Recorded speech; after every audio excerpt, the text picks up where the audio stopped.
Good early afternoon, baseball fans. 12:12 in the afternoon here, Eastern Daylight Time. I realize this is college F ball Saturday, and tomorrow is, well, whatever it is. So hopefully some people come in, maybe a little bit of baseball, and already two people in here. Mike, the sports simulation spectator, he has the longest nickname, and we love it. He says howdy, and Carlos Yaz says hello. How you doing, guys? So Dwayne Martz did a doubleheader already today. Good stuff. So where's my stupid mic? There it is. Pah, it's not a stupid mic. Anyhow, hope you guys are doing well. I just thought I would bring up this again, this file, this newer file with all-time greats, teams, whatever. Maybe we just pick as a community a game to play out or two or whatever. So we got some pretty good matchups here. Um, So Pirates Reds would be a pretty good one. Deacon Felipe versus Dolph Luque. Brewers Cubs. So a little bit of NL Central. Ben Sheets, Mordecai Brown. Rockies Padres. Meh. I don't know. Baldo Jimenez, Jake Peavy. I'm not a big fan of but again, I'd like to do every team at least once. Mets Marlins. Jacob DeGrom against Josh Johnson. Blue Jays Cardinals, we have Roy Halladay versus Harry Brikeen. Mets, I would say Mets and Marlins. Diamondback Dodgers would be Brandon Webb versus Dazzy Vance. A really good one here. I'm thinking of doing, but we'll see what the community says. Would be the Giants versus the Yankees. Carl Hubble against Lefty Gomez. We have Orioles Red Sox. Urban Shocker versus Pedro Martinez. Tigers and Rays. Hal Newhouser, Blake Snell, Phillies, Rangers, Grover Cleveland Alexander versus Kevin Brown. And let's see, the other one not played here, Angels versus the A's, Nolan Ryan and Lefty Grove. That would be amazing too. I know, I know. Speak not. That's, hey, get your act together, walk the plank. Hey, you know what? It's the end of the season. We're just trying to do you guys a favor. So we need you guys to do us favors. We'll do our best here, Big Clue. But tomorrow's the final game of the season. So Carlos Yaz is voting for Giants Yanks. How you doing, Big Clue? We did like 4 games yesterday. Where were you? 4 games, you bum. So I was speaking not of the heathen Big Clue, who I caught in an F-ball stream, by the way. So yeah, yeah. For the benefit of Mr. Kite, there will be a show tonight. Oh, you've never used work as an excuse before, Big Clue. I don't want to hear it. I just don't want to hear it. All right, so it looks like it's going to be Giants Yankees. Giants Yankees. Just to play, talk some baseball, to stave off the creeping malaise that is, well, All right. Anyhow, going to be a hell of a postseason. Anybody want to make a fearless prediction here about who they think is going to be in the World Series? And it's okay if you miss. I missed last year. You just clocked in 15 minutes ago. 15 minutes ago. Uh, so I don't know, Big Clue. We should make you come on the mic here and let you call the entire game. Mm-hmm. I think we should. And we should make you call a Brewers game. That would yeah. So it's Cooney 007 says for him work has been kind of screwed up. Well, you're in a tough business, man. It takes a lot of demands in your life, that's for sure. Unless you've been dealing for a while, you get to choose your own shifts and whatever. But yeah, casino business is tough. But you're making nice money. Okay, it's Cooney 007 says Phillies and Blue Jays in the World Series. I think it's going to be Atlanta and Baltimore. Do the Brewers field a team in an all-time league? Yeah, they do actually. They are actually here. Where are they? Where are these bums? If Big Clue and I agree on nothing else, we both do not like the Brewers. So where are these bums? Anyhow, because I was going through a list of games here that we could possibly play. Are they playing today? They're probably not. Of course, it always begs the question: Are the Yeah, they're playing the Cubs. They are playing the Cubbies. So I think I'm doing just a lot of. Oh no, I just done a couple games on this. So There's Bernie Strom. Uh, Cooney continues, no, MGM and Caesars both got hacked a few weeks ago. Oh my God, that's bad. That's bad. So you bring back the mafia. That's all you got to do. Mess at work. Had to cancel mini poker tourney this weekend. Yikes. So casino missing some money there. Ugh. See, you get the mob back involved, man, and that's it. That's just what you got to do. Hey, you know, if you're in Vegas back when the mob was in charge, you could walk down the Las Vegas Strip and off the Strip at 3 in the morning. Not anymore. Bring back the mafia and let them control Vegas. It'll be awesome. Let them have Atlantic City and Reno and everywhere. Bring them back, I say. Anyhow, an unpopular opinion.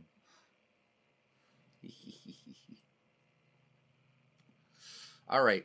Dodgers and Yankees, I guess, or Angels and Athletics. I'm liking Nolan Ryan versus Lefty Grove too, but let's go to Yankee Stadium. All right, here we go. Oh yeah, absolutely. So you work in, you say you're in Atlantic City. All right, Boardwalk Empire. All right, so this will be, we just refer to them as the Giants. Try not to refer to them as San Francisco, as again, they're New York Giants and San Francisco Giants. Yes, DH is on in this league because I was too lazy to turn it off. There you go. It's innovation. That's what MV would call it. Innovation. I wonder what the, you know what?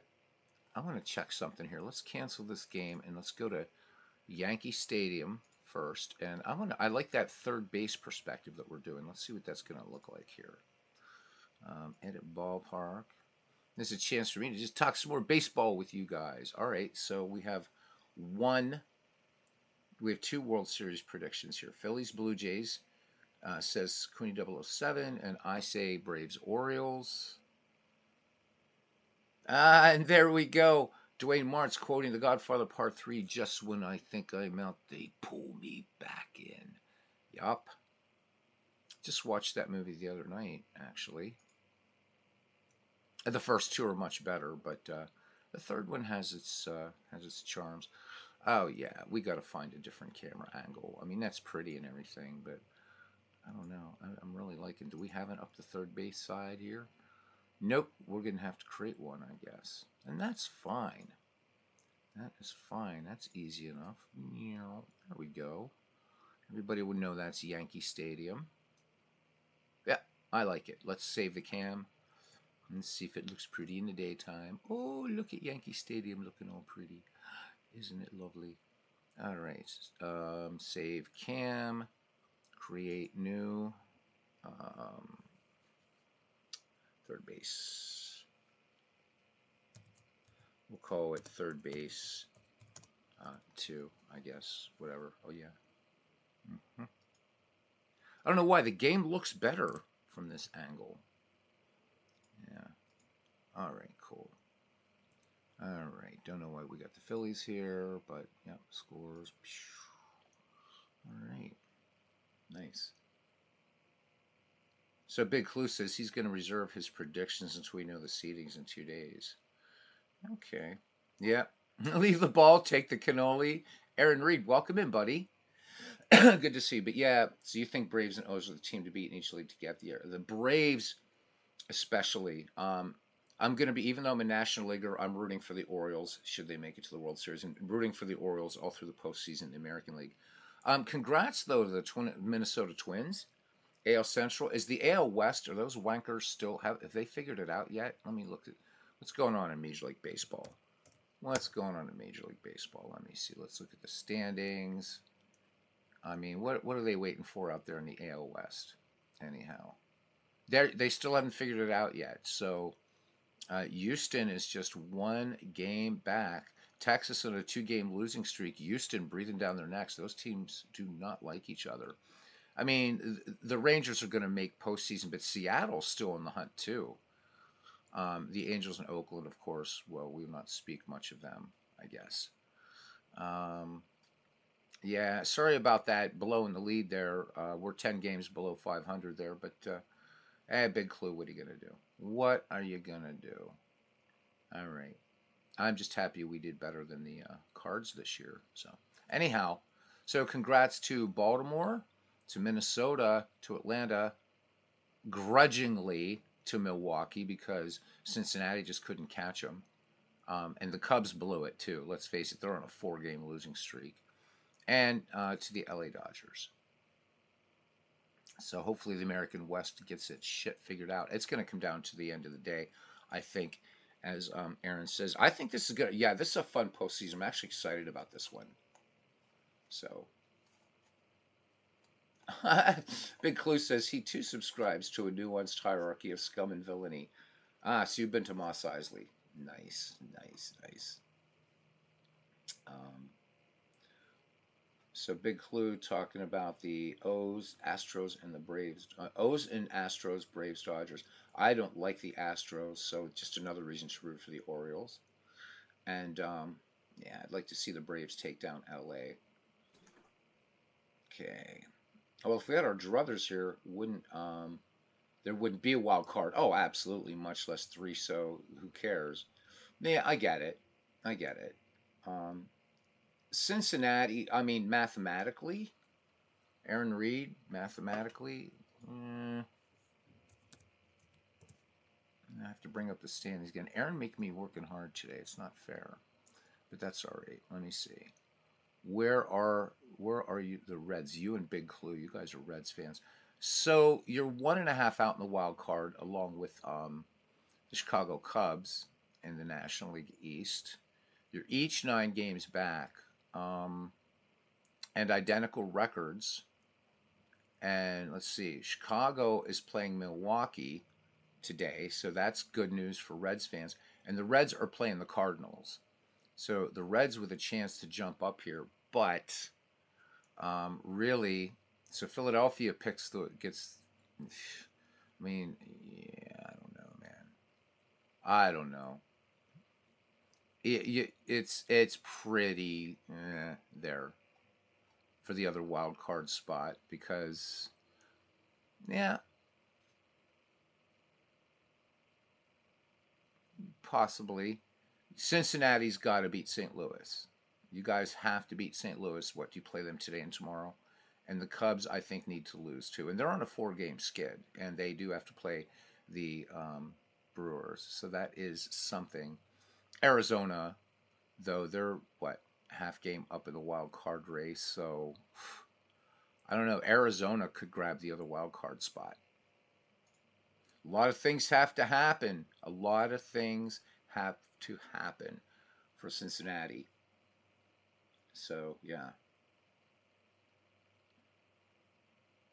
Arizona's playing Houston. Cubs are definitely choking. Yep. Yeah, the Cubs are kind of fading out. So, yeah, it's going to be a hell of a weekend, Major League Baseball. So, whoever you are rooting for, yeah, awesome. As long as you're not rooting against the Orioles, everything's good. I'm rooting for them all the way, all the way. I usually don't root for American League teams, but you know, the thing is, what I would love is a Philadelphia Phillies Baltimore Orioles World Series because I live about an hour from each of those cities, so it would be perfect to be able to catch one, at least one World Series game in either Philly or preferably Baltimore. I mean, but doesn't matter. You can get murdered in either city, I suppose. Am I allowed to say that on YouTube? Oh well. Shit, Aaron's young degenerate. You know what? And that is the thing. I mean, but God, Big Clue. How long have we gone over this? Big Clue did come up with a great geographical realignment that's excellent. You guys should we can get Big Clue to actually post it in the main part of Discord if he hasn't already, because he sent it to me. But he talked about it in a number of broadcasts, and I mean, it's really good. All right, so it's given that we've still got, if we're keeping this current thing where we do have all these extra postseason games, it actually his geographic alignment not only makes sense, but I think would increase viewership and start to create rivalries in baseball where they'd be meaningful again. Because Come on, Yankees Red Sox. It's the only reason it's still a rivalry. It's because it's been around, since before hair was invented. Um, Giants Dodgers, same things, but divisional play means nothing anymore. And what would the complexion of the season be if divisional play was meaningful? Um, but you know what? It's not going to change back. Hell, I would like to back to be just the best two teams go to the World Series. No nonsense. I'd be fine with a championship series before the World Series. But now they're expanding the wild card. They're doing this. They're doing that. And still some good teams in it this year, though. I can't really bitch. There's some good teams. But baseball is becoming like F ball, with a theoretically a 500 team or even a below 500 team. And it has happened. What was it? Wasn't the Angels one year they were below 500 and they won the American League West? I mean, that's nonsense. But the clubs in it this year in the postseason are all good clubs. As much as I hate the Brewers, they're a good club. Hey, how about it? Game times more right. No interleague play, an unbalanced schedule, all that good stuff. Big Clue, if you have time at all this week, why don't you put up that nice spreadsheet, whatever that is that you had up there that you sent to me in a DM in Discord. Guys, check out Big Clue's idea for geographic realignment in baseball. It makes absolute sense. You're going to have, you have Pittsburgh playing Cleveland. The cities are 85, 86 miles apart. It makes sense. I mean, as a Pirate fan, I really don't care if we play the Texas Rangers or not. I don't care. It's no knock on the Texas Rangers, but I don't give a damn. You know, it's more meaningful for me if we're gonna have interleague play, if we have to have it, to play the Cleveland Indians. It makes sense for us to play the Boston Red Sox, for instance. I mean, even for just historical reasons, right? Because we faced them in the first World Series. Makes sense to play the Yankees, because we're kind of geographically closer. But I don't care. I never cared when the National League was still a little bit more pure. We played the Padres. I usually didn't watch the game because that's just a franchise that's like, meh. Hey Joe, pretty good. Hey, how you doing, buddy? Oh, you liked that game last night, the Red Stockings and Grays. The Grays didn't enjoy it. They got whomped out, huh? All right. So Big Clue says that he will post that geographic realignment when baseball season is over. You guys are gonna really like it. So yeah, you definitely will like it. Best teams in the National League last year didn't even make National League champions. I know. I thought the Dodgers were going to take it all last year, and they didn't. And yes, it is. It is the greatest game of them all. Hey, Andrew, it's been a while. Welcome in. Hope you're doing well. All right, we have the Giants and Yankees. That's the one that was picked because it only got one vote. So that's one vote more than anything else. Let's do it. All right, here we go. For the Giants, George Davis, Willie Mays, Barry Bonds, Willie McCovey, Buster Posey, Bill Terry, Mike Tiernan, Mel Ott, and Frankie Frisch, and Carl Hubble pitching. For the New York Yankees, Willie Randolph, Earl Combs, Joe DiMaggio, Mickey Mantle, Babe Ruth, Lou Gehrig, Bill Dickey, Greg Nettles, Phil Rizzuto, the Money Store Man, and Lefty Gomez. I don't think I've ever done a game on the channel with Lefty Gomez. Let's change this view here to not behind first base dugout, but third base too, and we'll see how that all works out. All right. We is ready. Unanimous. That means we can all breathe underwater. Nice.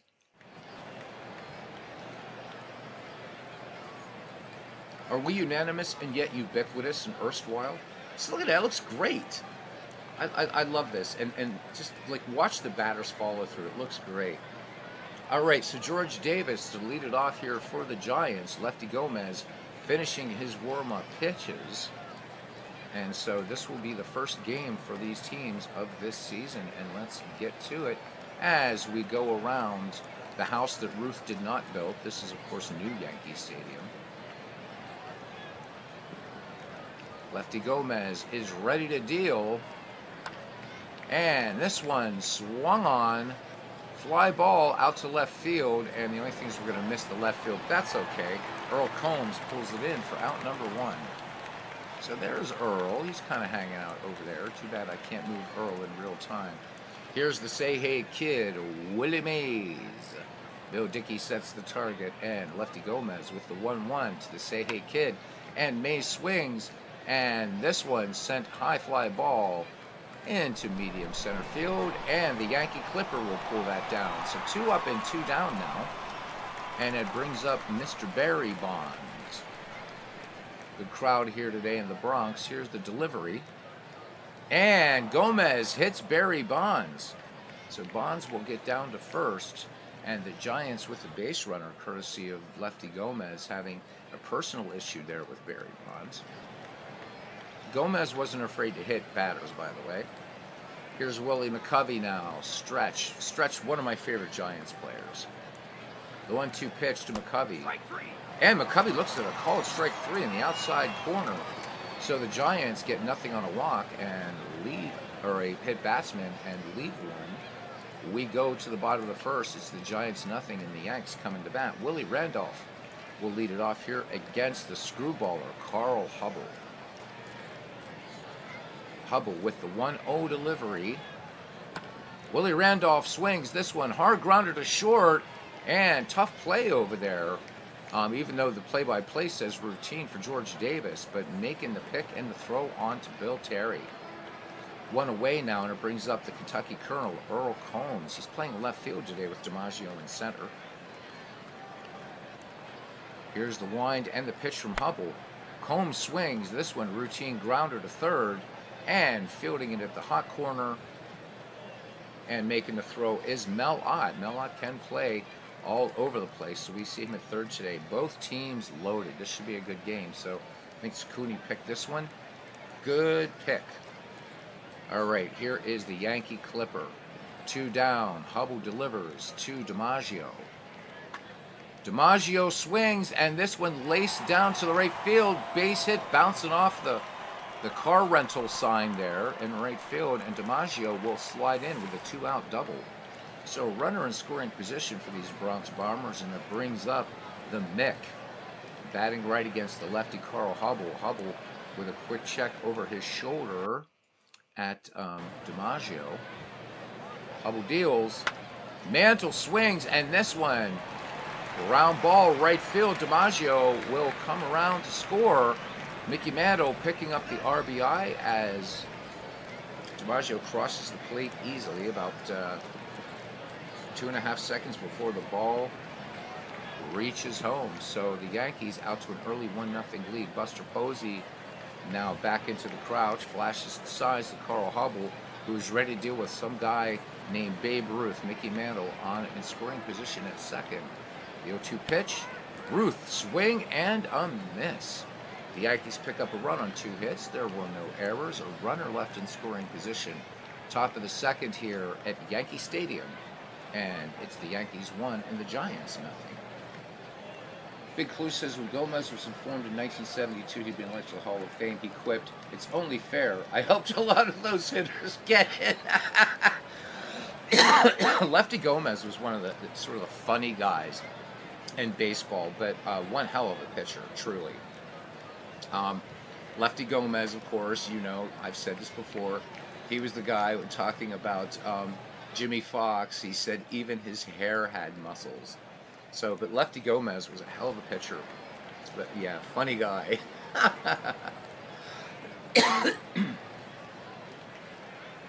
Yeah, it is, right, Aaron? They're, you know, you're talking about with alcohol. And yeah, I mean, it's in this bid to make it family friendly. You know, kids are going to go, when we were kids, we went to see, right, we went to see ball games, it didn't matter, and you know, you're in the stands in Pittsburgh and they were selling beer. You go to any ballpark and it's beer, it's beer, it's beer. Minor league, whatever. And, yeah. Good point, though, Aaron. Good point, my friend. DiMaggio was a rookie. He roomed with Gomez to help Gomez since he was so young. Buster Posey, future Hall of Famer here at the plate now. Lefty Gomez has struck out one. Score 1-0 Yankees here, top of the second. And Posey takes inside, ball 4. So Buster Posey is on, and it brings up first baseman Bill Terry. Lefty batter Gomez, not paying any attention to Buster Posey whatsoever. Here's the 2-2 pitch.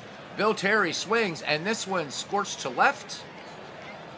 And this one will get all the way to, he's going to get to that one, I should say. So again, that's the only thing bad about this. I should have moved this back so we could see the left fielder. Anyhow, 2 aboard for the Giants here, looking to tie things up. And stepping into bat here now from the 19th century is Mike Tiernan. We saw Tiernan play last night for the 1885 Giants in our second game, our second doubleheader. The only 19th century doubleheader that was done on YouTube, to my knowledge, ever on a baseball channel. Lefty Gomez deals the 0-2 pitch. Tiernan swings. This one just a routine roller to first. 3, and they do turn it. It's the big, no, they do not turn the double play. So Tiernan with good speed beats the thrower, prevents the double play. Buster Posey gets to third. So Tiernan at first with good speed, and that will bring up Mel Ott, always a dangerous hitter. Let's see what we can do here to, there we go, now we can see Mel Ott a little bit better. Lefty Gomez pitches with runners at the corners, 1-0 New York lead.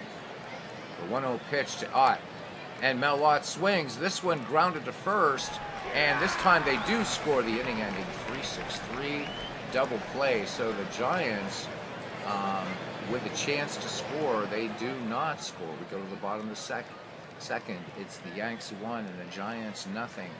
And one of the greatest of all time here coming up to bat.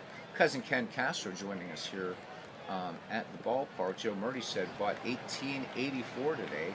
He's downloaded Out of the Park 8 and can't get past the license agreement screen.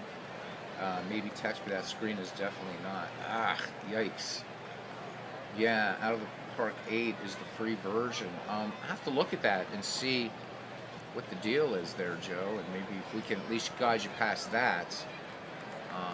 Once we get past the license agreement screen, I think you should be okay, because it is a text-based game, unlike this version. Andrew says, just finished my second 1880 Chicago Buffalo of the day. Charlie Guth wins this time, with the win this time, 11-7. Good stuff. More and more people playing some old-timey baseball. Here is the Iron Horse, Lou Gehrig. I want to see something. Oh, and that looks even nice when you do it at a different angle. So Cousin Ken, and I'm staying with this third base angle in the ballpark, so I really like it. Here's the delivery to Lou Gehrig from Carl Hubble. Gehrig swings. This one high. This one deep. This one is history. 8 rows back. The Iron Horse takes Carl Hubble downtown 371 feet. And the Yankees with a 2-0 lead here in the bottom of the second. All right, touch them all, Mr. Gehrig. Let's have a look at that one. Love it when Lou, even though he's a Yankee, when he goes downtown. And, I mean, Gehrig's home runs were more line drive jogs as opposed to big arcing shots. And there we go. Not sure why he's got the wrong uniform number here, but I think that's maybe because of the way this file's set up. Doesn't matter to me. It's Lou Gehrig. Here's Bill Dickey now. Nobody out, a Yankee run in each of the first 2 innings. Hubble deals now to Bill Dickey. Lefty-lefty matchup. And Dickey flare to left and coming down, and Barry Bonds will move in and make the catch. So sorry the left fielder's cut off, guys. I did not pull the camera back as I should have. Andrew's saying that Charlie Guth, one of the missing photos, appeared in only one Major League Baseball game. 143 years goes years ago today. Wow. Ken Castro says Joe and Andrew playing the 19th century doing the Lord's work. Nice. I love it. I am just loving it. All right, Greg Nettles here batting with one down for the Yanks. We'll see how Carl Hubble recovers after that Gehrig shot. So able to get Bill Dickey. Here's the 1-2 pitch to Nettles. And swung on. This one, fly ball, center field. And Willie Mays will make the catch for out number 2. So Bernie, if you're in here, when you're doing out of the park baseball, and if you decide to do a different angle like this, you definitely want to watch the ball shadow for this, because coming off at this angle, it's really, really hard to tell with that shadow where it's going. So I was watching it, making a beeline for Willie Mays. Still going to make mistakes, I'm sure. Here he is, the scooter, Phil Rizzuto. The 1-1 pitch, overrated in my opinion. And Rizzuto swings this one a little flare out into shallow center. And making the catch is Frankie Frisch. So 1 run, nobody left on. New York increases its lead thanks to the Lou Gehrig solo shot. 2-0 as we enter the top of the 3rd inning at Yankee Stadium. Credit to Saber. So Andrew, you missed our cool Joe Kelly thing last night. And his left field ball trick and the mirror and stuff. So good stuff. Here's Frankie Frisch, the Fordham Flash. Great careers both with St. Louis Cardinals and with the Giants. Lefty Gomez has struck out 1 and walked 1. Here's the 1-1 pitch to Frisch. And Frisch hits this one, just a shallow little pop-up on the right-hand side. And Lou Gehrig will glove it for out number 1. Back at the top of the order now for the Giants, and the shortstop, George Davis, who is 0-for-1. Lefty Gomez has the sign in the 2-2 pitch. Davis swings, and this one, fly ball center field, coming in and making a good running catch out there, Joe DiMaggio. So 2 up, 2 down, and here's Willie Mays. Gomez with the 1-1 pitch. Mays flied out to his opposite number in center field, and this one a little squibber back to the mound. Gomez up with it, and they get Mays by a step. So the Giants go good morning, good afternoon, and good night, and we go to the bottom of the 3rd inning. And the Yankees still holding on to a 2-0 lead, and we return to the top of the order. Willie Randolph, Earl Combs, and Joe DiMaggio. So Bernie says, what I'm doing now is to have the text appear instantly. Yeah, the animation starts. So that's what I do. I have the play-by-play set pretty much at instant, and the animation set to, and this was Chris Slovick's idea, just to, so it looks more realistic, to have the animation speed as slightly, what is it? Because it works really well, because, yeah, so I have play-by speeded very fast, and I think I have the animation set, what is it? It's not, no, it's like 1 below normal. Can't find it right now, because I'm in Egypt. I am Egypt. But that seems to work. They really, really need to sync this up, though, a little better. All right, here's Willie Randolph. Randolph, 0-for-1. Carl Hubble has the sign. Great, we have 2 lefty pitchers here today. Buster Posey sets the target. The 0-1 delivery to Willie Randolph. And Randolph swings, and this one's sent out to right field, and Mike Tiernan, calling off Willie Mays, will make the catch. So 1 up, 1 down now, and here's the Kentucky Colonel, who's 0-for-1. Carl Hubble has the sign. See if Hubble hasn't been going to the screwball. The 2-1 pitch, this one, 1 hop to first, and Bill Terry will take it unassisted. So Carl Hubble bringing more fastballs than fadeaways here. Yankee Clipper 1-for-1 in at the dish now. The 1-0. DiMaggio doubled his last time up. This one, fly ball right field, covering a lot of distance out there in right. Mike Tiernan thinking he's the center fielder. So the Giants dispatch the Yankees quite easily. 1, 2, 3. We go to the 4th. It's the Yankees 2 and the Giants 0. Willie Randolph, a former Pittsburgh Pirate. Yep. Higher education is overrated, says Cousin Ken.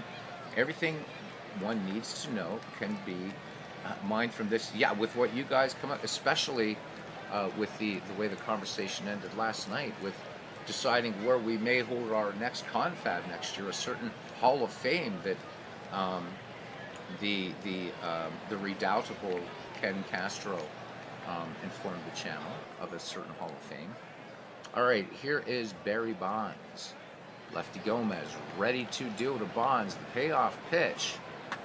Bonds cuts on this one, and this one a wicked line drive to right field. This will get down for a base hit. So Babe Ruth getting the ball back in. Bonds with some speed at first, and here is Stretch. McCovey nothing for one. Payoff pitch to McCovey. McCovey swings and fly ball center field, and calling for Ed making the catch is Joe DiMaggio. So one away, Barry Bonds remains at first, and here is Buster Posey. Gomez with a check of Bonds first into his lead. Here's the 1-2. Buster Posey blows that's the Linda Ronstadt Blue Bayou. How about it, Dwayne Martin? So 2 down. Barry Bonds remains at first.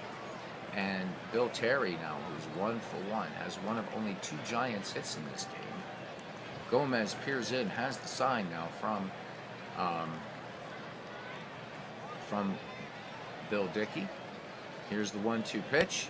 Swing and a miss. Oh my goodness gracious. That one a changeup. Bill Terry goes down on strikes. No run, 1 hit, no errors. A runner left on base. And we go to the bottom of the 4th. The Yankees lead the Giants 2-0. Carl Hubble will face Mickey Mantle, Babe Ruth, and Lou Gehrig. Mick is 1 for 1 with a run batted in here. Christopher Slovick, he says, hey, Beatles, just came from Oktoberfest and really hammered. Loving it, buddy. Loving it. All right. Christopher Slovick not letting the side down. That's good. We almost got. I think we got to get the hammered Christopher on here, man. That would be brilliant. The game will go until 7 o'clock, but see, he says to Cousin Ken, he says it's taken me a few times correcting myself to type this. I love it. Enjoy it, Christopher. I'm gonna do a couple little Tullamore Dew and Guinness tonight, I hope. All right.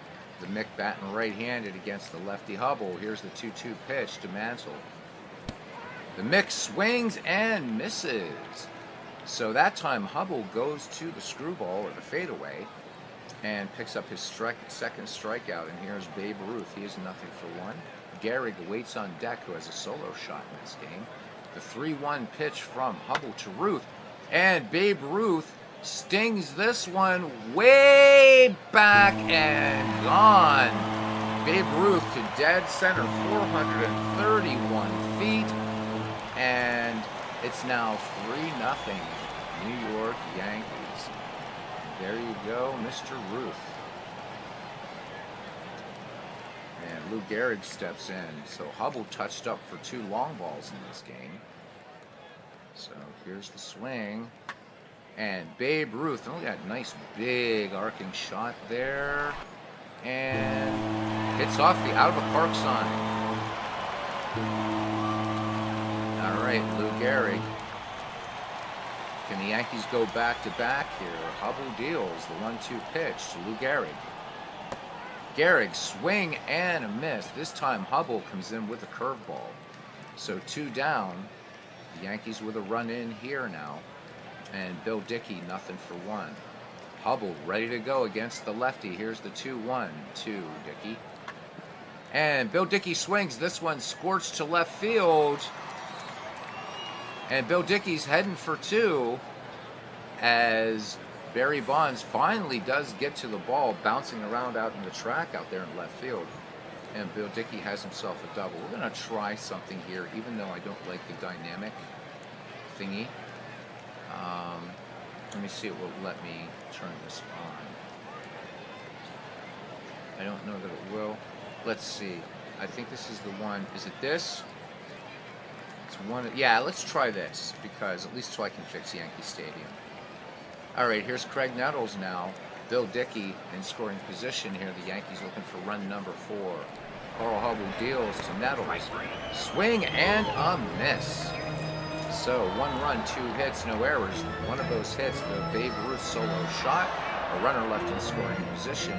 The Yankees increase their lead. It's 3-0. The Yanks scoring 1 in the first, 1 in the second, 1 in the fourth. The Giants managing just 2 hits off Lefty Gomez.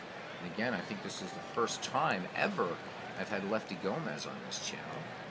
So it will be Mike Tiernan, Mel Ott, and Frankie Frisch due up for the Giants. Lefty Gomez has fanned 3 and walked 1. The 3-0 pitch to Mike Tiernan. And Tiernan this time grounded out last time. There we go. Oh, isn't that pretty? All right. Anyhow, 4 straight pitches, and Tiernan is aboard, and he is fast. It's a Hall of Fame for, yeah, it's a legit entity. We did discuss it. Oh, boy, did we discuss it. Andrew says, Foghorn, did the Bruins score a goal? Andrew, a big hockey fan, referring to the Boston Bruins. All right, here is Mel Ott, nothing for 1. Tiernan on at first. Here's the 1-2 pitch. Ott swings and misses. Ott might have chased that one out of the strike zone. Lefty Gomez coming with the gas, 92 in the gun. So 1 away now for the Florida Flash. He is nothing for 1, wearing his Cardinals livery there. The 1-0 pitch to Frisch. Frisch swings. This one, routine grounded to third. And this will not be the double play, though. They do get the lead runner, Mike Tiernan, and it brings up George Davis. We're back at the top of the order now. Davis, nothing for 2. Frankie Frisch at first. The 1-1 pitch. Davis swings, and this one grounded to short, and they will get the lead runner, Frisch. And side is retired. 1 walk in the inning. The Giants strand another. We go to the bottom of the 5th. Yankees 3, Giants nothing. Phil Rizzuto, Willie Randolph, and Earl Combs. So it's Cooney's off to work. Have a great day, my friend. As Christopher Slovick says, he thinks that Cheyenne Silva should be in the Hall of Fame.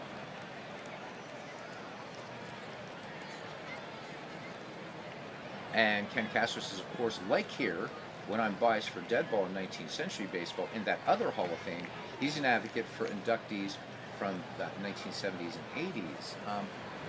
But Cousin Ken, did you not say that Jenna Jameson was in a league all of her own? All right. So, of course, I don't know when she was, acting in one of the Lord of the Rings movies, right? All right. Anyhow, here we go. Rizzuto, nothing for 1. He wants to go to the money store and cash in here. The 1-1 pitch from Carl Hubble. Rizzuto popped out his last time up. This time grounded deep to short. And making a nice play over there is Davis for the 6-3 put-out onto Bill Terry. Here's Willie Randolph. Yep, heck of an actress, right? The Cheyenne Social Club should be. It's this big clue. Oh, yeah, an actress of amazing depth. Am I right, Cousin Ken? Amazing depth. Multifaceted even, huh? Yeah, I think Carlos, we think it's virtual. So, but if it's in an actual city, that's where we're going to hold our convention next year. Willie Randolph, we're back to the top of the order. He's 0 for 2. Hubble has fanned 4, but finds himself down 3-0. 2 of those runs coming on shots by none other than Babe Ruth and Lou Gehrig. Here's the delivery to Randolph. Payoff pitch, and Willie Randolph scorches this one into left field. Base hit. And Barry Bonds up with it. Willie Randolph thought about it. And, okay, I'm loving the dynamic camera. As long as I don't have to follow the ball, this doesn't give me seasick. All right, sweet. Here's the Kentucky Colonel, Earl Combs, nothing for 2. Willie Randolph, good leadoff first. Hubble with the check of the runner, the 3-1 pitch. And this one swung on, and line drive, base hit, center field by Willie Randolph. But Willie Randolph gets into second, Earl Combs at first. 2-1 now for Joe DiMaggio. Joe DiMaggio, we want you on our side. All right. So here's DiMaggio, 1-4-2. Here's the 1-2 pitch to the Yankee Clipper. Swing and a miss. Carl Hubble once again coming with a fastball. Interesting to see Hubble living more in the fastball than the screwball. 2 down, 5th strikeout for Carl Hubble, and here's Mickey Mantle, 1-for-2. 3-2 pitch, and the Mick lays off that one. So fastball misses by Hubble. This one outside, and the bases are loaded, and here comes Babe Ruth. Solo home run today, 1-for-2 overall. Hubble with 2 down, and it doesn't get any easier with Gehrig waiting on deck. Hubble out of the stretch in the 1-2. Ruth swing and a miss, and he is gone. The Yankees, no runs, 2 hits, no errors. They leave the bases loaded, and we go to the top of the 6th. The Yankees still maintaining this 3-0 lead. Lefty Gomez pitching a 2-hit shutout. The Giants will send up Willie Mays, Barry Bonds, and Willie McCovey here in the visitors' half of the 6th.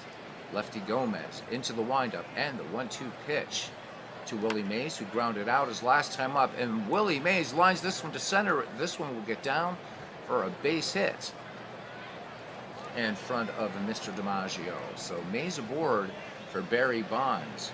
Barry Bonds 1-for-1 and already doing better than he did in the 1990 NLCS against Cincinnati.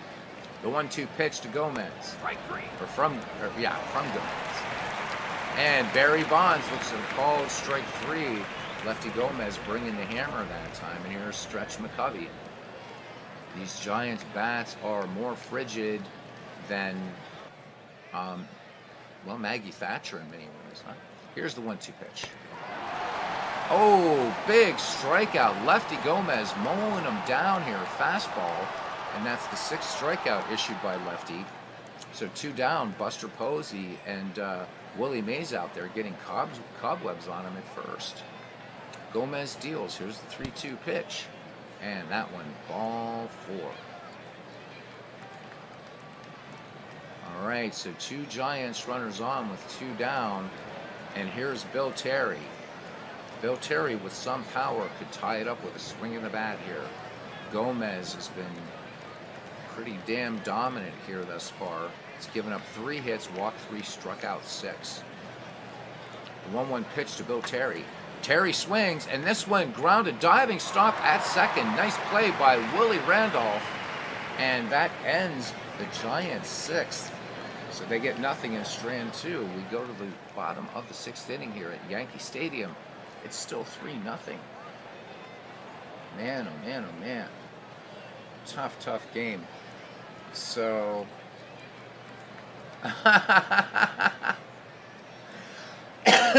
Christopher, can you imagine if the Oscar guy who talks softly says, Cheyenne Silva has just won an Oscar for Buck Woman 2000. This is her first Oscar. I love it. I love it. Oh my God. Here we go. All right. So it's settled then our convention will take place at AVN. I think that would be absolutely amazing. Yeah. This channel is going to change somewhere at some point into something else. Carlos Yaz says he had to make sure Kay Parker made it in. We have to find that other video streaming platform so we can do this properly, gentlemen. I think that's important when we're talking about movies that we talk about good cut scenes. Am I not right? Yeah? All right, here is the Iron Horse. His barnstorming teams were called the LaRuppin Loos, and they faced the Buston Babes. I don't know what LaRuppin meant, but it would have been fun to have seen the Gehrig Barnstormers against the Ruth Barnstorming team. So the LaRuppin Loos, Lou Gehrig. Gehrig 1-for-2 with a home run in this game. The 1-2 delivery. Gehrig swings, and this one a hard shot, but right to third base. Mel Lott with the throw across the diamond will retire the Iron Horse for out number 1. Here's Bill Dickey. He is 1-for-2. So the Yankees with 7 total hits in this game. Hubble deals. Here's the 1-2. Bill Dickey doubled his last time up. This one just a grounder to second base. Frankie Frisch will throw on to first for the 4-3 putout in out number 2. Greg Nettles, who's done nothing so far in 2 attempts, the 2-1 pitch from Hubble. Nettles swings, and this one, seeing eye single between first and second, and Nettles now is aboard. So we can forget that. Looks like the female's done. I should hope so. And if we do end up finding, and it is a place and we go there, I don't want to go and there's only, it's got to be divided into 2 wings. So, anyhow, I just thought of a terrible, terrible riddle, but I'm not going to say it. I can't. All right, because the Russians will block me again. All right, here he is. Phil Rizzuto batting with Nettles on and 2 down, bottom of the 6th, 3-0 Yankees lead. Carl Hubble has fan 6 in this game, 0-2. And Rizzuto scorches this one past short into center field. And chugging for third is Greg Nettles. And this throw just a bit up the line from third. And Nettles is safe. So runners at the corners for the Yankees here. 2 down in the bottom of the 6th. And we're back at the top of the order. And Willie Randolph, who's 1 for 3. Hubble out of the stretch in the 2-1 pitch. Randolph swings, and this one gapped into right center for extra bases. Randolph's going to pick up a pair of ribbies here. Randolph will stop at second. 2 RBI double. Or no, I'm sorry, just 1. I thought that definitely had 2 in here. Let's look at that again. Super Stats replay, because I love it. So Randolph scorches this one.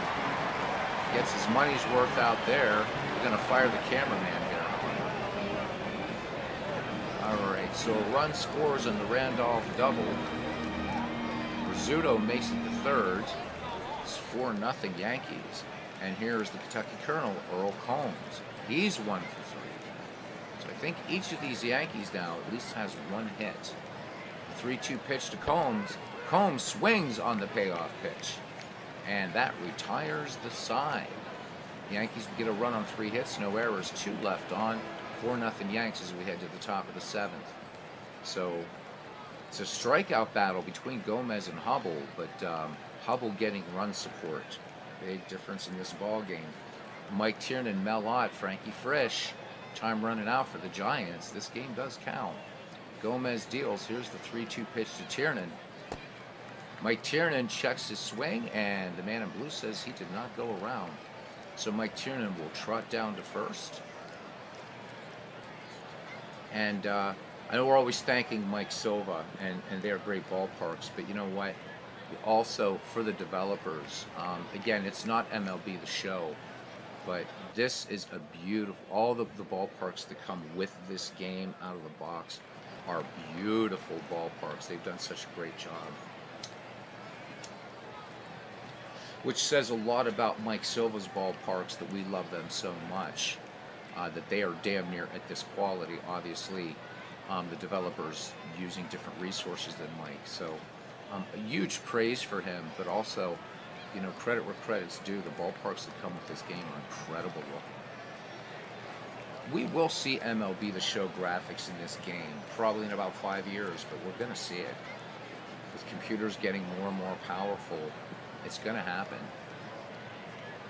All right, here is Mel Ott batting with Tiernan on at first. Gomez checks the runner, the 1-0, and Master Melvin sends this one to center field, but Joe DiMaggio ambles over to his right about 4 steps, and he makes the catch. So 1 away now for Frankie Frisch. He is 0 for 2. Gomez deals the payoff pitch, and Frisch dumps this one into right field, base hit. And going to third with using that speed is Mike Tiernan. So that's hit number 4 for the Giants as opposed to 10 for the Yankees. And here is George Davis. We're back at the top of the order. Hitless in 3 attempts. Lefty Gomez. Speed on the base paths for the Giants. Gomez from the stretch and the pitch. Davis swings this one. Grounder to third. Good play at third base by Greg Nettles to retire the runner, but the run scores, and the Giants are on the board. It's now 4-1 here in the top of the 7th.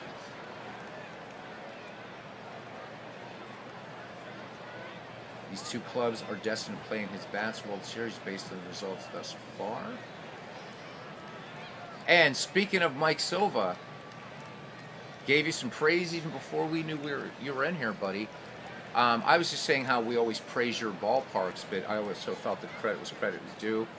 The developers, of course, using different resources to create their ballparks.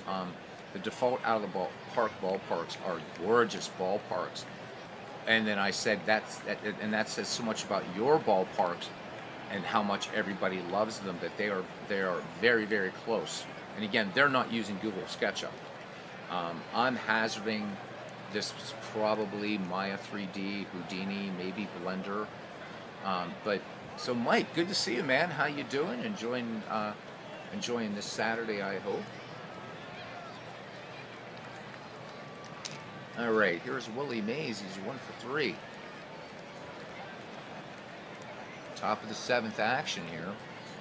Mike, we want you to join us in our little confab convention next year. We're just trying to figure out what Hall of Fame holds the AVN awards. So we need to do some research there.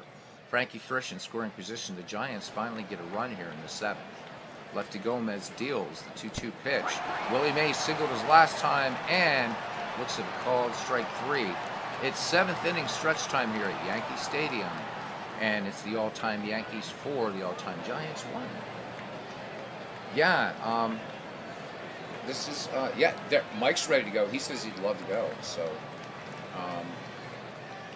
we have to find it. We got to find it. And if not, there are other sort of ways to decide on what city to go. Like, who has the best clubs, right? Cousin Ken, what city has the best clubs? We also have to make it sort of affordable, so that kind of leaves New York and LA out. But yeah, I haven't been to Boston in years. I think it'd be fun to go to Boston. But a bunch of baseball geeks crashing the AVN awards. I'd be epic. It would be epic. And what even more so, one of us gets a cameo, a walk-on role on some future film. Now, wouldn't that be something? And they say you can even talk about your channel. It'd be great. Club days are long over, Mike says. Yeah, but your museum and Hall of Fame days aren't. But anyhow, we are seriously considering having a sort of convention get together. Why not? APA, Strat. The initial, the Star Trek conventions, the very first ones, were already pretty big. But who knows what it can take off as. We want to try to get a bunch of people all over the sports gaming community here on YouTube to get together somewhere in the Los Estados Unidos. So, yeah. Okay, so Knights of Columbus. All right. Okay. Vegas. So Bernie, here's the thing. If we do it at Vegas, you guys may not see me a lot because Las Vegas is also the mecca for magic in the United States, actually in the world. So as long as I can split my time between baseball and hitting all the magic shops and shows around Las Vegas, I'd be totally down with doing Las Vegas. So Christopher talking about banging his cock in 2 weeks. No, I'm sorry, I misread that. He says he'll be having his own convention in Bangkok in 2 weeks. Vegas would be trouble. You can write off the trip on my tax return. I wish. I wish I could do that. But right now I'm not a full-time magician, just part-time, so I really can't. I wish I was. If I was doing it full-time again, you bet I'd be writing that off. Well, we got some time to plan still, but it's good to keep it fresh in our minds. All right, Carl Hubble here with 7 strikeouts. He's actually one more than Lefty Gomez and finds himself down 3 runs. Who faced Joe DiMaggio, Mickey Mantle, and Babe Ruth. Carl Hubble with the 0-1 delivery to DiMaggio. DiMaggio swings, and this one, long fly ball to left field, and this one is out of here. Joe DiMaggio goes yard, 406 feet, and the New York Yankees now ahead 5-1. It's almost heartbreaking for Carl Hubble, who's pitching a hell of a game, but getting hit with the bombs. Ruth, Gehrig, DiMaggio going downtown. Let's check it out. Oh my, DiMaggio clubbed this one, didn't he? Oof.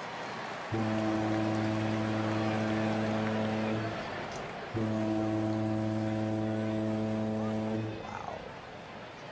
So Christopher Slovick says, how come stars in movies about agricultural products get dressed up for the AVNs and the regular actresses dressed like, right? I know. Yeah, the Oscars are a lot more scintillating to watch, aren't they? All right. So, Dwayne March, you're a Yankees fan. Why the hell didn't I have you on here for this? Yikes. Dwayne, why don't you come on here for a couple innings? Oh, no, you wanted to rest your voice, didn't you? Let me know if you want to come on. Whatever. Mike, if anybody wants to come on, I don't care. It's all fun. I love having you guys on here. We just get a whole chat in here on voice. That would be nuts. It'll be a convention practice. All right, here's Mickey Mantle, 1 for 2 with a run batted in. Here's the 1-2 pitch to the Mick. Mantle swings. This one, hard ground ball. Diving stop at short. Nice play by George Davis. And fires out. It was a close play at first. Mickey Mantle with speed. Oh, so Christopher, that's right. You don't like Discord. I have to send you. I'm not on StreamYard. So, I don't know. I send you. I start a call in Discord with you. Is how it works. You're hammered, but you got 15 minutes. Oh my God! All right, go on Discord, and we'll get the hammered Christopher Slovick on here for 15 minutes, guys. So I'll go ahead and fire up Discord, and game sound has to cut out for a minute because that's the way Out of the Park is. And we will wait for the redoubtable Mr. Slovick. And I got to turn on the bad mic, so you're going to hear me kind of in a weird phased kind of sound, unfortunately. Let me see. Joe, to answer your question, tomorrow would be a better day for Out of the Park than today, as far as to try to work that through with you, if that's okay. Just waiting for Mr. Chris here to come on. So in the meantime, we'll carry on with this game. Where do you go on Discord? So you're not even a member of our Discord. What is wrong with you, dude? Oh my God. All right, let us find Mr. We'll get Mr. Slovick finally to join the Discord. Jeez, this guy. I thought you were already in it, Chris. I did, man. All right.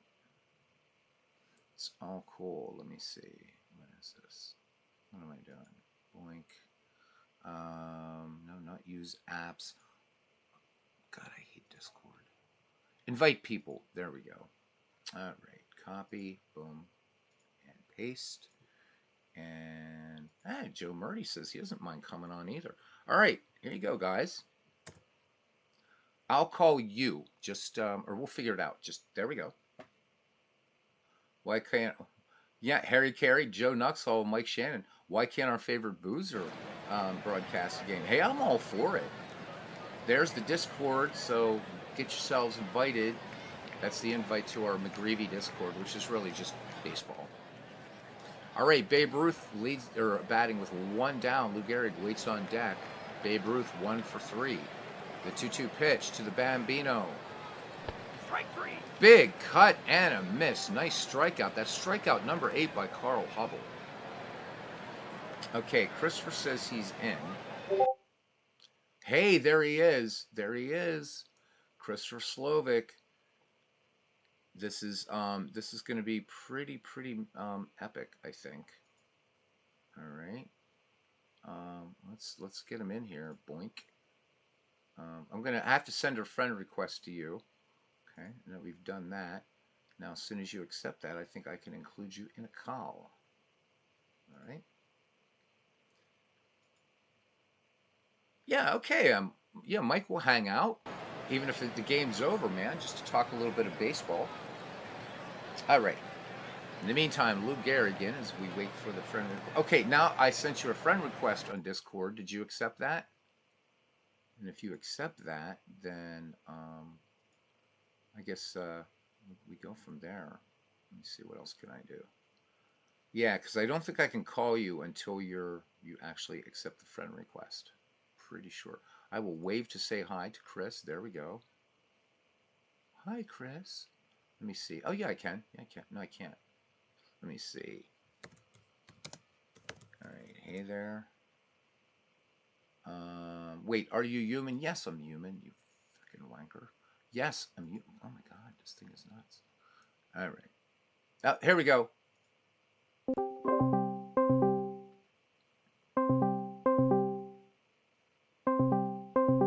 I'm ringing you. Can you hear me, Chris? Oh, Chris Slovick. yes. What's up? Chris Slovick's here, everybody. Everybody tell him that you said hi, that you're here, that you can hear him. Chris is hammered. Oh God, yeah, I am.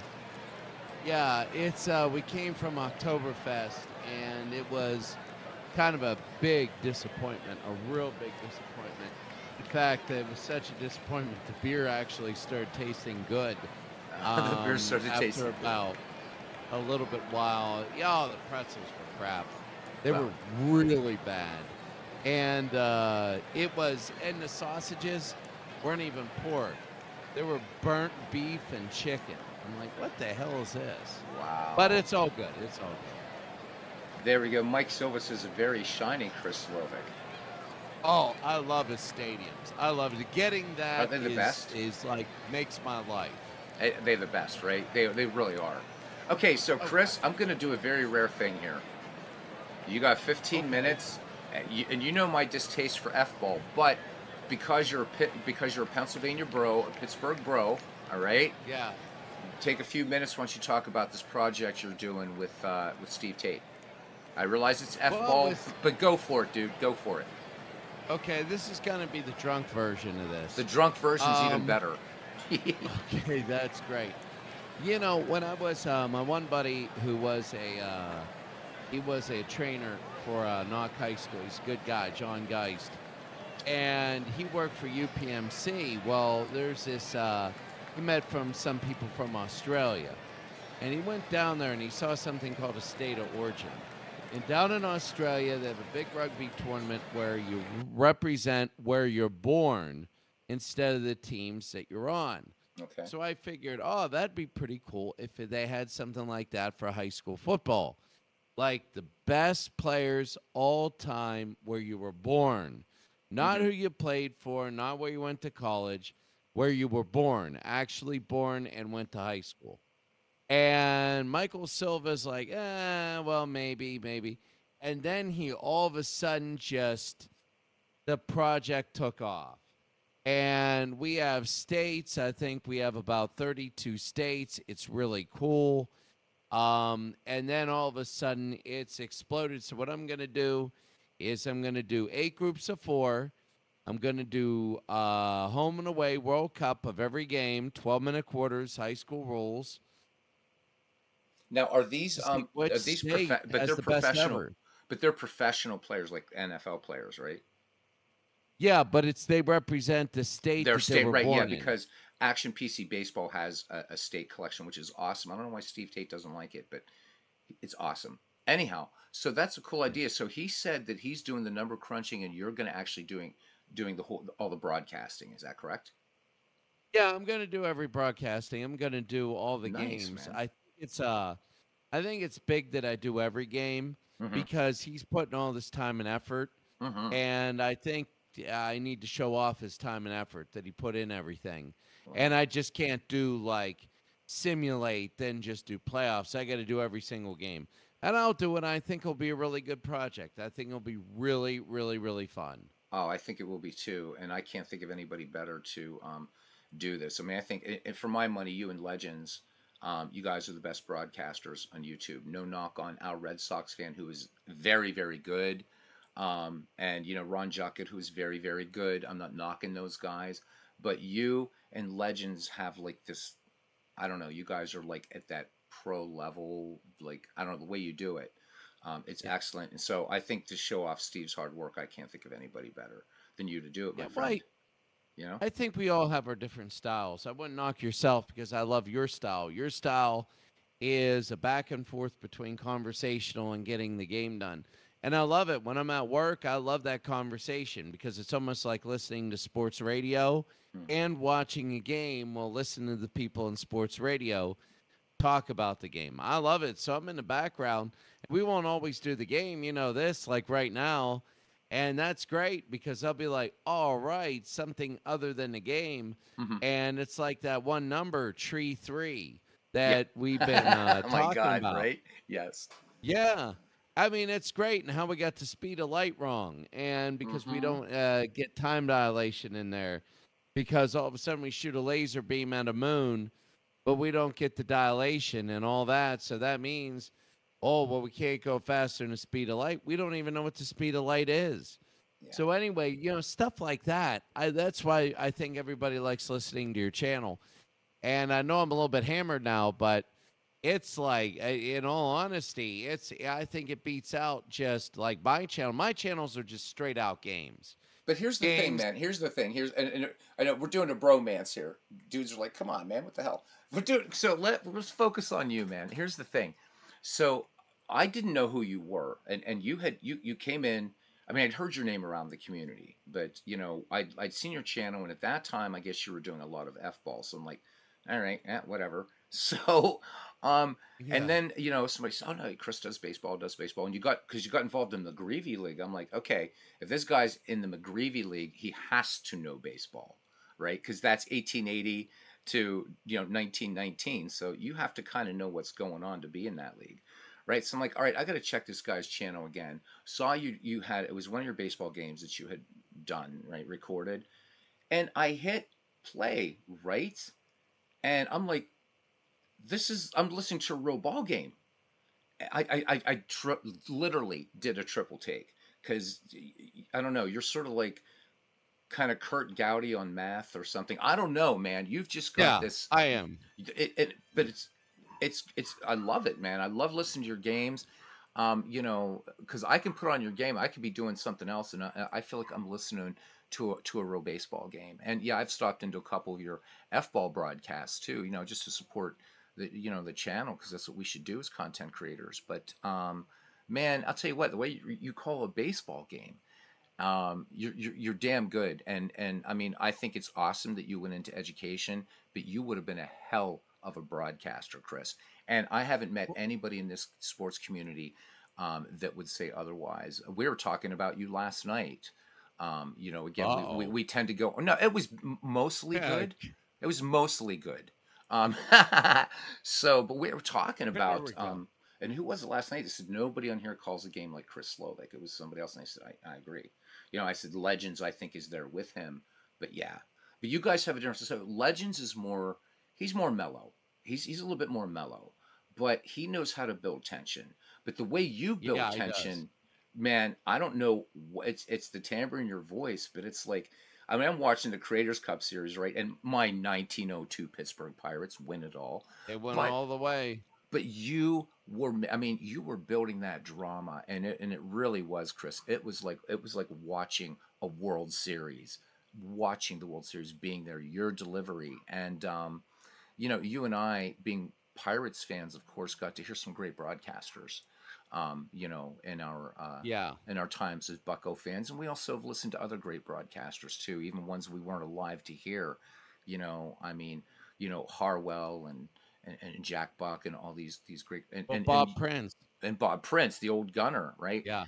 And man, you have that delivery that harkens back to to baseball back when it was, yeah, back to the golden age. It really does, but with a I modern touch. With a modern I touch. think my brain is my worst enemy because I get so excited into things. I get so many broadcasts Hmm. that if you listen to the ones where I'm only doing one at a time, those are really, really good. Sometimes I get bored with something and I'm just like, blah blah blah to get it over with until we get to the playoffs. Mm-hmm. But Mm-hmm. the less I do, the more quality it is. But here's, And I think if yeah. you listen to the old ones, when like a couple years ago, when I was just starting, I still think those are some of my best because every pitch I'm analyzing everything. Mm-hmm. Now I have like 3 or 4 projects going on, and every so often I'm just like blah blah blah, just basically like a PA announcer. And that's why I really want to cut it down to quality over quantity. So that's why I'm trying to just to do one broadcast a day Yeah. rather than like the old days when I did like 3 or 4. Yeah, Oh my like I do God. now. Almost. I did 4 Yeah. yesterday. But you know what? Again, I don't have any illusions about what I do. I thank you. I've always wanted this to be a place for us to talk and things like that. But Bernie nails it right here because he read my mind. He says the Chris's it says his unique voice and timing are Chris's greatest asset when he broadcasts.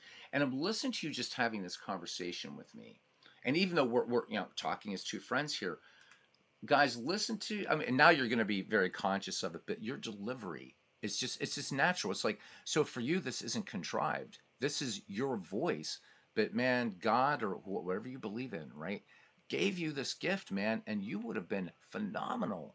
And I'll tell you what, I'm not setting the bar too low here, but all of these years we baseball fans have had to suffer through, Joe Buck would have much Oh rather. dear God. Come on, how many thumbs up here would you have rather heard Chris Slovick than Joe Buck? I mean, come on. I don't even have to make you Oh guys God. type, right? Joe Joe Jeez. is the perfect thing for nepotism because Jack Buck Was had great. everything I have. Yeah. Jack Buck had the voice. Mm-hmm. Jack Buck had the timing. Jack Buck had the delivery. Yeah. Jack Buck also had something you have in the ability to tell a 15-second story that's very poignant about somebody when they're at bat in a 4-0 game, something to that where you come away from any sort of game and go, wow, I learned something. And you tell 3 other people that. One of the best things about your broadcast is I listen and I see something and I hear something that I tell somebody else Mm-hmm. a fact. I tell somebody else something that I learned. And Joe Buck is just a robot. He's not Jack Buck because people forget. It's like I'm in teaching. Look, I'm in teaching. Mm-hmm. A lot of people get their teaching through nepotism. Mm-hmm. You can always tell the difference between teachers who struggled in a real life and those who got it because daddy's on the school board. Well, as Big Um, Clue says, and Joe Buck had something that Jack never did, a famous daddy. And he's right. yeah, he did. And you can always tell because it's the chip you get on your shoulder when you have to struggle all those years and when you Mm. have to create something for yourself. And you can always listen and hear that chip on people's shoulders, whether it be teaching or announcing. And when you're a spoiled, rotten bastard, Mm-hmm. sorry about this, I'm Dude, hammered. no, this is Um, not this is not for kids. Enjoy, man. all right, Say what you good, want. good. Don't show Joe Buck this, goddammit. If you show him this, I might be a little ticked off. I'll be red in the face. But the one thing that he has skills in the fact that he does A, B, and C, but skills are only 80% of the job. Yep. Your character makes you a Hall of Famer. And you can't get character from being a daddy's boy. You No. can't because you never had the struggle. Struggle makes character. Yeah, you're And right. whenever he does games, he's always been in his life in baseball stadiums. He's always been this. He never had the moment where he was struggling in bed, cold sweating, Yep. tears coming out of his eyes, going, oh my God, I don't know if I'm going to make it. Well, I that don't know if resonates I'm going to me, make it. my friend. That resonates with me as an entertainer because I could tell you how many. I mean, if you remember the original Blues Brothers movie, right, where they're playing at that country bar where there was the chicken wire and there's bullet holes in the wall and shit. I've played in dives like that. I've played for Hell's Angels. I've played for the Pagans, the Outlaws. I've played in some Yeah, crap dives in the middle of nowhere, man. And so that resonates with me. The paying the dues. Um, but I got to ask you a question. I'm gonna put you in the sure. spotlight here, my friend. All right, you have to pick. I'm hammered. Sorry about this. That's all right. Okay, so besides yourself and legends, okay, throughout Major League Baseball history, you have to pick one and only one broadcaster as the paragon, as the best. Who is it? Baseball history or Baseball, every baseball broad. sport? No, not no baseball. Okay, Baseball. I'm gonna go weird, very weird with you. And we doing play-by-play or analyst? Because those are two different All sports. right, okay. Let's do play by play. Play-by-play, I'm thinking of one of three. Can I break it down to a final four, then Yeah, give why you my not? Because you're final a and a final basketball four? fan too, so go ahead. Yeah. All right. I'm thinking, believe it or not, Al Michaels. Okay. Yeah, let's see. Al Michaels. We're doing television now. We're doing this. This will be Yeah. TV. Like Yeah. you Yeah. turn on NBC for the World Series. Yep. Al Michaels. I would say Dick Enberg. Okay. These are Um, interesting choices. yeah, Dick Enberg was one of the few people that could do, and Al Michaels, any sport, Mm-hmm. and really convey the emotion. And really, I know Al was with the Reds. He called the wild pitch, Bob Moose's wild pitch, and the home run. Um, the home run that preceded the wild pitch in the 72 ALCS. How the hell can I remember that when I'm drunk, but not my students' names? I mean, seriously, I can remember Al Michaels, but yet there's a kid that's in front of me for 90 straight days, and I'm like, hey, Justin. And the kid looks at me and goes, I'm a girl. What are you Oh, doing? nice.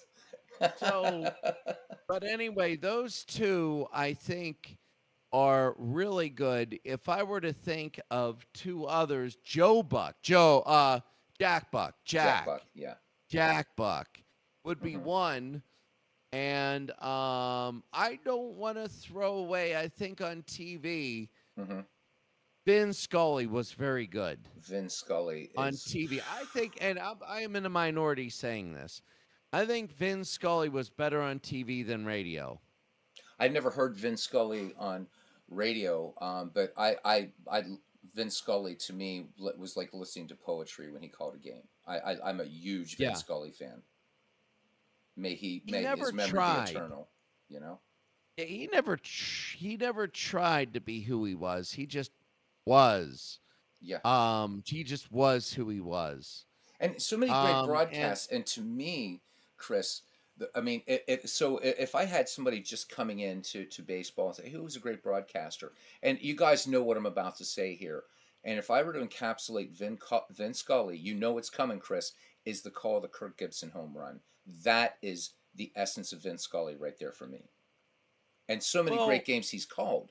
But I'm saying if you just for wanted to get a baseball, little for baseball, if you wanted to get a 9 minute, encapsulation of Vin Scully, I think the Kurt Gibson home run is it. I really do. He I was the best. I think you would also have to put in his 1981 NFC title game Now I would have never heard that. call So of the catch. okay, yeah, I never Um, heard it because for obvious reasons. But okay, yeah, oh yeah.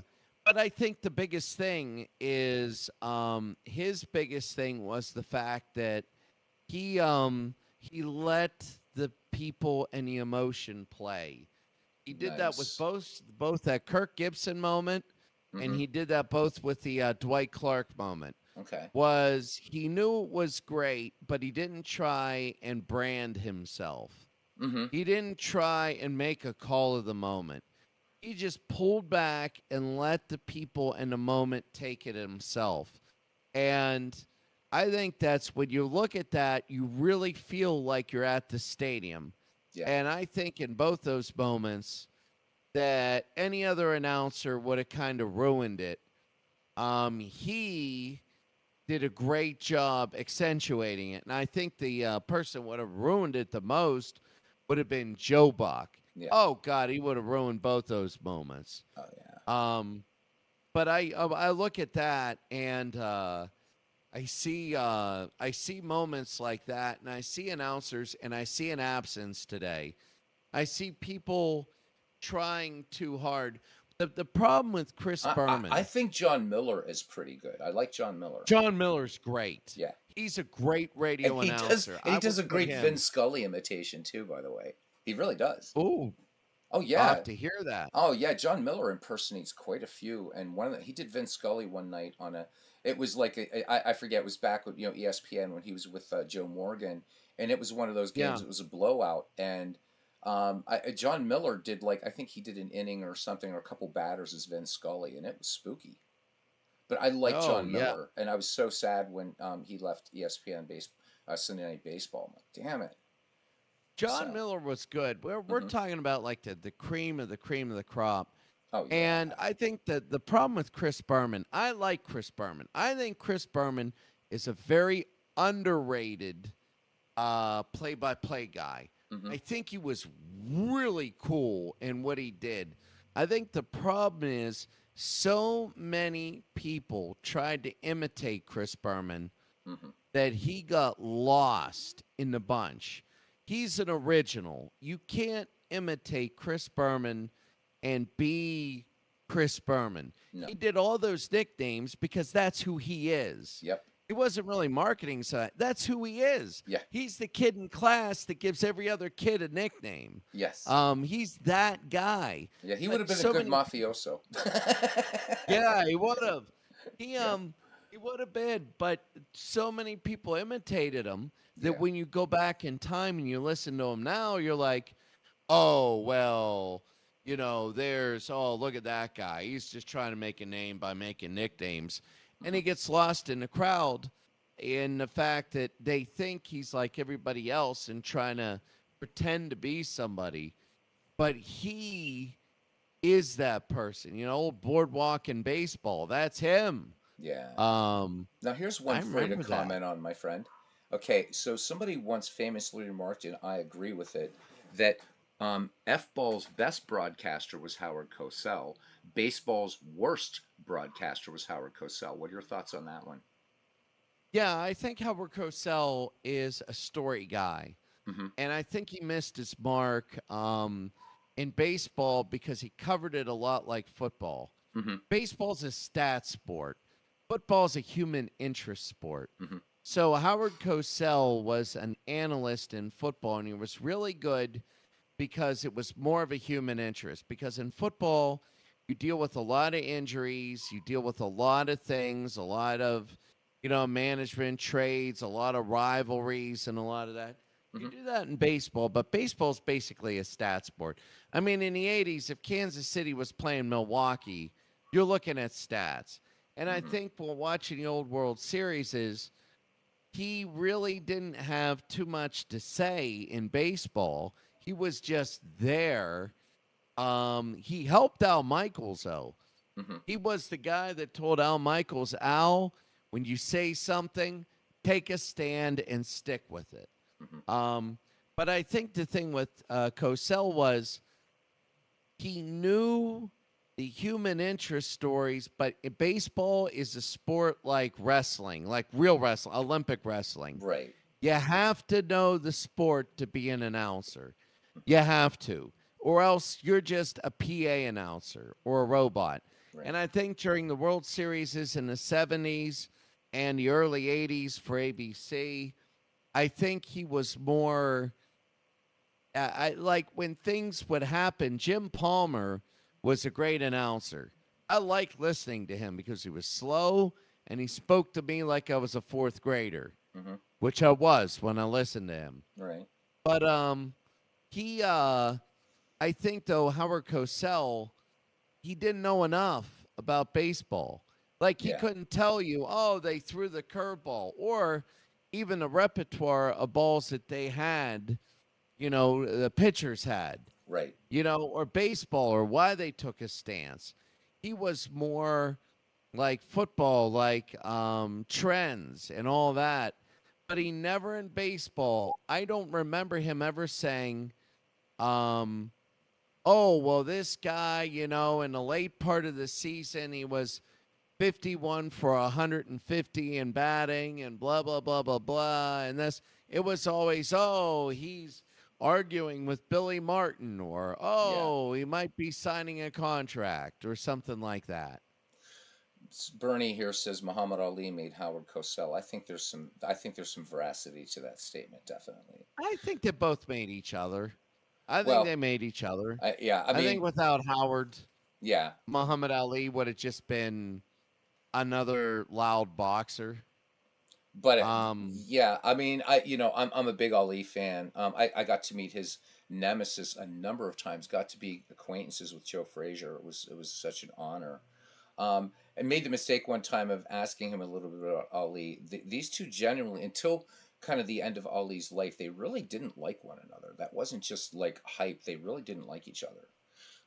Joe Frazier just kind of sharing a few stories and at that time, but as Ali reaches the end of his life, I'm glad they had and Frazier was able to tell a few Ali stories then. I think they were both great, but I don't know. I always felt, I heard that statement about Cosell being baseball's worst broadcaster. I mean, he's worse than well, than Joe Buck. He's just he is. I mean, that's saying something. I yeah, used to one of hate to hear Cosell doing baseball. It's like, dude, go back to the other games that you do. You don't belong in baseball. You, yeah.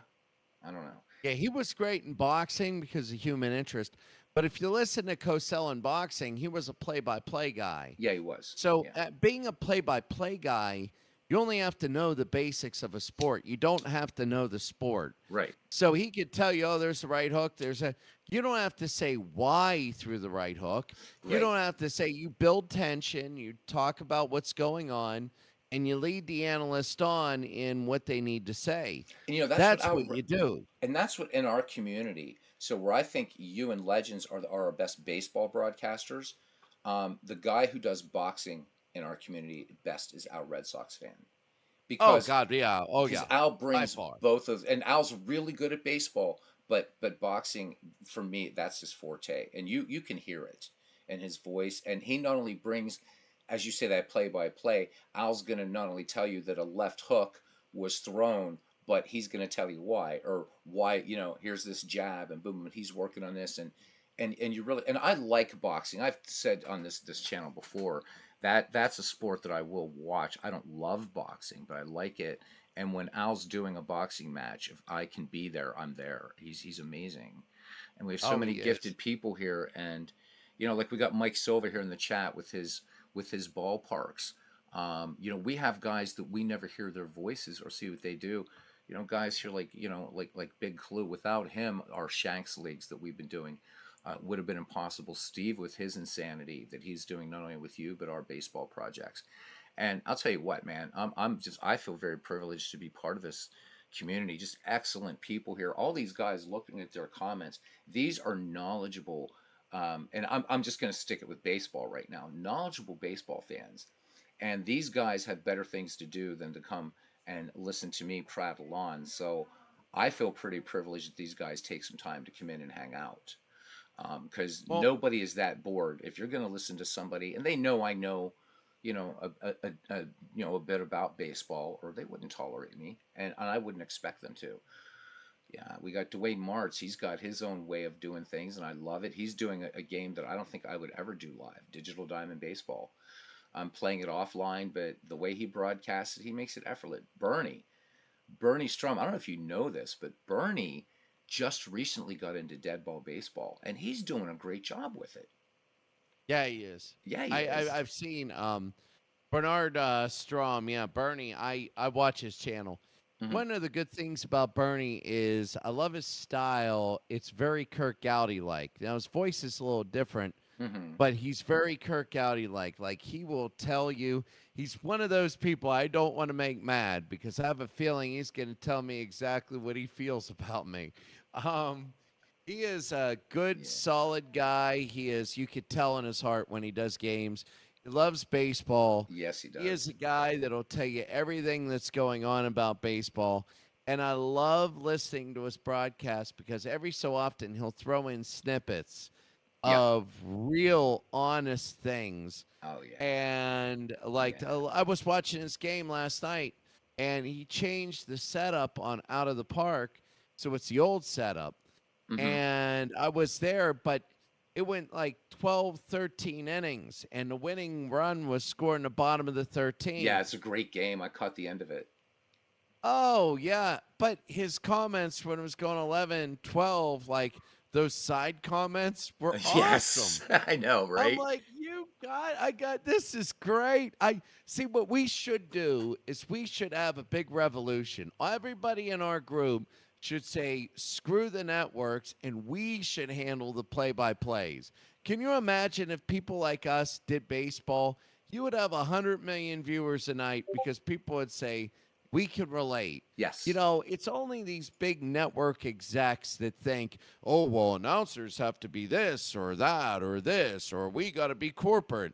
If you put regular people on, we'll just listen for the announcers. When I was a kid, I used to listen to Dick Vitale because Dick Vitale in basketball used to teach me about basketball, and he was goofy. He was like a goofy gym teacher in Yeah. high school. I Yeah. loved it. I loved it. But they would never fly today because we got to have a corporate person Hmm. that once played Division III basketball and blah blah blah blah blah. I And think they you're they right. I think can't do the fans would be same totally thing.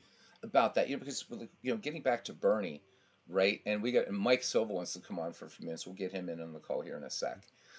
Is this right? Because what and I say what we try to create in this channel is like we're a bunch of guys in a pub talking, and there's a baseball game on, and I love that, right? And I think that baseball fans even more so I think for me f ball and basketball they've always kind of I mean maybe f ball more than anything is really kind of so corporatized but for me baseball Oh yeah. man baseball has always been kind of like sort of the working man sport that the college professor can be there as well and I think you've hit it on the head that I think people would love to hear just again guys with good voices like yours and legends but still right calling the game because you guys are real fans in the trenches whatever but you're not so you didn't play in the minor leagues so what right you have great baseball stories you've played baseball but you're not going to come across as a corporate mouthpiece and I think that's what made the old broadcasters great. As a Pirate fan, how much shit Bob Prince got into with Iron City Beer and all that kind of stuff. If you've read about that fiasco in the '70s, Bob Prince got fired from the Pirates. And Yeah. because he wouldn't be a corporate mouthpiece. And Yeah, it wouldn't. no, he wouldn't. And the old, You know what I miss the most? what's I that? miss the sports. I miss sports. When I was an equipment guy for Pitt. Right. And if you turn to the very back, my name's in the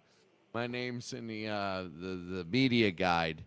It says manager next to it, so I was a manager. Sorry about this. It's a drunk story right now. You're all right, But man.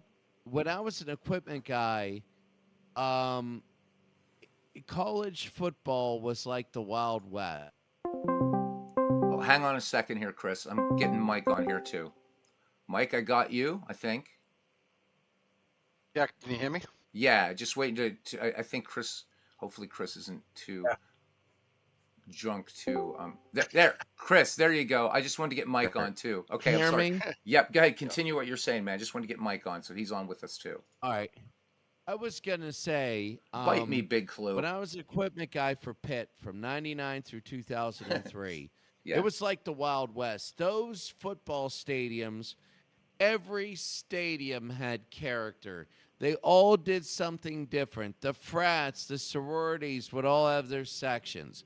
The Right. students, it was all great and it was all organic. Oh yeah. It was all people doing stuff because they wanted to. It was great. Hmm. Oh, Penn State has whiteout now. Everybody has whiteout. Everybody has blackout, whiteout. Yeah. Come on. God damn it. They ruined it. And These everybody's a corporate nation now bastards too. ruined it. Everybody's a nation now, right? The Red Sox started it, but now everybody's a damn nation. It's like, no, stop it.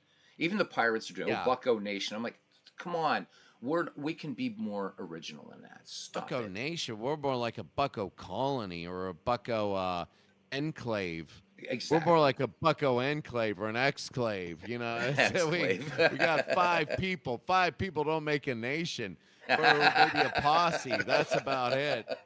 Oh my But the God. bucko posse. But Right. that's the thing that's missing is a character. And I think the first people that sort of were corporatized were the Red Sox in '05, '06, when they had people called the idiots or whatever. Oh, well, like that. Hmm. It was all corporate. And then the Red Wings did the same thing in hockey. And I got all pissed off in the late 2000s during 2010 because as soon as they came out and had a nickname, Nike, Aeropostale, Adidas, they came out with the t-shirts to Yeah. capitalize in 2 days. Yeah, they did. I'm Yep. like, seriously? I remember the old hand-drawn shirts of Franco-Italian Army in the 70s. I've seen Like films of those. Yeah. Well, yeah, like but think all about, of those yeah, things were great and organic. Like the Steelers of the 70s used to have yeah, family. all the Polish people, all the Italians, all that, and the Steelers. Yep. It was great, but it was all organic. Yep. Now Yeah. it's just all they tell us when to cheer. They tell us when to do things. Nobody has a mind anymore. But that's why people aren't as connected to their sports teams anymore. Mhm. They're not. What do you think about Used to that, be Mike? you lived and died. Oh, Now all of a sudden, go ahead. oh no, Sorry. that's fine. Chris, it's a pleasure to be on here with you because I definitely enjoy your broadcast as well. Oh, Adam, I Just love wanted your to, stadiums. Like, I love your stadium. You're the only reason why I keep playing out of the park baseball and did that is because of your stadiums. I thank you. did that regular generic stadium they have that looks like San Diego's Padres Oh, I stadium of hate that today. stadium. I wish they Yeah. would. Oh They got to God, I get went. Mike to do the default stadium out Oh, of the park sucks. Oh my God, I hate that they thing. could pick any of the. I have fictional They could pick any. There's a ton of stadiums I made, but I anyway. know. But I was just saying, imagine in the '70s, when they had the Pirates had the We Are Family thing, and Yeah. imagine that Yeah, if that was today with the social media and everything, everything would be corporatized there too, But luckily we didn't have that then, so it was more of like a Right. local, like with the Red Sox when like I think it was '88 or whatever, we had like Morgan Magic, like for, the manager when he came on, and oh the Red yeah. Sox they reeled off, they had T-shirts but it wasn't like a crazy corporatized thing, it was more like so it didn't feel that way. But you're right, since 2004 when the Red Sox won the World Series, that was like since then it's been unbelievably corporatized, like crazy, just marketing gimmicks, like Mm-hmm. everything up to yin yang. I mean, like for instance, I was laughing because I saw this on Twitter the other day. Was the Red Sox are planning on having a Barbie night, or and it says at Kenway Park, like that was like the marketing thing. Oh It's so man. disgusting, right? And I was like, but my friend had a great point. He said, he's like, what people don't realize they've been having Bobby Night for 20 years since they started selling pink Red Sox hats. You know what I mean? But I mean, it's Oh. true. I mean, Yeah. because we have the pink hat crowd. Like just the Yeah. people that come to the game, they don't watch the game. They just sit there on their phone, hoping they can get on the big screen. That's the Mm-hmm. whole thing there. I just want to throw that little thing in there about the corporatization because I believe me, being in Boston, like I can totally see it. I'm totally fed up with the Red Sox and just the way they've been run. I mean, I can't complain about the 4 World Series in the last 20 years, 20 something years, but I Right. mean, I'm definitely not going to. But I mean, it's just like, this year is just basically like the straw that broke the camel's back for a lot of people, the way it's been run. But anyway, You know, yeah, that's why I that's kind of what love. I thought. That's why I love these international sports. Like I'm going to in 2 weeks. I'm going to be off for a week, so I'm going to Bangkok, and in there's a soccer team called Port FC, and they have about 8 to 10,000 seats at their stadium. I got to climb over a lawnmower to get to my seats. It's great. I love it. I'll take pictures. I'll send it to everybody. But everything there is so organic. Even the ladies watching from their apartments hanging laundry out. Um, it is so organic. I love it. When I went to Saudi Arabia and I went to Jeddah and I went to the stadium there, the Crown Jewels they call it, Etihad and Ali, there was no corporatization in that. And it was so fun to see what people do on their own, the different signs, the different fan clubs, the different everything. It was great.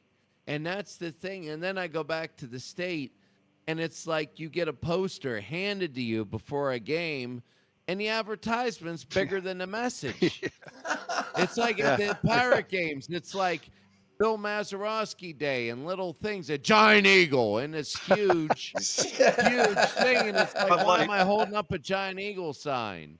Oh You yeah. know, and Yep. Right. it's so I love the organic stuff. I remember the days when people used to run out onto the field because they were happy and attached to teams, Oh not because yeah. they wanted to get on TV, Right. but when they hit a home run to win a game, they literally wanted to celebrate with their team. Like or You like know when or that like when they Hank Aaron broke Babe Ruth's record, right? That was just like all these people swarming the field, right? It was just because. well, those two almost got shot. Did you ever Well, hear I about know, that? I Yeah, know they that got was. snipers in the top, and the I guy know. was being talked down not to pull the trigger, and Oh, I know, it's because a like they, black oh man my broke god! Babe But Ruth's I see record. it. I see Yeah, the point. yeah, yeah, Yeah. yeah. Or Celtic or basketball games when they stormed the court. You know, that's kind of crazy. Like the Celtics, I remember '86 or so, and Oh yeah. They stormed the court with the Celtics, and Larry Bird was just throwing shoulders into people. You know, trying to get to the locker room. He was just like bowling people over.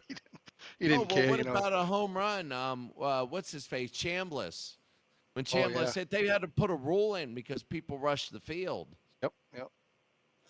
The Big Chris Blue says, Chambliss or rule. back in Ken Castro's day when they'd march with the team from the hotel to the ballpark and back. Shots fired. Here we go.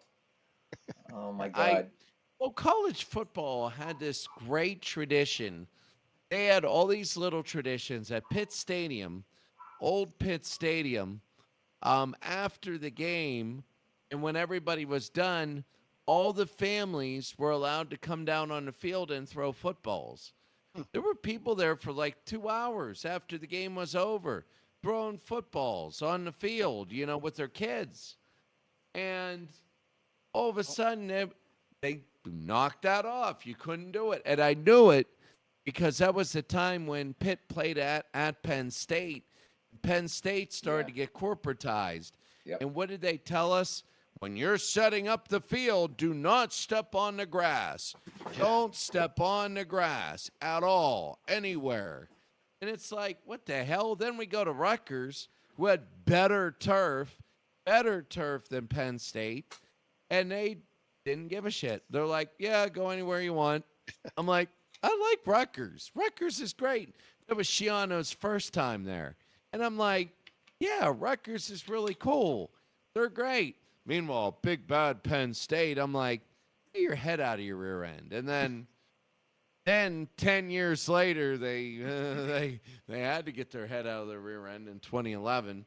But you get my point. Mhm. Whenever you get the money involved, the best, it's real funny I say this, one of the biggest leagues in the world that's struggling with this is English Premier League in soccer.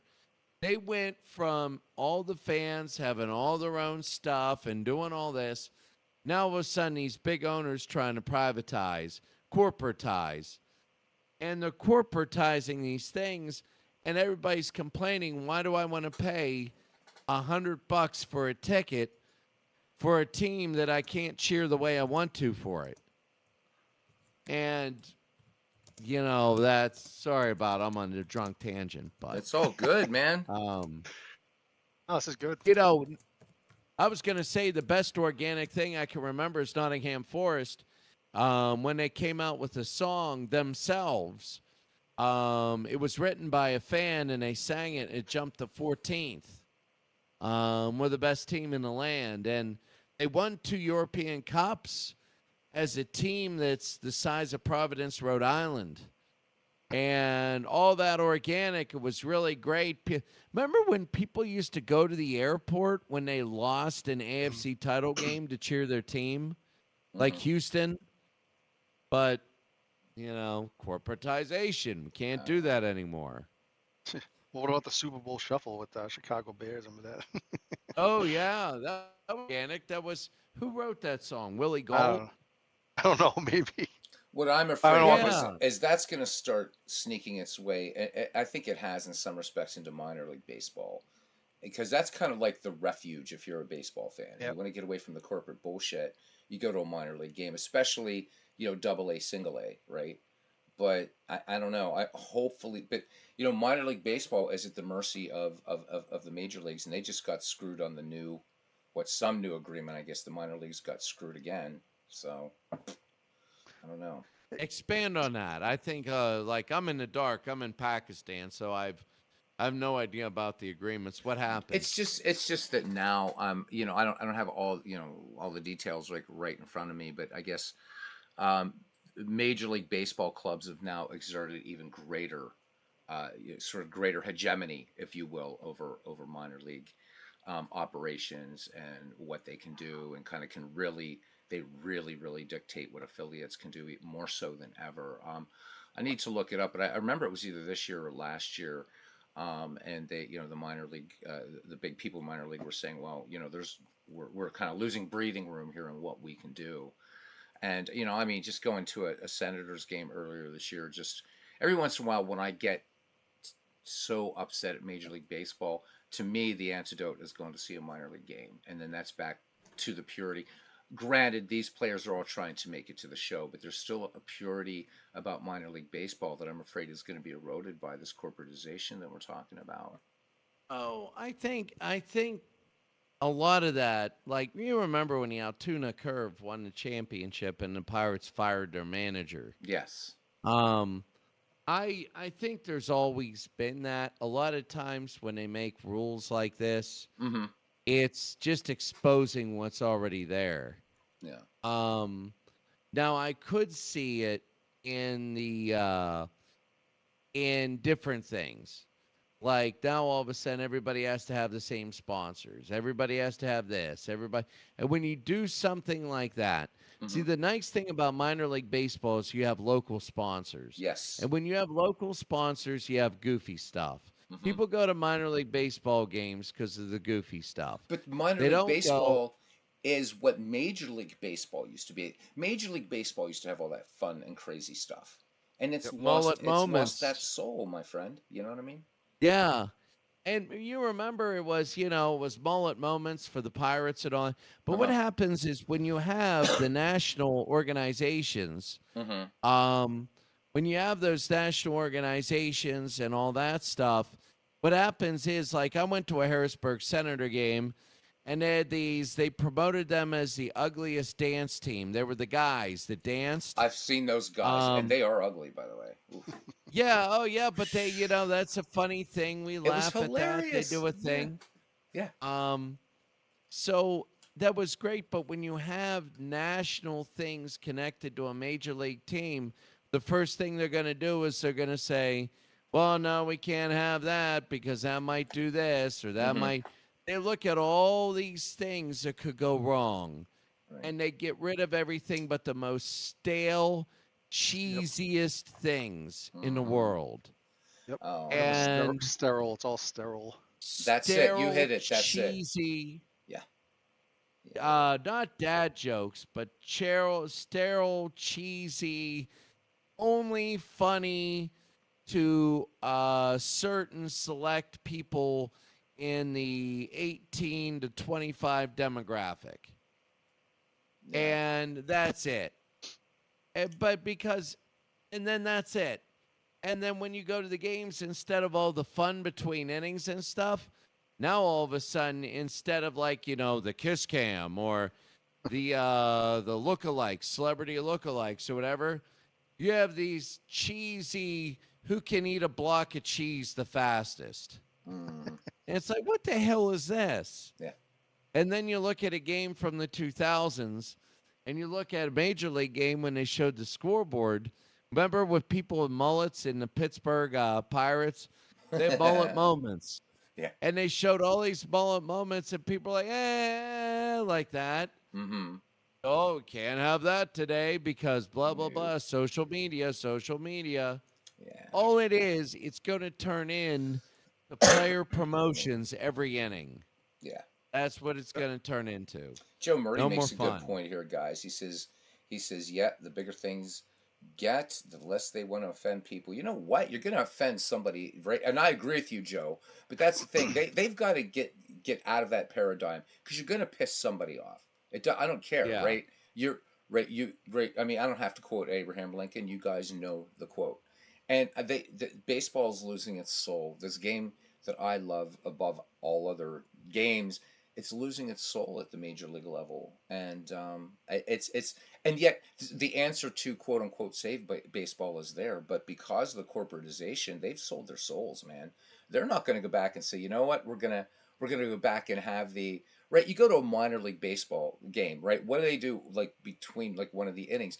They have those. They're shooting T-shirts Yeah, into the towels. crowd, Yeah, man. t-shirt. That's T-shirts, awesome. Yeah. towels, whatever. Come on, man, bring it back to major league. But you know what? No, we're afraid somebody might get the wrong idea and bring a slingshot with an explosive and blah blah blah blah blah blah blah blah blah.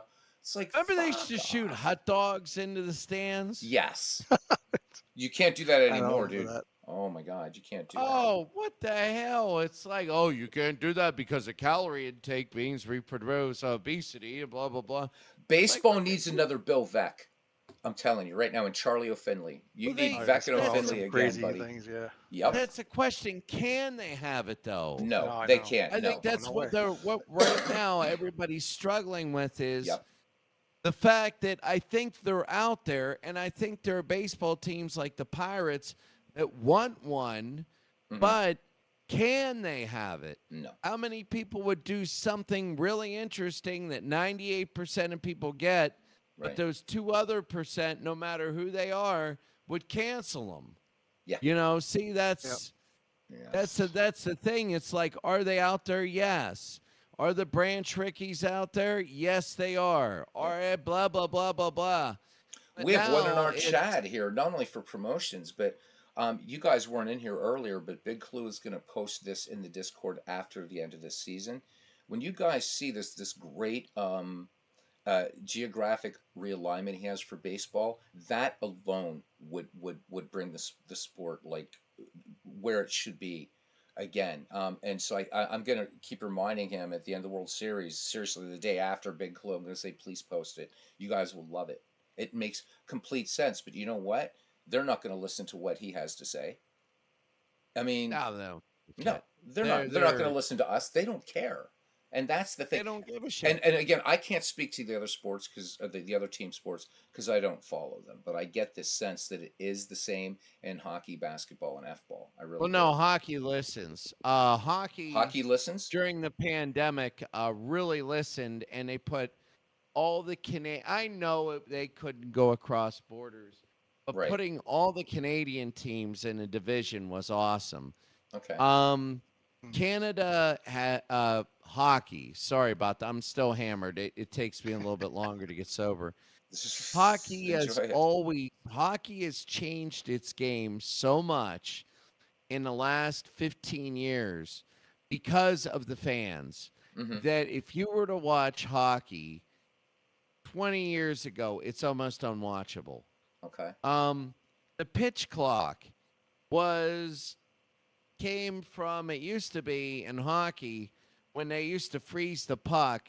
It used to be like a minute and a half in playoff games before you drop the puck again. Now it's 15 seconds. Because the fans are like, we don't Oh, yeah. want blah blah blah. We don't want to stay up 3.5 hours for a playoff game. Hmm. Penalties are now being called. So the superstars, the stars are in the game more. And people want to Yep. see like Mario Lemieux played under these rules. Mario Lemieux would have had a 20-year career. Um, hockey has changed so much Yep. Hmm. that it is really a fun sport. That's why it's so expensive to go to a freaking Oh, hockey game now. I remember when hockey was the cheapest sport in Pittsburgh, cheaper than the Pirates. Hmm. In the early 2000s, when the Penguins were bad, hockey was also bad. I remember it was for a student rush ticket. Student rush, I could sit next to the glass for $20, and I did do it. You can't. What's that And it cost was now? What does that cost now? Do you oh, think? oh Christ, it'd 200. be $200. a Holy regular shit. ticket would be about 470, Oh my Oh, God. okay. Jesus. $470. Wow. If you have a season ticket, it would probably be about 200 a game, 200, 220 a game. If you were to get one off eBay or whatever, it'd probably be 470, 400, 380, Damn. depending on who they play. Holy Yep. shit. I thought going to see Paul McCartney for 300, well, but again, he was a Beatle, so, but $300 to see him, but holy shit. Wow. I didn't know it was Yeah. that expensive. I always thought basketball was the most expensive one to go see, but I guess it's hockey, huh? Uh, Because I know Probably like the same. you Probably the can't just same. see no, the the you can't NFL. see the Lakers for like $30, right? Or the Celtics or Yeah, whatever. well, the NFL's the most craziest one to see. Is it? Okay.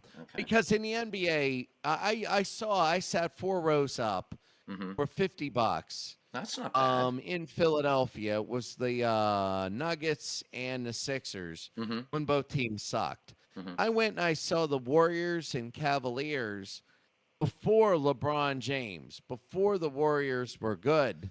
Mm-hmm. And yeah, I remember that. That was a 5 overtime game. Joe Murdy just put one in. Right. But I've seen them. anyway, yeah, I went and I saw a Cavs Warriors game and I paid $50 a ticket and I was 8 rows back. So basketball, if they're bad teams, basketball is such a showman sport Oh yeah. that Cleveland is one of the best teams in the NBA now, but because they don't have a big superstar, you can see them for relatively cheap. But NFL, if you want to see an NFL game, it's going to really, really cost you. Even the stadiums where they suck, it's going to cost you at least $150 if you want a good seat. If you want a really good seat, it's going to be about 300. Wow. Yeah, that's incredible. Bernie says a family of four can go to Red Sox game with each having a hot dog and Coke for $500. Why are we complaining? Whew.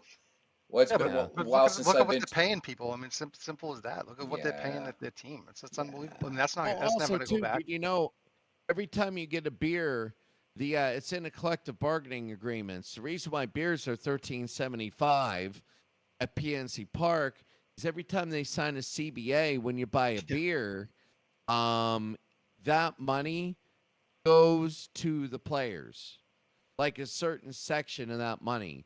And Yeah. I never knew that. Concessions have a certain section of the money. It's all under CBA. That's Yeah, why it costs like $10 for a hot dog. yeah, it's It's ridiculous. not the stadium charging that. They only charge $2 for a hot dog. Then you have all these thousands of fees put on top of that, and the players get a slice of that. Damn. So now all of a sudden you're paying $13.75 for something that's marked $2. That's why Atlanta is the best when it comes to concessions. You can get like a $4 hot dog there because you only pay the stadium and the union fee. That's it. No other stuff. Um Sorry about that. I'm just Don't no apologies, dude. This is always free well, I'm form here. drunk. I got to apologize. So I do no, that you all the don't. time. No, you don't. I'm gonna do one some night here drunk. Apologize tomorrow. Yeah, I'm gonna come home on a Saturday night sometime at 2 a.m. and I'm gonna do a game. So it's gonna happen at some point.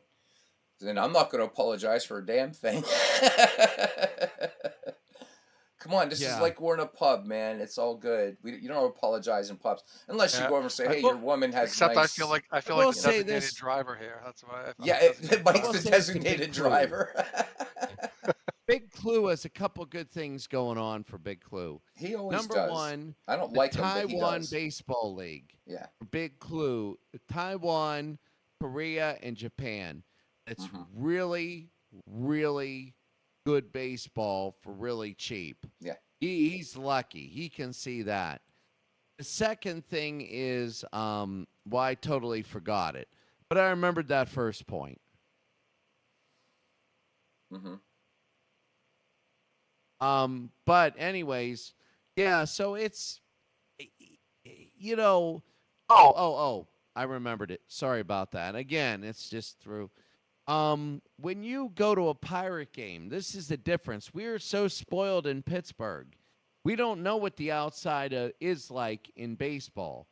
Because in Pittsburgh, we can go and get seats right near the field for $40 a ticket. Mm-hmm. Yeah. Parking, we can park across the bridge for $5 Yeah. It is across cheap. the Yeah. Clemente Bridge. Yeah, and that's a So nice walk there, and too. Yeah. we complain about that because we go, hey, it's expensive. Yeah, go to Yankee Then, Stadium. Go to Fenway oh, Park. Then you're gonna know what expensive is, right? oh my God, yeah, 50. I went to Toronto. Toronto. Do you know Toronto used to be the cheapest big city, like one of the cheapest big cities on earth? Yep. Like Not anymore. literally. Not anymore, buddy. Oh my God, It's the no. Canadian New York, dude. It is now, and that ruined it. It used to be, I used to go up to be able to go to a Blue Jay game Mm-hmm. in like 2016. I used to get good tickets, and parking was $10. Mm-hmm. Good tickets were 25, and the only thing that sucked was gas. That was the only thing. You bought gas in Buffalo, and you came back. Parking was $40. $40. Um, and then what happened was I went to the game, and it was $90 for good seats. All right. And then it was another, like, hot dogs were like $18. I'm like, Mm-hmm. what the hell is this? Yeah. You know, so Yeah, we throwing do my have hands up. that we do have that sort of insulation in Pittsburgh, but Yeah. we become competitive again. That's gonna change. And by the way, man, just as a side note, yeah, we finished again below 500, but Chris, I got a good feeling about this Pirates team. We got a Yeah, good they do. core, man. We really do. We played some good baseball this last month, so.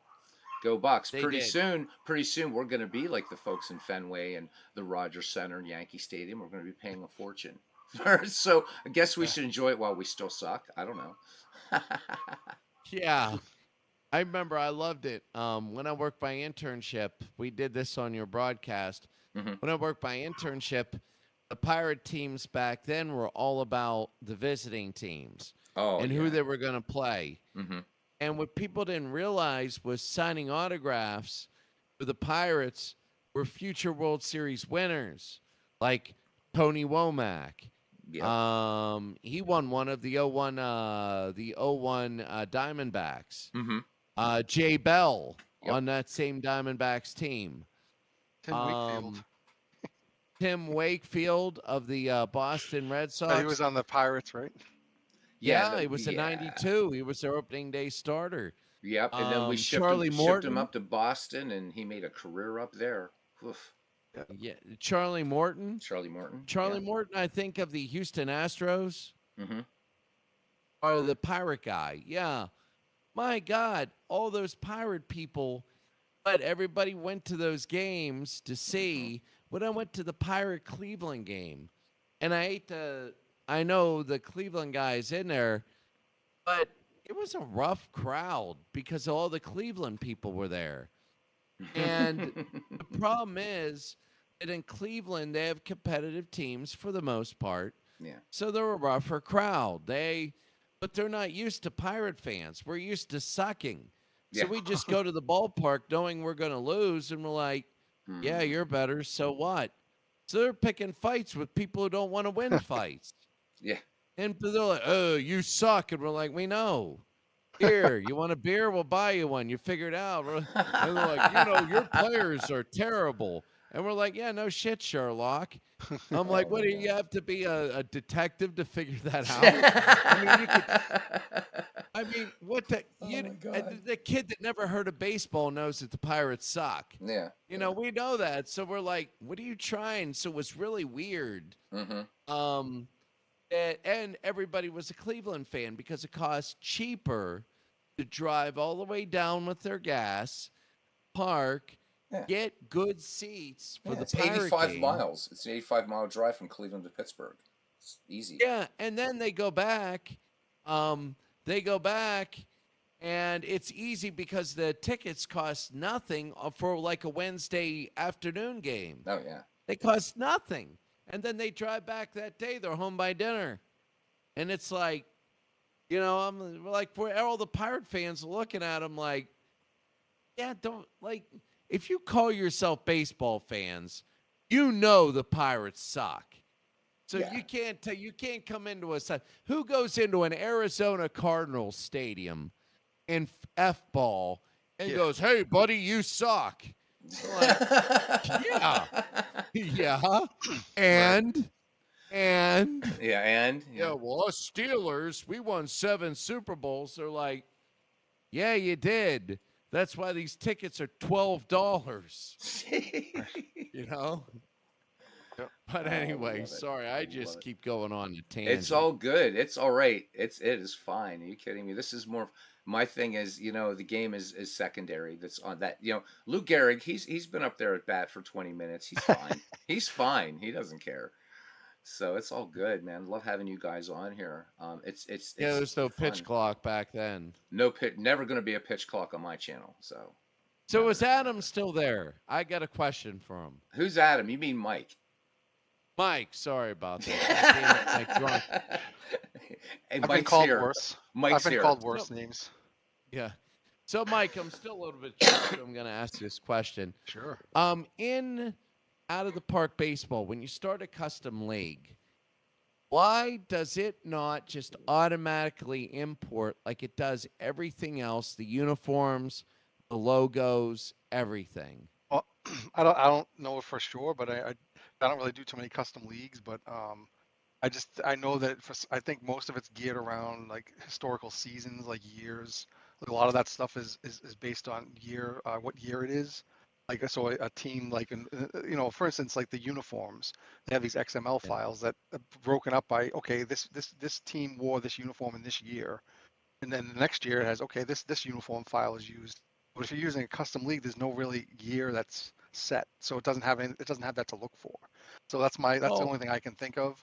So if you're using a custom league with teams from different years, that's going to throw it all off. So It's you not got to going to set know. everything up, Right, right. everything up. So like It this file stinks. I'm Yeah. playing, this guy did a lot of work to, because if you create this custom league, without doing all this, you're going to get those like in that Castro McGregor league that I have going on with the 19th century and dead ball. So I went and found all the dead ball logos, but for the 19th century, I kind of had to, partially create some of them and use the out of the park logo generator. But as you noticed, Mike, even in the dead ball ones, they're still using the Cincinnati Reds font, so it's not using your uniform mod. So that's a good Right. And question from yep. Chris there on that. And I did open hey, up a well, I did open up a bug ticket for on the OTP side on the just with that whole thing about the not using the right jersey fonts and stuff when creating tournaments and whatnot. The historical exhibition setting. So hopefully that gets fixed maybe in the next version or something. I That'll Yeah. be, I mean, I hope so because it took me 12 and a half hours Oh for the yeah. Creators Cup. Yeah, I 12 can and a imagine. half to tweak and tweak and tweak and tweak. Yep. 90 teams in that. And it was boom, boom, boom. And then my brain hurt, so I needed to take about an hour off. And So, then I did gentlemen, it again and did it again. Trouble has just entered Yankee Stadium in the Steve personage Tate. of Steve Tate. Steve gave Chris some time to talk about the project that you and he are doing, that state project for, for F ball. So, Steve, I can't wait. Steve, I cannot wait. I cannot wait. It is going to be, that's going to be a really, really, really fun project, Steve. That's going to be freaking really fun. Now, Steve, I'm hammered right now. I just came from Oktoberfest, and it's about 11 o'clock at night here. Yeah, it's 11:26 at night, so I just screwed no, my you whole can night say it. It's up. fine, man. This is not a kids channel. You're fine. All right, that's good. But anyways, but I came from there, but sober. You know what I did today, sober? At our board picnic, we had a work day today. I handled the bingo station. And I got all of these people totally addicted to bingo, American bingo, not Oh that no. British bingo. British bingo's British bingo. weird. It's weird. You saw my Facebook page. I played British bingo one night, and they go 1 to 90 in their numbers, and they're like double eights, two fat ladies, 88. like that. And I'm like, come on, just say B7 and go to the next one, you know? God damn, everything doesn't have to be freaking poetry. That's why cricket still exists. I'm sorry, MV. The only Oh my reason why God. cricket exists is because some asshole is in his basement creating poetry about a game about a guy that hits the ball and doesn't have to run. Oh my Doesn't have to God. run.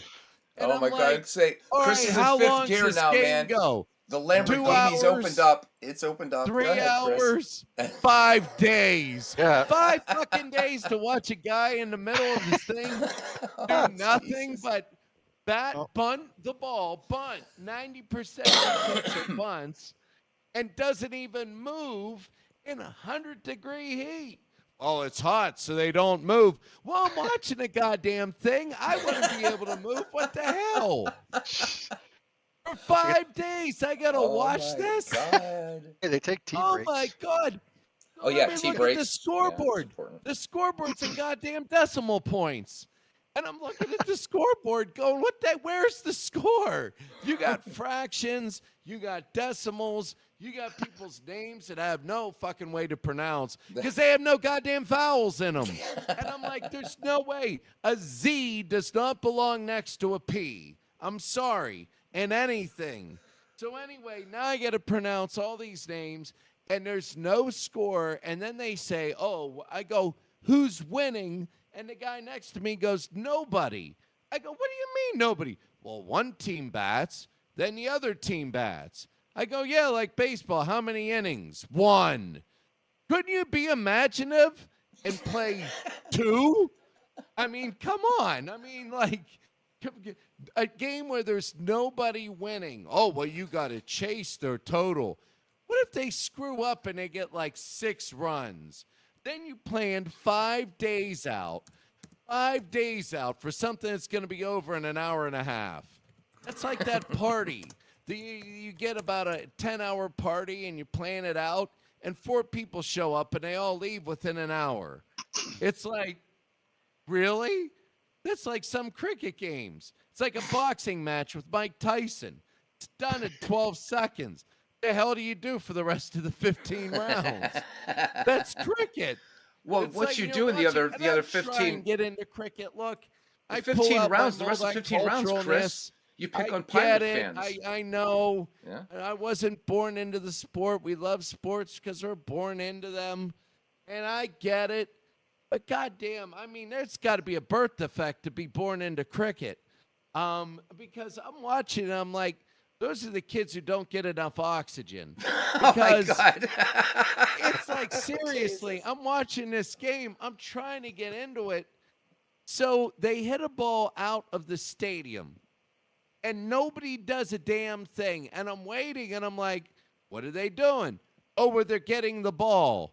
This is a multi-fucking-billion-dollar business, and you got a child that's 8 years old running out of the stadium to get a ball, and then for a multi-billionaire thing, and then he's going to throw the ball back in the stadium like we're playing in the playground, and we only have enough money to buy a rolled-up sock and sawdust.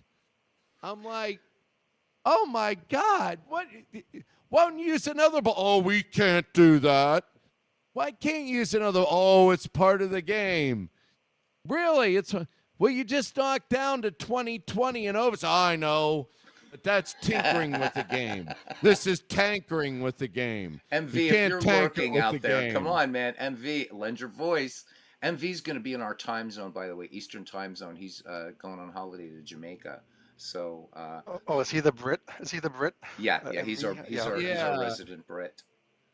I mean, I He get must be fired loving up. he must be loving the cricket chat here. Yeah, But I that's mean, why I'm sure he's not. That's why I wish he would say something. There's 11 people right now. MV has to be one of them, because the chat's well, going pretty well, but that's not showing that it's 11 people chatting. I MV, like he likes MV. to. Oh, I And I love love his MV. I love I MV. love his broadcasts of cricket because I love him. I think it makes it great.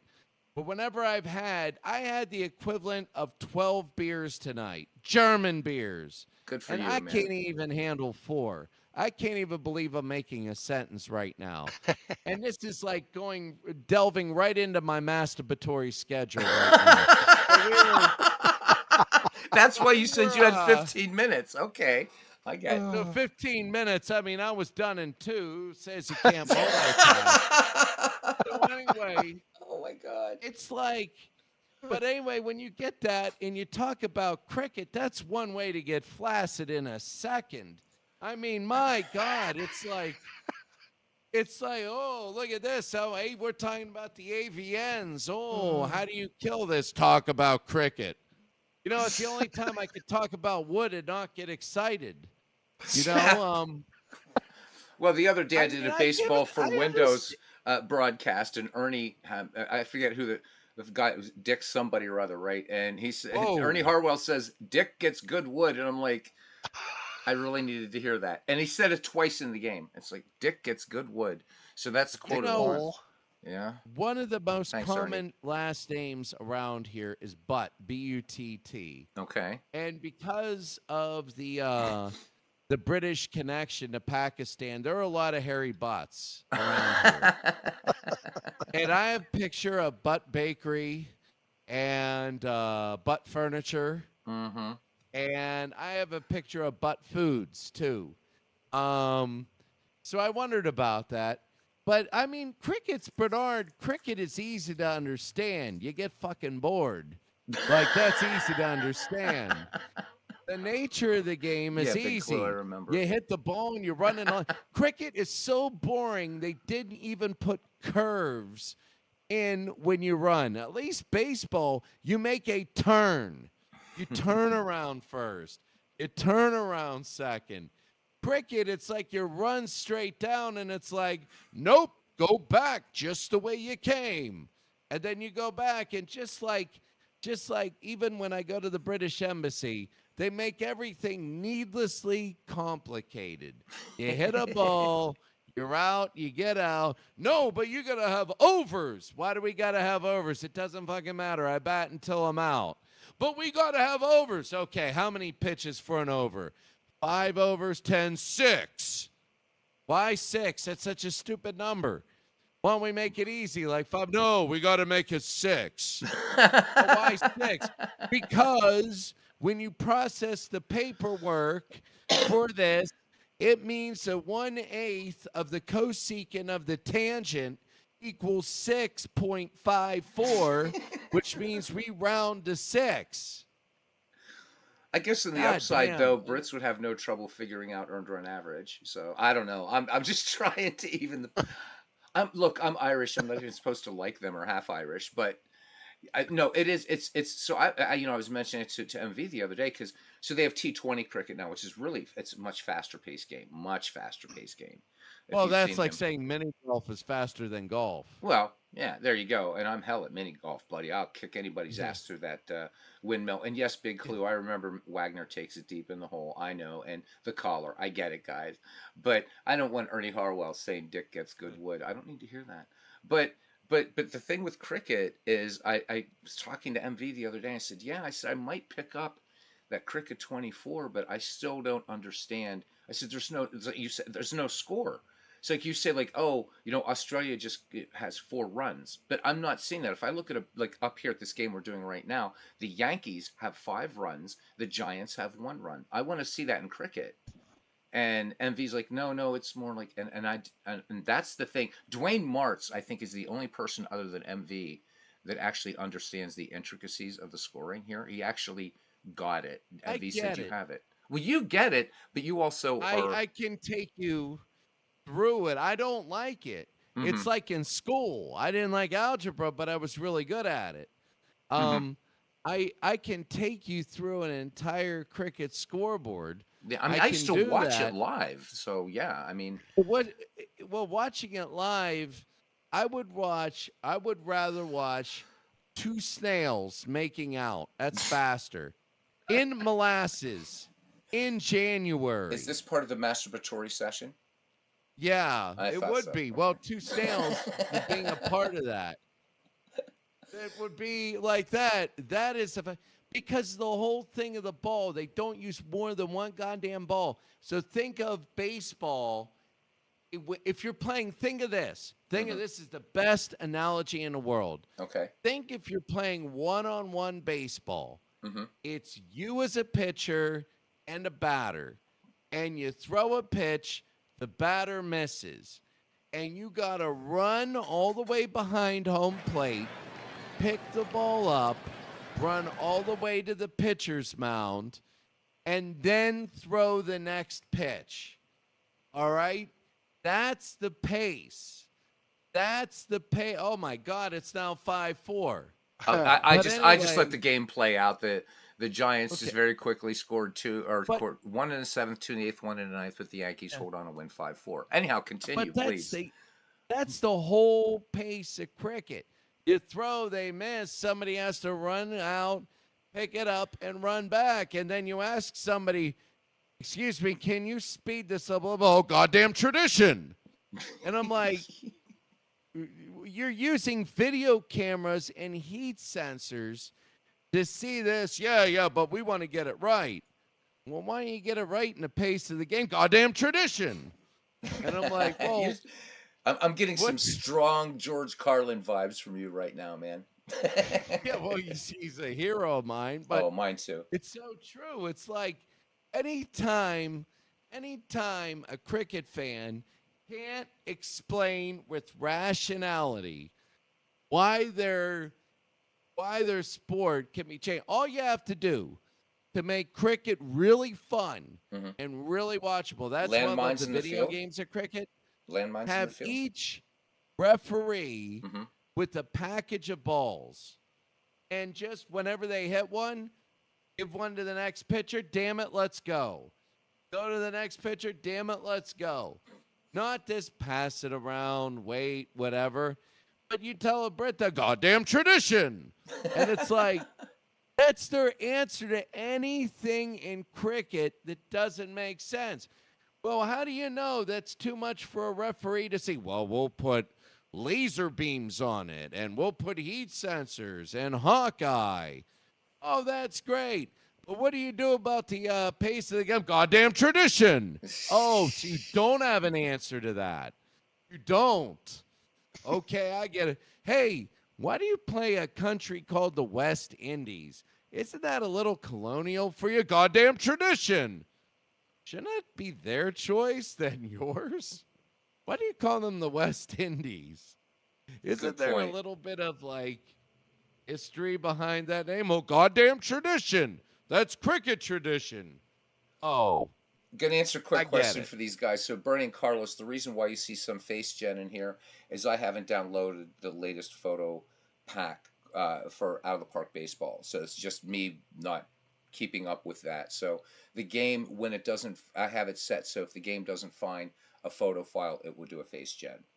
That's why, guys. They know I hate face gen, and they're wondering why there's a few face gens in here, and that's why. Yep, that's the only reason. You're not learning from MV. What No. you should have said was, why is there 3D? You should have said, goddamn tradition. Goddamn tradition. Tradition. No, we got to sing some Tevi here. Let's do some Fiddler on the Roof, right? Tradition. Yeah. Oh my God. This is insane. I mean, Blake Snell, face gen. What goes goddamn tradition? And that's what they say for everything. Why does the Cricket World Cup, the one-day international, do you realize one game in the one-game-a-day international takes 7.5 hours to play? Well, so MV would have an answer for that. So he says at least for test cricket. Oh, good. Goddamn tradition. Goddamn tradition. And he also embellishes upon that. And he will tell you that, and he has said this, that test cricket tests your soul, your resolve, and your cojones. So that's why test cricket plays out over days and days. It's supposed to be. Okay, well. Yeah. But yet now they have T20 cricket, which is, right, I don't think it takes as long to play as a Major League Baseball game now. I think it's fast. No. T20's 4 hours. Oh, is it 4 hours? 4 okay, hour so game. it's still, it seems fast, so I don't know. It takes 1 hour 45. Okay. And then you get 25 minutes in between when they change. and then another hour 45. Okay. Nobody shows up until the last 2 hours. Oh, So on the first pitch, the stadium's empty. okay. And then in 2 hours, the stadium starts filling up. And then after that, in the last 2 hours, the stadium is full. That's it. It's the opposite of Dodger fans. They don't leave early. They arrive in the seventh inning. And when I'm in there, I went to Rawalpindi, the stadium in there, and I got I sat in the who was the guy in Libya for all those years? Gaddafi. Gaddafi. Right. They have the Yasser Arafat stands and the Muammar Gaddafi stands. Okay? Uh-huh. They named all these stands, and I wanted to sit in them just so I could say I sat in the Yasser Arafat stands. Right. You know? Uh-huh. So anyway, we sit there. There's nobody there. Nobody. And then all of a sudden they're playing. I'm like, boy, this is a bust. And then all of a sudden they feed us. They feed you in the stadium in the VVIP seats. They feed you. And then with an hour and a half left, now people come in. And it's like, the security sucked that bad here. It takes 2 hours. And they're like, no, they always come back in the last hour and a half. They just watch the last hours and a half. I'm like, that's it. Oh, my God. See, everybody that says, oh, it tests this and that, they're the ones that flip through the channels that never watch the whole thing. They never watch the whole thing. Oh, it's great. It's beautiful. It does. Really? Oh, in soccer, they shouldn't have the VAR because it's so beautiful to have human referees. Yes, until their team loses on a bad call. Then all of a sudden they're like, oh, well, goddamn, we should have had blah, blah, blah. Like that.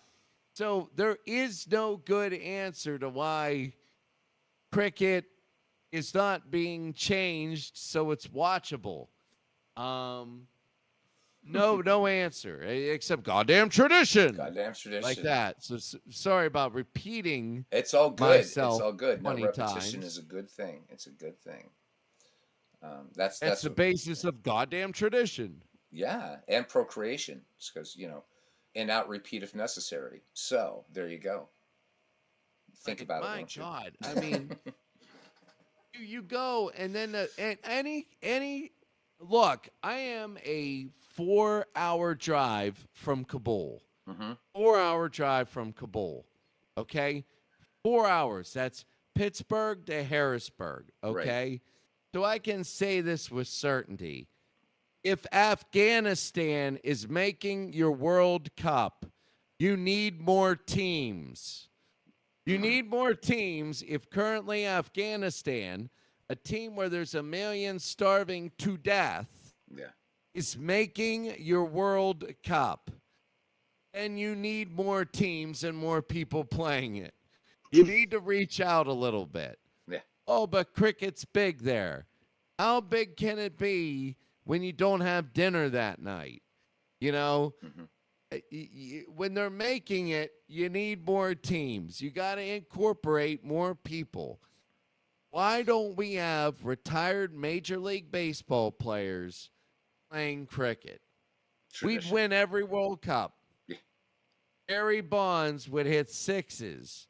Boom, Yeah. ba-boom, ba-boom, ba-boom, Well, yeah, was it back in ba-boom. the day there was a famous person in cricket who said that all you have to do is train Babe Ruth and a couple things, he'd be the greatest cricket player ever, greatest cricket batsman ever. Oh, God, yeah. Oh, it would be. I mean, that's my last comment. Is not a comment on literally Afghanistan, even though I Sure. used it. Right. It's a comment about when you have a country that is so struggling that it cannot have good infrastructure, Right. making a World Cup. Because in all the other sports, to make the World Cup, rugby, soccer, you got to have infrastructure. You got to have development. You got to have a lot of things. Sure. When you don't make that and you make the World Cup, you need to involve more teams. Sorry about that. More countries. It's all good. So Carlos is asking, that brings up the question, who's the greatest cricket player of all time? That's probably best for MV to answer. But Yes. yeah, boy, I couldn't tell you. I don't I mean, even, I think we just this should only this conversation should only be about bashing cricket. I don't, as far as actual information on cricket, I don't know if we any of us have it. Yeah. I don't know. I mean, Yes. Can we I find it please? compelling because again, I used Uh, to watch it not only living in Ireland and Holland, which by the way, it's not very big in Ireland. Holland, yeah. but I used to also watch it at Penn State. So I mean, there's like it was interesting to watch because it is there's somewhat of a Yeah. familiarity to it, but it's also it's not baseball. But I Right. guess why I like watching that T20 cricket, at least what MV is showing, is it's definitely not that kind of staid kind of pace as Test cricket. So I kind of like that there was more going on with it, I suppose. But yeah, I mean, I don't understand it completely, and so, but watching MV do it is fun, and I love his passion. But you know what? And MV, nobody's bashing you, brother. Everybody loves you. Credit where it's due for MV. Here's a guy that his passion for baseball is amazing. Hmm. He loves baseball, and I mean, He's he's incredible. rattling off. So even though his innovations suck, interleague play in 1982, and he's all about all these other weird things, ghost runners and stuff. MV's passion for baseball sometimes rivals Americans. It really, really does. I love it. I love it. Yeah. Yeah. Totally. So Oh, there's Steve Tate. And I know, Steve, that we Steve got a is awesome. project coming up in January. It's going to be one of the best projects. Even though it involves another sport, it's You really you going to can be say the fun. name. Remember, I lifted that restriction. I'm the only one not allowed to say the name of that sport. You guys can all say Yeah, it and but type it. I It's all got to good. respect goddamn tradition. Fuck So I tradition, have dude. to. Say the name. All right. Steve's working on it. So, Steve, how many teams in the project do you have now? How many teams? He was up to 16 the last time. Our target is 32. When it's 32, I'm going to play it, and I'm going to play every single game. Every game, all 96. So he has 18 so far, 14 more. I don't know how That'll he be does it, great. man. I mean, Mm. I don't know, Chris, if you ever saw his Negro League file. It's not done yet, but it's a lot of players. And when Steve gets into a project, oh my God, it's insane. He just doesn't. He start like I'll be doing a broadcast and he'll just pop in and say, "Hey, yeah, yeah, I'm just working on us in the background, but listening." And it's just like I don't know how he does it. I can stay focused on something, but Steve's level of diving in there and any of the files that he does, right? No matter if it's baseball or anything else, they're going to play accurately when they're done too. That's Oh, God, yeah. the great thing. It's not like he's just plugging in numbers. It's astounding, and I know he and Legends are going to be or are doing or maybe doing some trading back and forth as far as some baseball stuff too, which I'm looking forward to. See, I feel a little guilty, and I'm coming back Don't from feel being guilty about hammered. Steve doing So, this stuff. He loves doing this stuff.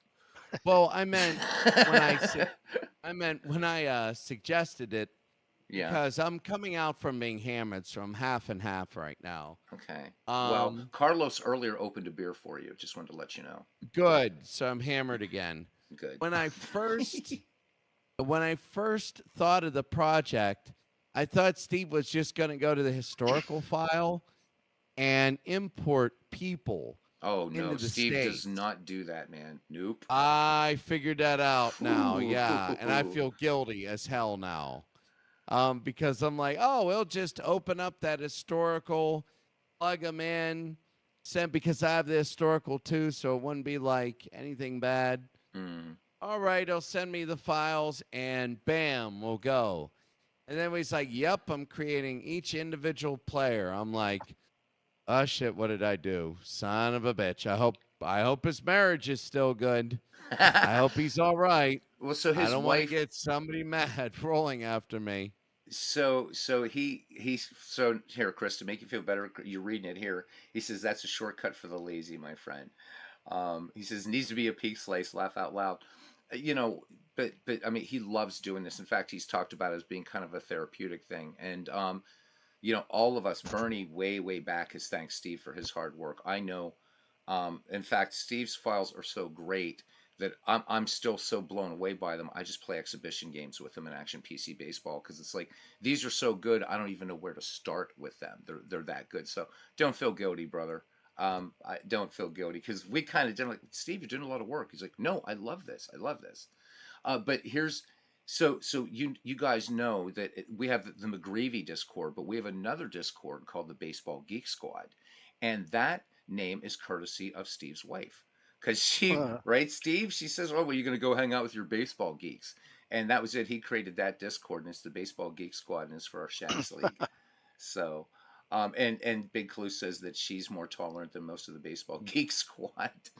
But it's great. So, and Mike, with what you do, and I mean, that the uniform in your stadium mod that took a lot of time. So I'm sure Mrs. Mike had to be either pretty Yeah, understanding or thinking you're nuts, one of the two, or a combination of the both. probably more of the second one. Yeah. Okay,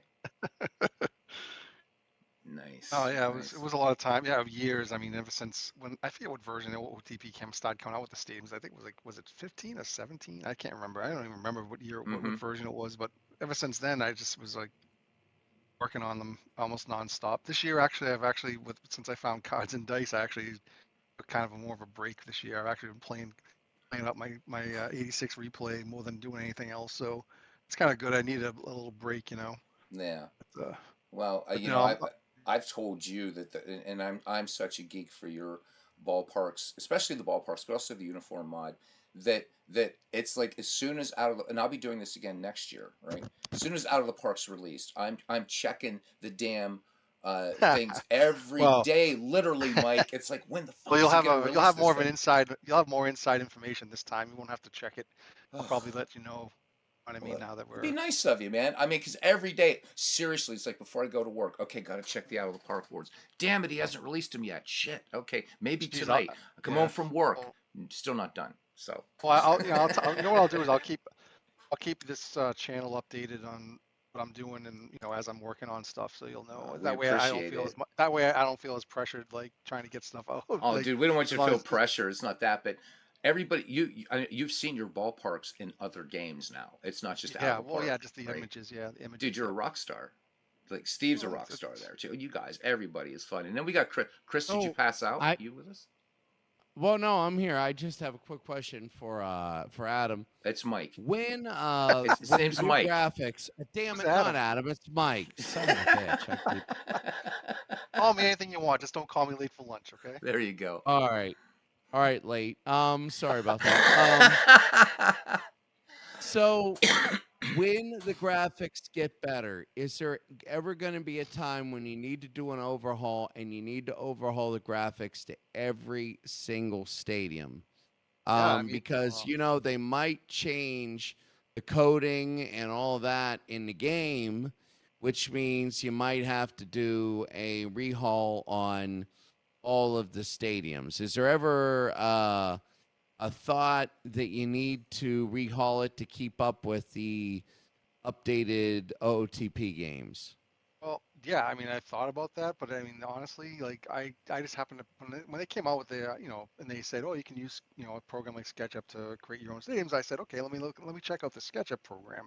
I kind of taught myself that, and honestly, if it's gonna get more complicated than using SketchUp, like if I say, and I think I told Beatles here that I've tried to mess around with Blender. And that's like a completely different animal as far as trying. It's definitely not as intuitive and not as No, easy it's not. to I use it all learn. the time. Blender's So hard. right, and if it gets where the technology is gonna need to be upgraded to, I don't honestly I can't promise anything because I would have to teach myself another program and I can't have any guarantees that that's gonna happen. So I mean I think I've pretty much done whatever I can do with SketchUp as far as obviously there's room for improvements, small improvements here and there, and I wouldn't mind going over those again if I had to. Well, your On texturing is, I think, is the big thing too. Now, oh I yeah, mean, I moving like I forward, said, and I mentioned that with Shibe, how the later version of Shibe, it's starting to look really worn. You're yeah, I putting, mean yeah, that just seems to be that's and not that's like on huge. that wasn't on purpose to be honest with you. I just grabbed a texture from Well, I didn't do that with take that in credit mind, now and say honestly. it But was on purpose because right. it looks great. It looks But great. I mean, like I said, that my if I look at my stadiums, my biggest pet peeve, the biggest thing I don't like when I look at my stadiums is like the backgrounds. Like some of the backgrounds, they look pretty bad. Like but I mean, you can't, with the trees, some of the things, the proportions don't look as correct.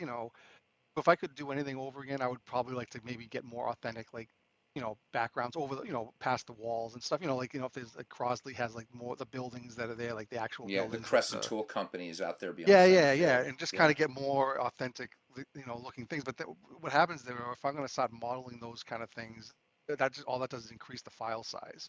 At the beginning, I was like, well, I want to keep file sizes down as right. much as possible because that way it makes it easy to upload down for people to download. Hmm. I think I started out with just the park itself with the dimensions, and then I started getting into more details as I got as I got several versions. I've added more details around the stadium, not just beyond the walls and that you can see, but even behind home plate stuff that you might see only on that when it does that little pan view at Yeah. the beginning of the game. But that's the stuff I like to do just because I like to have like some kind of I like to try to get every piece of the stadium Hmm. as accurate as possible. But my like I said, what I was thinking of as I was going to go through was maybe trying to go back through some of the stadiums and try to fix some of the backgrounds, and maybe make those is more authentic, or at least some of them. Well, I like them better because right now that's the one thing I kind of don't like, especially when I see you guys playing using them and stuff, and I'm watching. I'm like, yeah, the background looks kind of rough. But some of them look pretty good.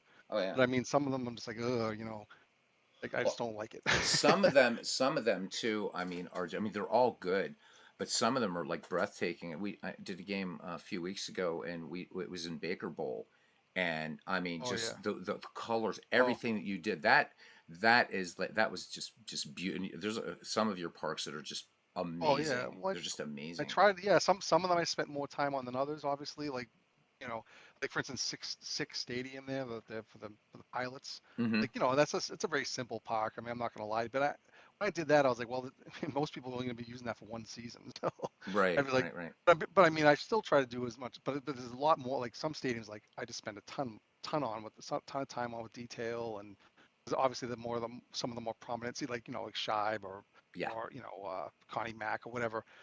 Oh, one other thing I wanted to talk about, just because I know you mentioned it, and I think I responded to you, was about you used the League Park before. Like I think it was the earliest League Park version that I have, Yeah, the right and fielder's that's the out one. beyond the fence doing Oh, bump Bailey. right, Yes. right. Yeah.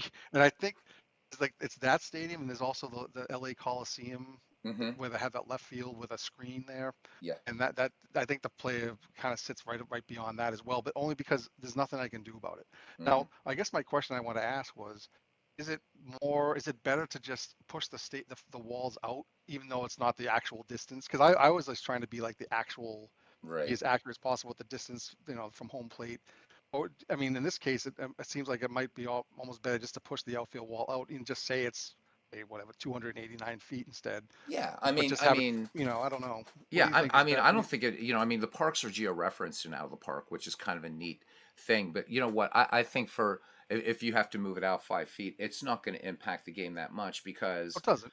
because I mean, especially if you're playing in League Park, you're playing in the dead ball era anyhow. So that short Yeah. porch isn't going to impact the game All as right, much. quick question. Is it okay if I hit the hay and go to bed? I am Yeah. tired and my Absolutely, buddy. mind's mashed potatoes. Absolutely, Chris. Okay. Thank you, everybody. Give some love to Christopher Thanks, Slovick, Chris. and going to be looking forward to everything that you have coming up. Just before you go, Chris, when's your next baseball stuff coming up, man?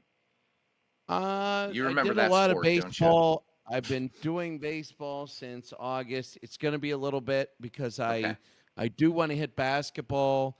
My 1991 NBA replay on 2K24 because it's got the eras, but gotcha. I'm going to do it in high school rules. Okay, Zone defenses, 5 fouls, 35-second shot clock, all right, 8-minute man. quarters. Well, And I listen. think it'll be really good. All right. Um, and that's going to take a long time. Then probably March, Okay, that's March fair enough, again. And man. I'm It's all wondering good. whether to do a Creators Cup or I'll collaborate with you to see what I should do next. Another Creators Cup or an interesting project. Well, I know everybody here in this chat looking forward to, and including myself, to everything you have coming up. Chris, have a good wank and get some sleep. All right, man. Thank you very well. Hey, remember I can multitask, so I'll Oh, now okay. get to bed. All right, I'll buddy. now get to bed. All right. Good night, All right, Chris. Chris. All right, have a good night. All right, man.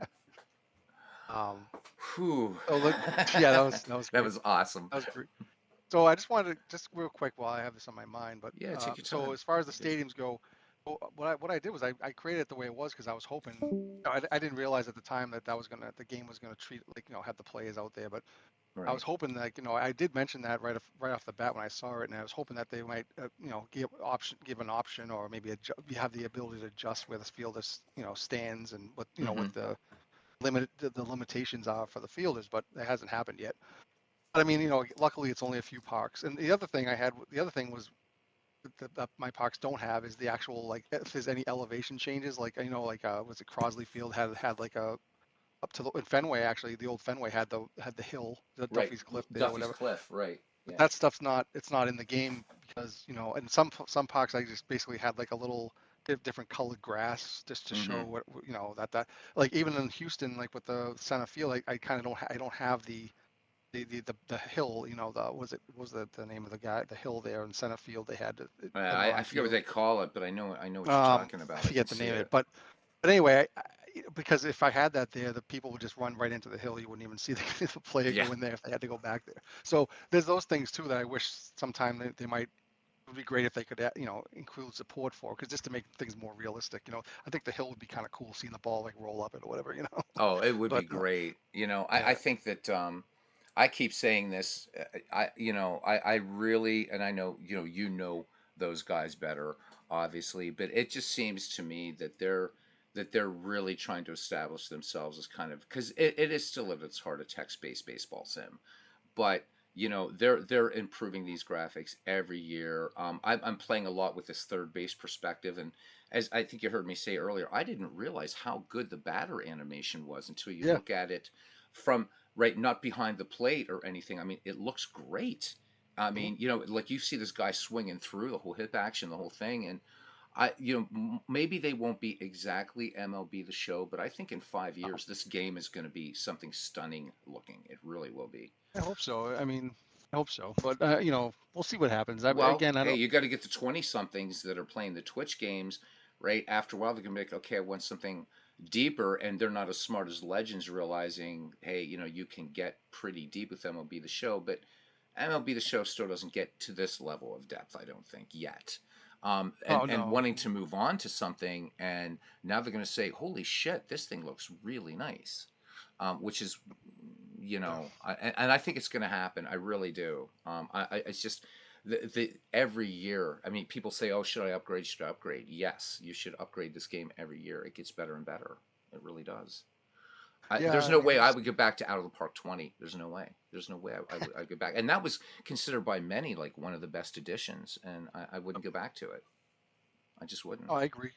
Oh, Yeah. I mean, you're right. I mean, just the updates that they provide, mostly every year, the graphics wise has been pretty good. I do think they are spending a lot more time and resources on Perfect Team, trying to get that, Yeah. because that's a big money maker for them, I believe. So, but yeah, I mean, the updates this year haven't been, there hasn't really been anything since opening day. They haven't really had much added in the way of graphics or any extra features or anything. I kind of No, and noted that. that's fine. I'll tell you what I'm Yeah, impressed with Out of the Park. And I should probably, I know a lot of the guys in Out of the Park boards might disagree, but what I've noticed, and I don't know how many people play dead ball baseball, this game plays dead ball right out of the box really well. yeah, Yeah, I mean it's crazy. It's like like cousin like Ken Castro will say, "Oh, I would have, I think they should do this," and it does it. It plays dead ball very very well, and that's hard to pull off mhm, because yeah, you're taking, it's the kind of thing, get a few guys on and wait for the home run. And this thing yeah, is yeah. doing double steals, risky plays. Had an attempted steal of home last night. It's like Oh, you would see this that's in pretty cool. 1905, right? Yeah, yeah, yeah. But you actually saw a steal of home like It attempt. was an Oh, attempted that. steal of home. Guy was gunned out, but yeah, Oh, that's there's a pretty cool. steal of home by the AI manager. So, Oh, you're that's what not I going mean. to That's see pretty that in cool. Yeah. 1980. You're No. not going to see it in Oh no, 1980. that's probably why I never see it because that's because I don't play dead ball. But Yeah. like that's pretty cool that you see that. Then it's Oh pretty neat. yeah. I like that. Carlos says he wishes there was a great basketball video sim to come out for PC. So do you mean like a text-based sim like this, Carlos, as opposed to something like NBA 2K? Is that what it's called or something? I don't know. There's a basketball game that Legends plays that looks pretty damn good, but I don't know. I mean, I was maybe something like OOTP, something like a text based with a graphical engine. You know Right, what I right, mean? right, right, right. Just like OOTP. Maybe that's what he means. I don't know, but Yeah. that would be cool. I would be up for any of that because I'm really past the whole button mashing Oh yeah. period of my life. You know what I mean? So, Yeah, yeah. although the only thing I've been playing recently is this PGA Tour Golf on PS5, which is really good. Nice. But that's not Nice. really that's not button mashing. That's more like even that's No. more of like a strategic thing. So, I mean, I um, still do some, so I still play No Man's Sky and stuff like that. But I love games like that. I mean, my button mashing has now become mouse mashing, so I'm a huge ARPG fan. But as yeah, far like as like, I'll watch Diablo and people, stuff. yeah, Diablo, those are cool. Those don't count, I don't think, as button mashers. But like No, these but people you that do play click the like, mouse a lot. oh yeah, but I mean, but like the people that play things like Fortnite and Oh yeah, stuff like my that, kids. forget it. Yeah, there's no way I'd get my ass kicked in 30 seconds in a Oh game yeah. like that. Jeez. Yeah, I had a question for you. Yeah, sure. Do you ever play? Have you ever played Factorio? I have it, but I haven't installed it yet. Oh, it's I've great. been Oh I've man. played Dyson Sphere, but I've never played Factorio Oh, yet. dude. I don't know. I don't know how I came across that, but I got that, and like there's times where I'll just get into that nonstop. I'll just be like, Oh, it's nice. really it's an amazing game. It's really good. So I don't know why. Just we were talking about different games. I was like, oh, and I happened to stumble across another YouTube video yesterday. I guess there's an update coming. So if you haven't played that and you have a chance to, oh my God, it's so I'll good. have to give it a go. I do have it. I have my Steam You library get is so it's ridiculous. I one of those forget what's games where in you're just there. thinking. One of those games where you lay at bed, when you're laying in bed, going to bed, and you're thinking about how you can improve your factory and how you can, can I run a belt this way and Uh can I huh. deliver? Oh my God, it's amazing. You don't stop thinking about it. And the thing is It's pretty this has cool. kind of become like a sort of baseball channel. And I Yeah, did a little thing about 6 weeks ago. It's like, well, I wanted to try to put some other games in the channel, and everybody was cool, but they're like, yeah, but you're a baseball channel and blah blah blah. yeah, So yeah, it was like, okay, I was going to start another YouTube channel, but I'm like, I can't be arsed to start another one. I'm just not going to do it. So, but what yeah. we did the other night is and I forget who started. I think it was Steve that actually started it.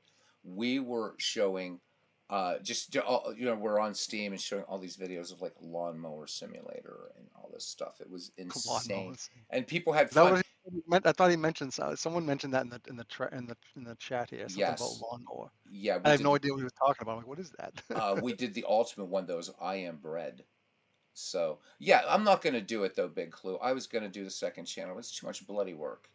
I mean, I'm only at 300 and some subscribers on this one, and it's like I'm gonna start this. I'm not gonna do this all over again. So it's just gonna be baseball. Then occasionally I'm gonna sneak one in, but I'll warn you guys. I'll be like, okay, this is not a baseball game, and then it'll be like Age of Wonders 4 or something Yeah. like that. Yeah, yeah, yeah, yeah, You yeah. see like that Uncle Dave Gardner there, like whenever he's been doing some of his drumming on his channel. I don't Oh know if you yeah, follow him at all.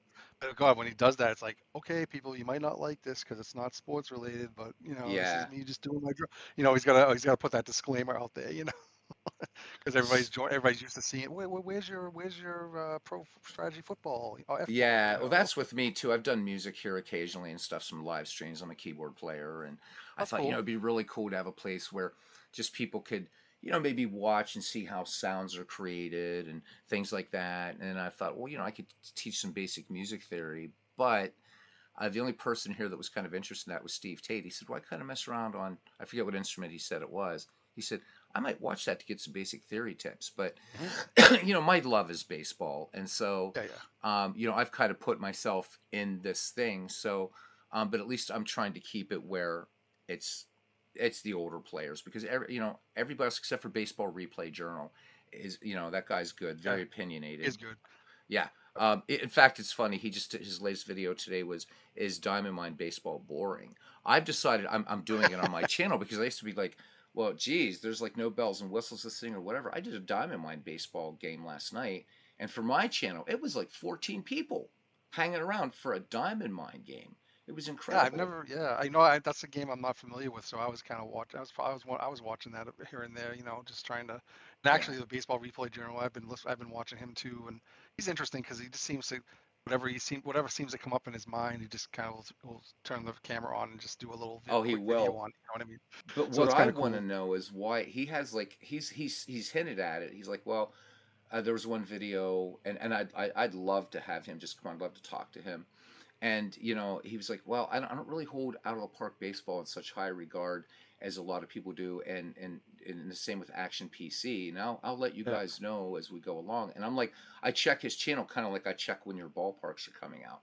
It's like, okay, Yeah. so what is it about Action PC that And out of the park, I get it. You and I, we talked about this when you were Oh on yeah. before, how polarizing this game is. But Action PC Baseball, it's like, okay, I'm just dying to know what his issues or what his concerns are, because he said he doesn't have the game, and I'm like, it's a pretty serious baseball simulator, and I'm kind of, and yeah, he is. He's very opinionated, but I like him. He's cool. I don't know if he ever does anything live, but I catch a lot of his videos on the other side, Yeah. and big Diamond Mine fan. So Yeah, yeah, it seems like he's been playing that a lot lately. And honestly, I don't think I've never seen Diamond Mine all of my years playing until hmm, the last probably 6 months or something. It started popping up on my channel. I'm like, oh, okay, that's what it looks like. But and one other question I had for you, Beatles, is sure, I've been getting interested in the baseball for Windows, right? Just because it's kind uh, of cool. it Do you is. know, can you buy? Does it have a digital download or is it Oh, still just dude! a Oh my CD? God! Yes. So last Saturday, I remember you went on a rant. Didn't you go on a rant I about it? went on Like, a rant, and yeah, I here's remember the that. thing, Yep. man. Right? Yeah, because it's Appa's The fault that website. you even have to ask this question. So Yeah, yes, because it the is website. available as a digital download. Okay, Just because and yeah. also, can you get the '86 season? Just because that's like my bread and butter. Do you know if I'm they gonna have that? you can, but I'm gonna put it to you this way, in a way that you can relate to. Buy the game and have no worries, Mike. What do I you mean? will just Oh, okay. you're not Italian or And Irish. Okay, I I'll am. give I'll I'm part Irish. oh, okay, well, then you need to understand. So yeah, so over a sip of Talamardu, I'll hook you up with some. I'll hook you up with some All right. seasons. Don't Okay. worry about All it. right. Forget about it, huh? Okay. That sounds good. I was just thinking, So yeah. So I'll get that because I was just curious because the I might want to run you through it too. And I usually do some tutorials. It's probably time for another one. It's modular, and at first the game's a bit of a bear. Once you get your head around how the different modules work, it's deceptively deep. It's deceptively deep. okay. And All right. so the thing is, it's not just the Ernie Harwell narrator. It's a good baseball engine. So Cool. yeah. So pick it up, man. Okay. Yeah. It's not that expensive, and let me know what you want, and I'll send you some stuff that I made as well. So, and Oh, show that'd you be how to cool. do some things. So, not a problem, man. I'd like to see more people. A wink's as good as a nudge. I'd like to see more people get into it, and I'd like to see Appa actually, right? Because if you're marketing your damn game, people shouldn't have to ask, is it still available? Because people would come on and Well, I do it, and they're like, wow, this is a nostalgia trip, and I would type into chat, you can still buy it. Now, Old Time Baseball, the other one, that's available for free everywhere. So, right. but that's Like, not. yeah. Yeah, I mean, I played that one because I played it a lot back in the day, and for its time, it was a beautiful game, and it's fun. It's got the baseball time machine. Would I play it like a serious baseball sim like this, or even Diamond My Baseball for Windows or Action PC? No, I don't think it's that, but it's an important part of baseball gaming history, which is Mhm. why I like to play it on this channel. Yeah. Okay. And it's Yeah, going to it'll be be on my cool. Super Bowl Sunday baseball marathon. That's going to be one of the probably 10 baseball sims I do on that day. So, but yeah, man, pick Nice. up baseball for Windows. Let me know, and we can just get together in Discord and say, all right, man, what do you want? I can hook you up, or you want some custom things made or whatever. I can do that. So yeah, Yep. it's a All right. fun Cool. game. It's a fun game. And sometimes it's nice to just put that on while you're doing other stuff and have Ernie, even with the little glitches in the voice, it Yeah. still Yeah. is pretty nice to listen to. It is pretty. I like. What I like hearing. I like hearing just the players' names and stuff. I just like that. Like, I Oh think yeah. that's cool. Oh That makes yeah. you. It really brings it home. Like, it's pretty cool. Mm-hmm. Like, just to hear the names. And that's why I like Action PC because even the narrator is not exactly the most human sounding thing, No. but But it's just cool just to hear the just some reason hearing it brings me back from when I used to listen to the game on the radio and stuff like that. You know what I mean? So So I've been kind of playing. Oh, I do. And so I've been playing baseball for Windows for about 20 years. Okay, and I still hear Ernie say things 20 years later. It's like I've never heard that before. So yeah, oh really? yeah, Oh you're. I don't know how many lines and what he did. I'd read an article about the work that he did yeah. to do it. It's like It's weeks. in He spent like weeks in the studio, whatever. yeah, and like in like 8 to 10 hours a day, just Oh, insane. that's And insane. That's crazy. oh yeah, because they would take his game calls and they would splice him in with this, but he's saying every name in the baseball encyclopedia. But he I also know. think of all the numbers he has to say. Yeah, So he had to say yeah. all those numbers. And yeah, there's people say, well, there's glitches. Well, there's glitches in MLB the Show. Watch it, Of you'll hear course. it. And Oh those yeah. guys are more repetitive, actually. So Yep. but I see clipping all the time in MLB The Show. But it's funny in that game, nobody tends to complain about that. But Ernie sounds robotic. It's like it's 1995 AI That's what I'd say. Yeah. technology. It's You have to understand. amazing. Yeah. Yeah, Oh yeah. understand it within its context. Yep. But it's the APA master game, and it's a 70-year-old game engine. They must be doing something right, except advertising. There are a bunch of Egypts down there. They have to Well, be. but Herson there. I remember seeing a video, or he might have been when I think the Digital Dice Yeah, he was on podcast had him on there. Dave and He Ron. was on there, and even Yeah. I thought he said that they weren't going to support that anymore. They were just going to be going to the AppleGo thing, Well, so right? the thing And is he said that they want to make kind of ApaGo, which is just I don't this doesn't make sense to me and either. So yeah. ApaGo is going to be like the hub for everything.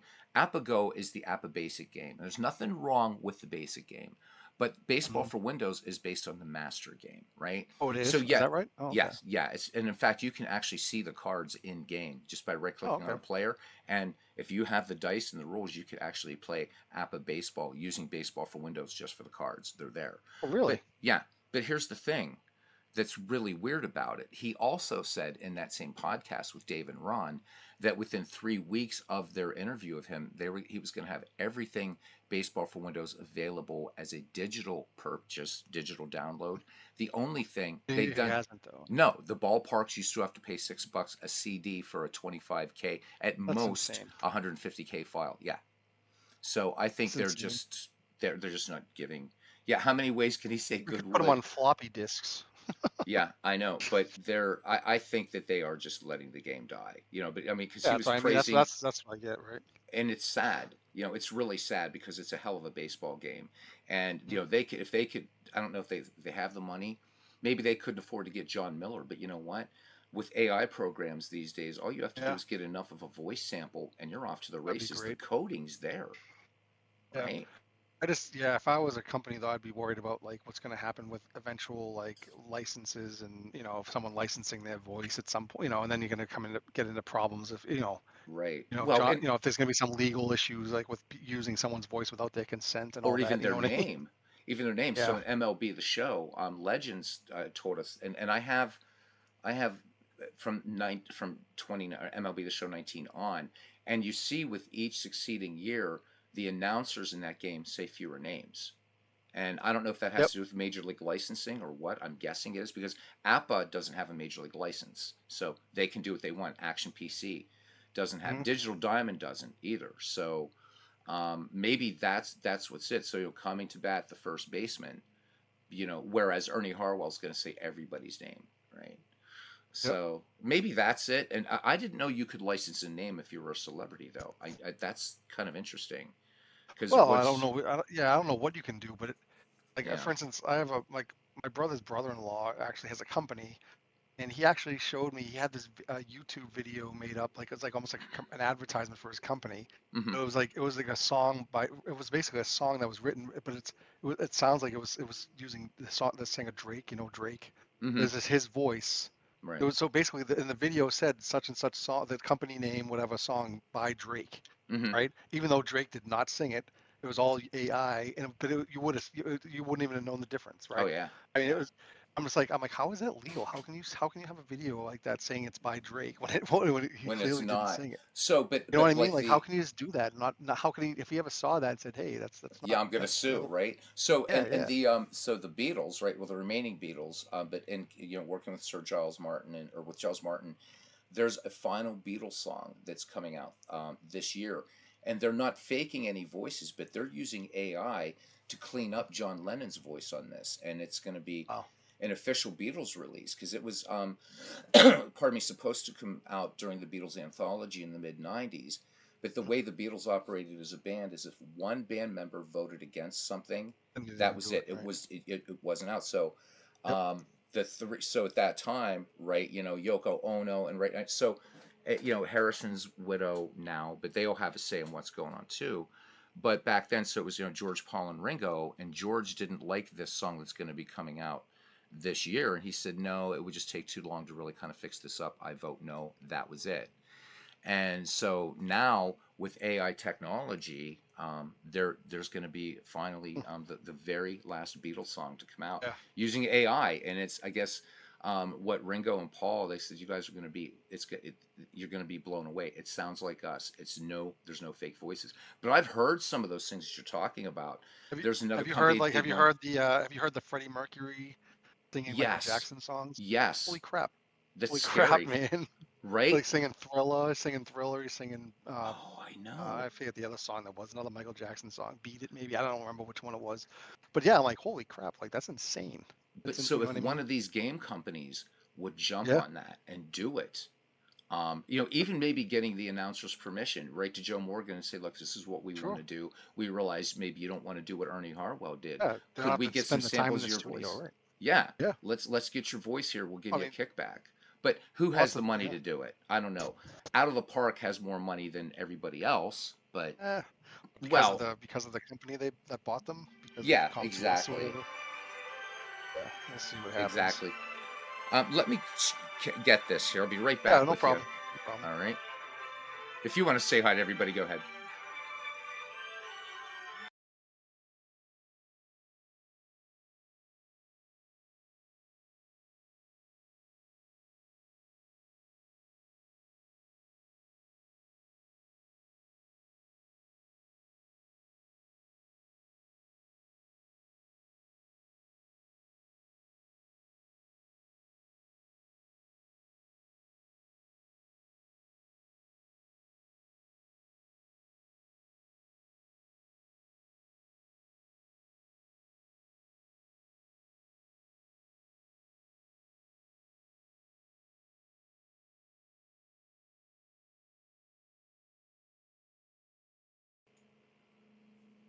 All right. Anybody still here? Yeah, yeah. I was Okay, gonna I'm start back. playing some I'm on back. I'm hold back. music. Oh, there you go. That was just a quick one. Yeah. Oh, that's fine. So, Bernie says there will be AI play-by-play announcers, will be fictional announcing these games. I would love to see, because who bought Out of the Park, and let's face it, the Major League Baseball license comes with, that can't be cheap and whatever. No, But no. it would be amazing if they could. But again, we also know that you've got to really go in and tweak this game just to get the play-by-play and the on-field action to sync up with this. See, so With with what? Appa that was With easy what? because there's no Oh, animation, right? There's no animation in Appa. There's yeah, just it's kind of like Diamond Mine, just the little, yeah, yeah. right? So to sync that up with an animated game, MLB The Show's done it. I don't know that and who knows? Maybe Marcus and those That- guys aren't interested in it. But if it would happen, mhm. um, Out of the Park would own the whole show. They really would. They would own it. Not MLB The Show the game, but they could really Oh, yeah. really do some Oh, amazing. Saying, okay, this year easily. we're announcing we have John Miller announcing games from any point I in know. history. Jesus, That's crazy. That would be absolutely nuts. I mean, yeah, it doesn't. To me, it wouldn't even have to be like play by play as far as the action's happening. right, I like how Action PC does it, where you can actually have just a synopsis. So after the play is over, then it says, oh, just simple. You can have something simple like just to begin with anyway. Oh, yeah, like Rice grounds to third, the second for two double play, whatever. You know what I mean? yeah, Like that. It's something quick before then it says next up is so and so. You know, uh I huh. mean, just if you had that to start off with. and then you could refine, like if you wanted to get the play-by-play in tune with the action, that would be great. But I'm all for baby steps first. You know what I mean? Just even if Oh, we I could kind agree. of mimic something with Action PC first, like It, how that does it. I haven't even looked at. I haven't even tried to do the Action PC with the whole play-by-play because I feel like that would just get behind. That would lag. mhm. Like um, but Steve other was than working that, with the neural voices from Windows 11 and that. I wanted to ask you a question. Speaking of oh Action yeah. PC, it's been a while now. So, what do you think of the game? Oh, I love it. I mean, Do I you? think I was just playing it. I was playing it last night for my 86 replay. I was just playing a bunch of games. Oh, Oh, I nice. mean, honestly though, I don't really. I enjoy just hitting the C button and letting the computer do all the thing and just watching the action and just I do the let the same. computer make. Yeah. Yeah. So I mean, I, I'm not really into the. I haven't taken the reins of anybody, a team or anything like that, and but I really just enjoy like watching the outcome, just unfold. You know what I mean? So, Yeah. It's a but I great I love game. it. Yeah, I it's a do. great I game. do love it. And you And the, can and the go as even deep. the basic animation they have, I've really Hmm. grown to like that too. I think that's, Oh, I mean, yeah. once you get used to where, some plays you're like, oh, what's going on here? Like when the doubles down the line, you see the ball, it kind of sticks up above the wall, but then it just drops down when the player Yeah. gets there, and then I mean, you kind of understand, like you realize what the plays are going to be. But I kind of feel like that's good. Like that's basic enough and it's good enough. It works. You know what I mean? So So, Steve is but telling you something yeah, here, and what he's does it say? right. If you play against him, play against me, play against whatever, the Action PC is a blast playing head to head. Oh yeah. Steve and I have done. We're even. I think we're now like 6-6, our record Oh, against each other. So we actually play online on either his channel or it's been on his channel mostly. Actually, yeah. what do you do? Do you share your screen and you just share control so that somebody can press the button, or do you, I mean, you can't, or does each one of you on So your own what computer happens playing it? is like so, and it's super easy to do. So in Action PC, there's a thing where you just do host game, whatever. So Steve would host the game, Mhm. and use a little program called LogMe and Hamachi.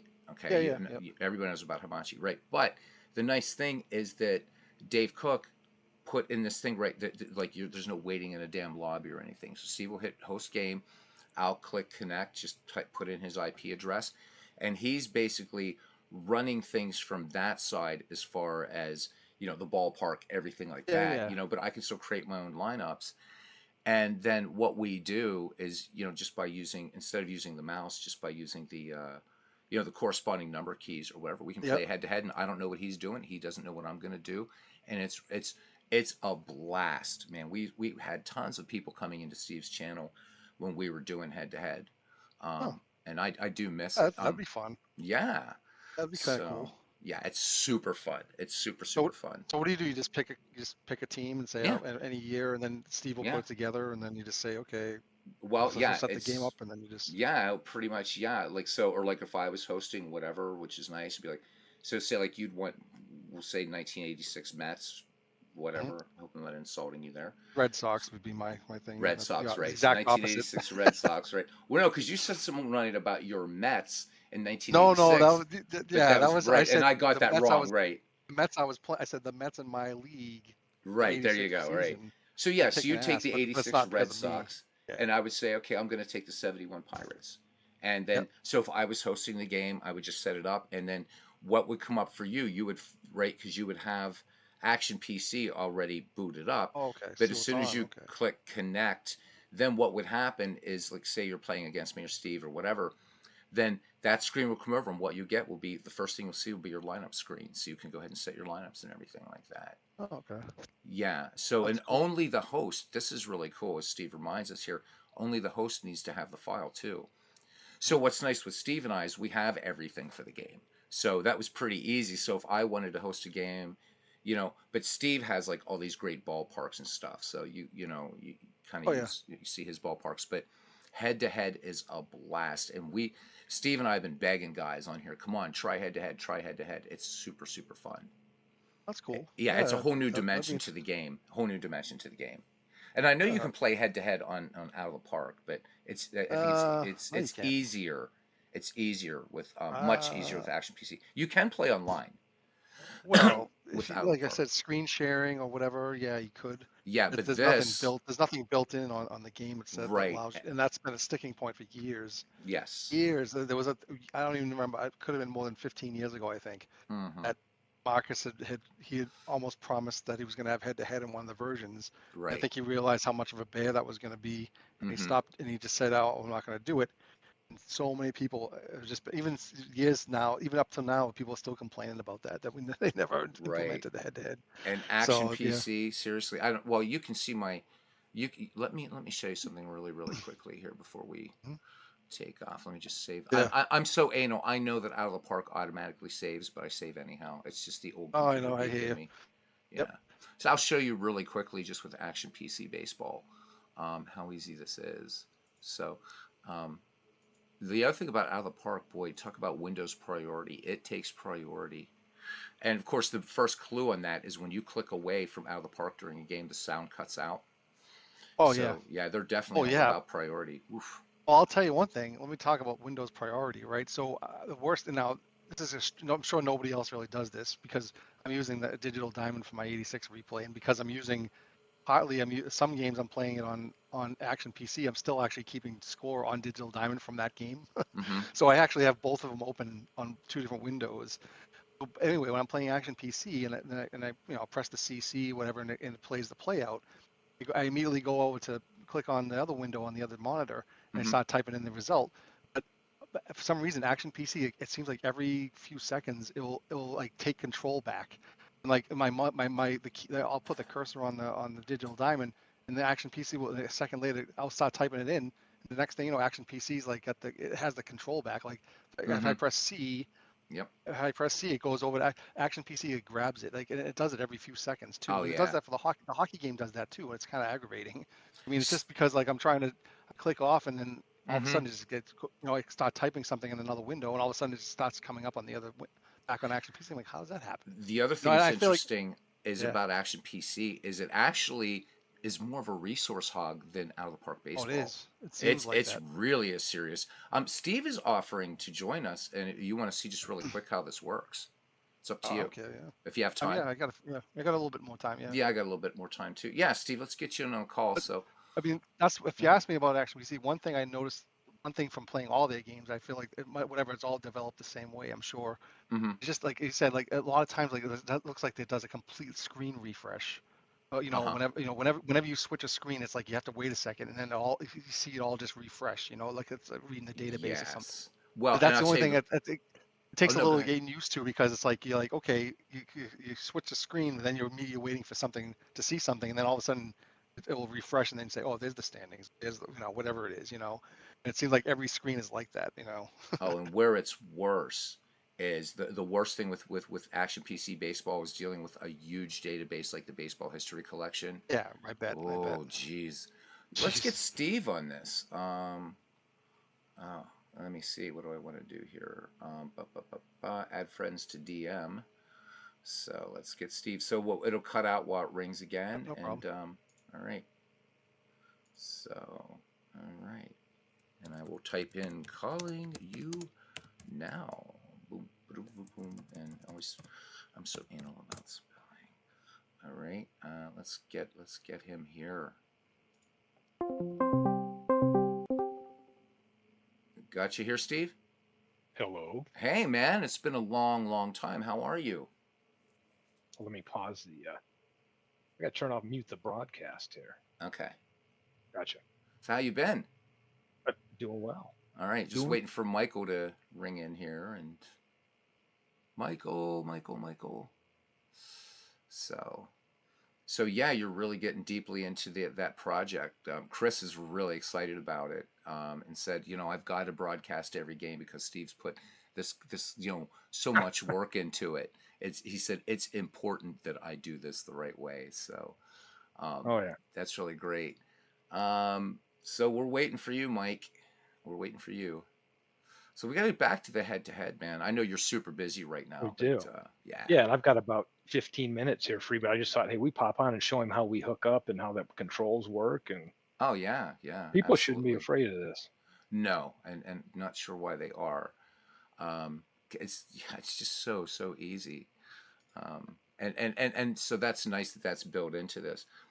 I'd love to see Dave. 'Cause you're working with those voices and stuff like that in Windows I 11, keep but researching it. Keep researching it yeah, because Yeah, and it's, there's great voices you can download and use them to as a narrator, but the key is having it like in your one core file in your registry, so that games that go into that to look for what they're going to access, and that's the difficult thing, is getting those extra names or extra um, voices in there. Hmm.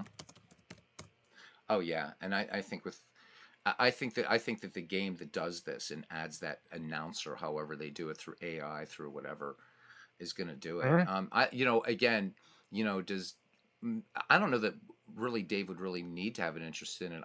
It seems to me that Out of the Park is the one that should really be jumping on that, but I don't hear any rumbles from anybody.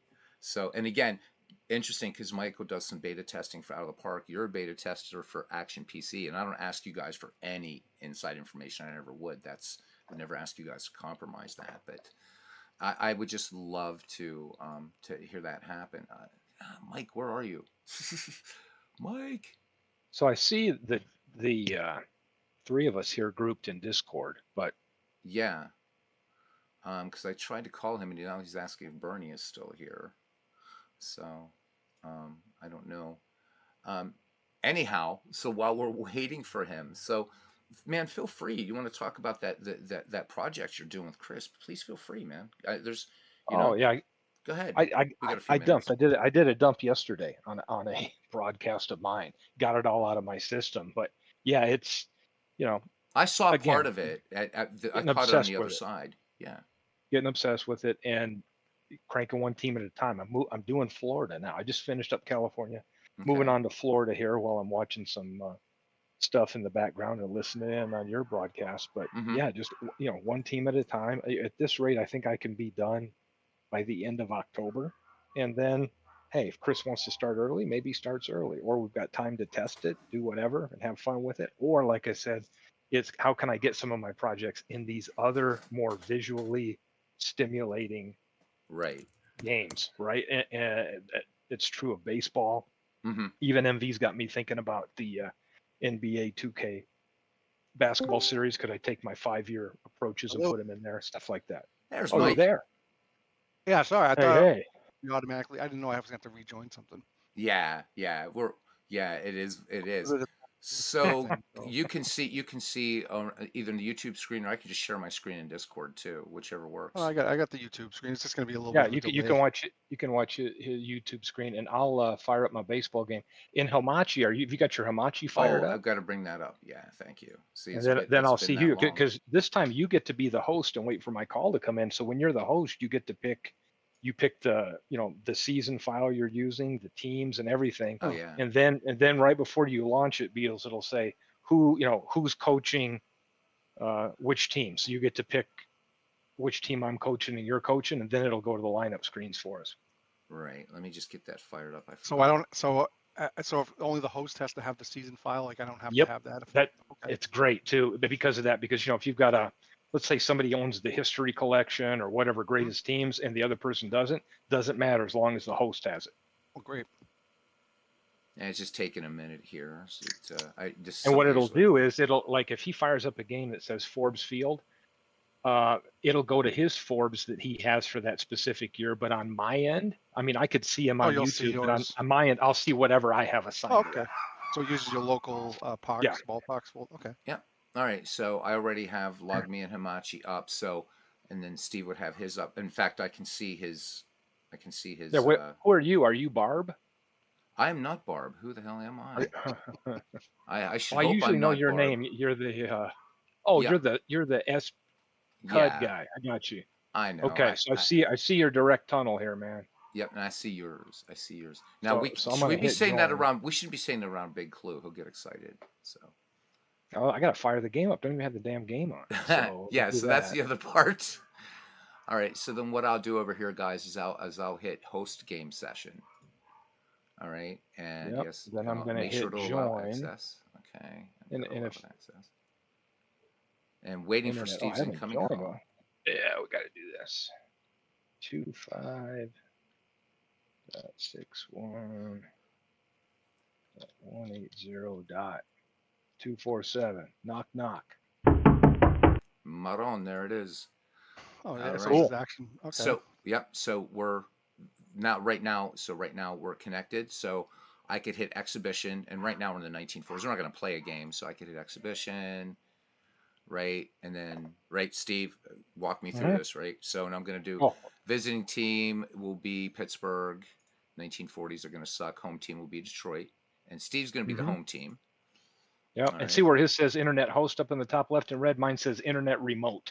So I right, know I'm the remote end of this. Mhm. right. So I'm going to hit play, and then um, Wait, who's the host here? Is it I the am. Beatles? Him, Oh, just Beatles, the you're the internet host. host. Okay. Yeah. All Yep. right. Okay. So we've just got. Gotcha. So I'm going to hit play down here, Mike and guys. Yep. All right, Hey, choose team for one internet quick question. opponent. One quick question. One Yeah. quick question. One thing I've never messed with was see the options that dual monitor display. What does that do? It's I've got two screens. It lets some of the other stats in that show up on your second monitor instead Okay. of having to have it all on one screen. I I see. honestly don't I find don't it use it that either. enjoyable for baseball. For Because football, it's yeah, I pretty don't want damn to be. I cool. don't want. Yeah. Oh, I bet you for football, probably pretty good. Yeah. Yeah. I'd What rather I not do be for like going back and baseball is I forth. just, if I'm not streaming, Mike, I just drag the play screen over to the other monitor. So, and then I Yep. Okay. can, you can do that. I tried the dual monitor support for baseball. I don't like it. Yeah. Okay. All right. So then if you guys can see here, there's a box that's coming up that's asking choose team for internet opponent. So opponent coach is going to be Detroit. I click that. And right now, Steve will be seeing, you'll see on my side, Yep. I Pittsburgh just got my Pirates. Tiger. I got my Tiger lineup here, so I can start putting in. Right. And the nice thing is I can't see what Steve's doing. Oh, cool. And he can see what I'm doing because if he wanted to cheat and look at YouTube, but we have a gentleman's agreement not to do that. Anyhow, so I just pick a computer's lineup. I'm ready to go. So, And so you what's guys. So have you streamed this before? Have you streamed yes. head to Yeah. head Oh before? yeah. Because Oh We've yeah. got some streams. I feel like I've never seen that on this. Yeah. Maybe I just haven't seen. Yeah. Okay. We're at It's been a six and while since six. we've done it, but we Yeah. we've done some Pirate Tigers. We've done some Tigers against the old 30s Cardinals. Cardinals Yeah. team. My second favorite team, the Cardinals. So yeah. It'd be so cool if you could have a league and just be able to do head to head for certain games. That'd be sweet. Oh, yeah, we if you don't know Mark Weiss from the boards, Mark he runs King of Diamonds leagues way back on the action forums. But we had one. It was a small all head to head league, Oh, and it used to consist. It'd be like a theme league, like teams that were within one game of 500, or yeah, teams yeah. that had the best record but never went to the World Series. So, and we would do small seasons, which would be like it'd be like 38 to 50 Mhm. games or whatever, and it was all head to head. It was a blast. That's sweet. Yeah, that's sweet. So you guys can I see just right now here. I'm sorry, Steve, I didn't mean to interrupt. I just wanted to kind of for anybody Mhm. that's watching. So guys, right here you can see that when I hit OK on my lineup, I'm getting this telling me here waiting for opponent's final it is lineup. it's waiting because I subscript errored. Oh, did you? Yeah. Oh, you run time error. And it So that may will be happen. because and it may be because, and me and MV were doing this the other night, because I've got a patch that's not even out in public yet, I think, Oh, on my that baseball neither game. do I. Oh, So we're you got not we're not a beta patched up. patch. Right. I I've see. got a So beta patch That's because all if right. you remember in our league when we had the issue where just center fielders were missing, like that had like a 9 injury rating or something right. happened. It was only that World's Worst found that they were missing like 40, 50 games a season. I Right. sent it to headquarters, and it took them several weeks because they were busy with some releases and that, and they sent me a patch, and it fixed the issue. Dave's So really good at that.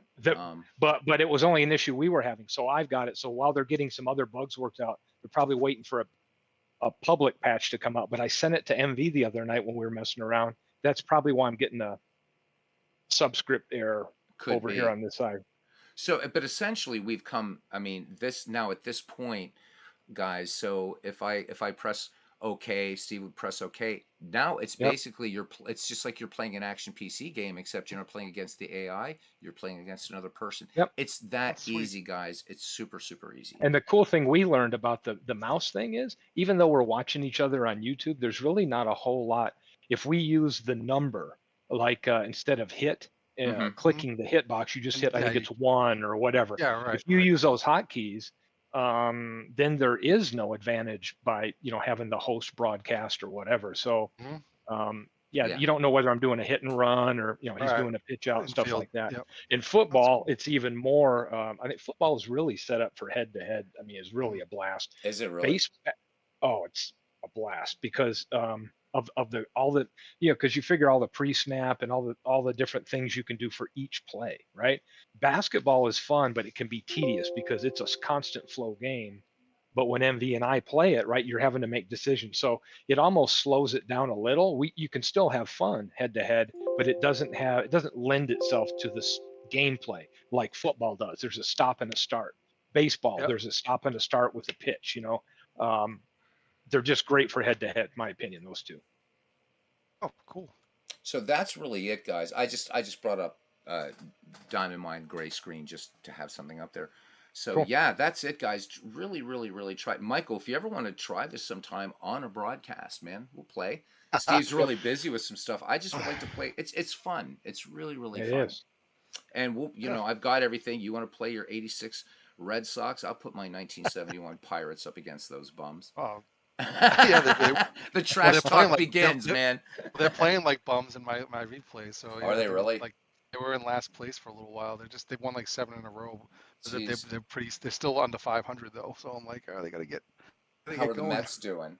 Oh, they're kicking at. They have 15 lot. They have like 50. They're like 53 and 15 or something like that. They're like ridiculous. Yikes. So Well, yeah. just think Gentlemen, of. I'm gonna run quick. I'm gonna run Okay. Thanks, quick Steve. and watch the Thanks, Steve. football, but it's been fun, man. Appreciate All you, right. man. You bet. Yeah. Well, I'm gonna drop off to Eagles. Yeah, I'm gonna close off too, guys. Thank you so much, and to Yeah, it was Chris. fun. All right. Yeah, let's do this. Let's play some head to head sometime, man. I think it'd be a lot of Yeah, it fun. was plenty of thing. Anytime. Oh, one quick thing was Yeah, sure. were you guys talking about this convention thing or what? Like Yeah. So what we so when are you thinking about doing it? next year, hopefully next fall. Oh, We next fall. Okay. sometime next year, spring, summer, fall. Yeah. Not quite sure, but we thought it'd be really cool for just everybody to kind of get together, meet somewhere Oh here in yeah. the lower 48, and just get together. We could bring our cards and dice, laptops, whatever, geek out, Yeah. do some Whatever. baseball for a weekend. Be a lot of Geez, that'd fun. be great. Yeah. Oh, that'd be amazing. I was just thinking because you guys were talking about Vegas. I'm like, that would probably be a lot of, it wouldn't be a whole lot of gaming going on there. No. Everybody would be in Vegas. I think we have to go somewhere like Skokie, Illinois or something. Skokie, Illinois, right? Exactly. No, you know what I mean? Like somewhere like that doesn't have much, and you can just sit in a hotel somewhere or in a pub or get a hotel ballroom or something, We and just were like Well, we were kicking around the idea of Kansas City, and the reason being is because that for way the we can make a Negro trip Leagues. to the Negro League. Yeah, exactly. Yeah, why not? So, But, and I mean, MV's gonna Kansas City, yeah, fly. that'd be fine. Yeah, Yeah, MV said he'll fly in from, he'll come in London. from the UK. So, and I'm staying in America for a while, so not a problem for me. So, Oh, love to yeah, have so you there, that's good. man. I mean, yeah, it's obviously right in the middle of the country for anybody that's, Oh yeah. like Bernie Strom or whatever. He's in Vegas, and I don't know I don't know if there's anybody from California that we talked to anywhere, but seems like We have they're some West Coast guys. I can't. I do. JT Dutch is California, and D. Scott Howard's in Washington State. So we do have Okay, some guys on the left coast. Yeah. nice. Yeah, so yeah, that would be fun. I mean, people always talked about that. There was a few times earlier on in my OOTP community days where people were talking about having one. Closest I think we got to one was actually it was probably like 3-4 years ago. I think OTP they had they had actually had an event in Boston right near Fenway at a brewery. Oh, how cool is that? It was a restaurant. They had an event where Marcus and them was supposed to be there, but it turned out like he ended up getting sick. Oh, it wasn't. No, he wasn't supposed to be at this one. But anyway, there was a few. I don't know. Do you know the OTP like streamers at all? The people that do that is that what's it called? That Sports Gamer is one of the guys. He Um, does like a and stream there's for what OTP. P. Holden is another one. No, but there's another guy. Who the hell's the other guy? He does this week in OTP. Like, he does like one of the sponsored company streams. He does Okay. interviews with people. Anyway, there's two guys. Mm-hmm. One of the so I met both of them. They were both there, and also this other guy, Chris. He's Chris Jardine. He's not there anymore though. He's not working for them anymore. I know It was that like three name. that Yeah. yeah they had three. He used to do these perfect team stuff all the time. Mm-hmm. Anyway, but so they had the three guys, and they actually had a space set up in in this Boston Beer Works restaurant. They actually had a whole section side, and I signed up for it. And I did. I went there, and there was probably about 15 people there. Oh, nice. Just guys that played OTP, and That's one of the closest I've got to it as a convention. We sat there for maybe 4 hours or so. They had beer and oh, it was cool. And they actually on one of the flat screens behind the bar, they actually had a game playing like a demo version. You know what I mean?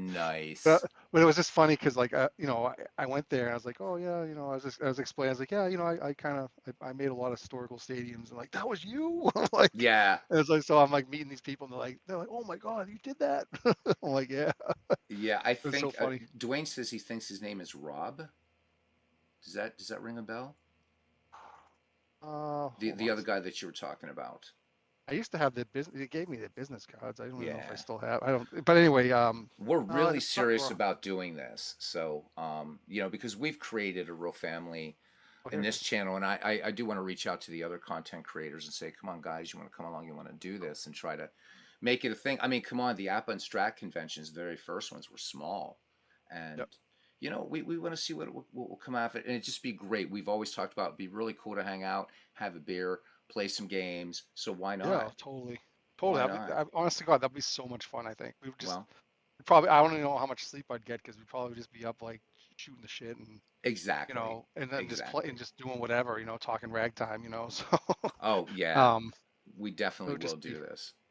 it would be great. Yeah. So I'm looking forward to that. Obviously, I'm looking forward to more of these type of things because between now and then. So Oh yeah, you got to get to know, get some other people from the community in and just like kind of shoot the shit. That was his name. Chris Slovick he was off the wall tonight. That was hilarious. oh I That know, was I so funny. loved it. Chris is great. There's any of these guys, I love having people on. I mean, if I could make this channel just where we could just get on here and just bullshit, I'd be totally happy with that. I really, really would. I mean, a game Well, can run in the then you could have like a background, but podcast. Then you yeah, could have like a podcast. You know what I mean? yeah, That's what that would be going. But yeah. But Dave Gardner's got that nailed, and I'm oh not yeah, afraid of that's a lot of. It seems like competition, it's a but lot of work. It's a lot of work too, though. I think doing those, right? I mean, making yeah, those. that, and I mean, Yeah. with I've got not only my regular job, but I'm doing music, magic, digital art, Hmm. and to try to find the time to even do something like Oh that. yeah. This Yeah. takes up a lot of time, just what I'm doing here. I So, bet you're faithfully doing this almost every day. I mean, I think Saturdays you take mostly. I thought Saturday nights you kind of take a break, right? oh Usually. yeah, I'll be going drinking tonight. So, yep. Yeah, see, that's what I'm saying. Like, it seems like I know your schedule now. But Yeah, honestly, God, it's amazing. It really is amazing when I can say, oh, I wonder what Beatles is doing, and I look at my YouTube, and there you are. And yeah, actually, and I'm like, holy. Usually it's at nighttime. It's usually when yes. I'm just about ready to go to bed. Like you're starting this stuff up. And Mm-hmm. I'm like, but it's really cool to have that, and I really appreciate you doing that. I mean, because that's a lot. I know. I Thank you. realize how much time that is. I But appreciate that. All of you. I consider. Yeah, I've never met any of you, but you're all friends. Even Big Clue, yep. and I gotta pick on him. He's a Reds fan, so Is that okay?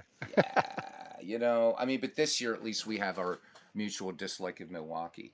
But we are, and so this is a nice outlet for me too. So for Steve doing all the number crunching and stuff, that's for me. This is it, because these, where I'm staying and stuff like that, and this is nice. I can hang out with these guys. We start usually with baseball, but it never stays on Yeah. baseball, as you Oh no. know, Well, and that's part of right. my ADD. So, But that's what happens when you talk with your friends, right? I mean, you just talk about whatever eventually. Adam, You I, just I totally agree. Adam. Adam. I don't know where he came up with Adam, but that's Oh my hilarious. So God, so I don't know what they're serving over there. whatever. But Yeah, he's gonna listen, wake. man, He's gonna let's have a do some headache. we'll do some Yeah. head to head, but it'll just be like we're not gonna like announce the game. We'll just have some fun, and get on here. Right. I mean, whatever. Maybe get Bernie. I'll take on one of his Red Sox teams too. Come on, bring him on, Bernie.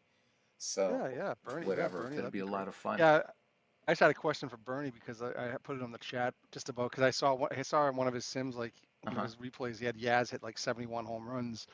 Oh You know, yeah. and I'm just kind of curious like from a replayer's perspective like is that a big deal because it's like way far and above like what he's hitting like real life because in my 86 replay like I said I think I mentioned in the chat as well is that I'm seeing that I'm almost halfway through believe it or not like every through the season I'm almost in Hmm. July and some guy like George Bell has like he already has like 26 home runs or 20, and Hmm. that's on pace for like 59 or 60 home runs for the season.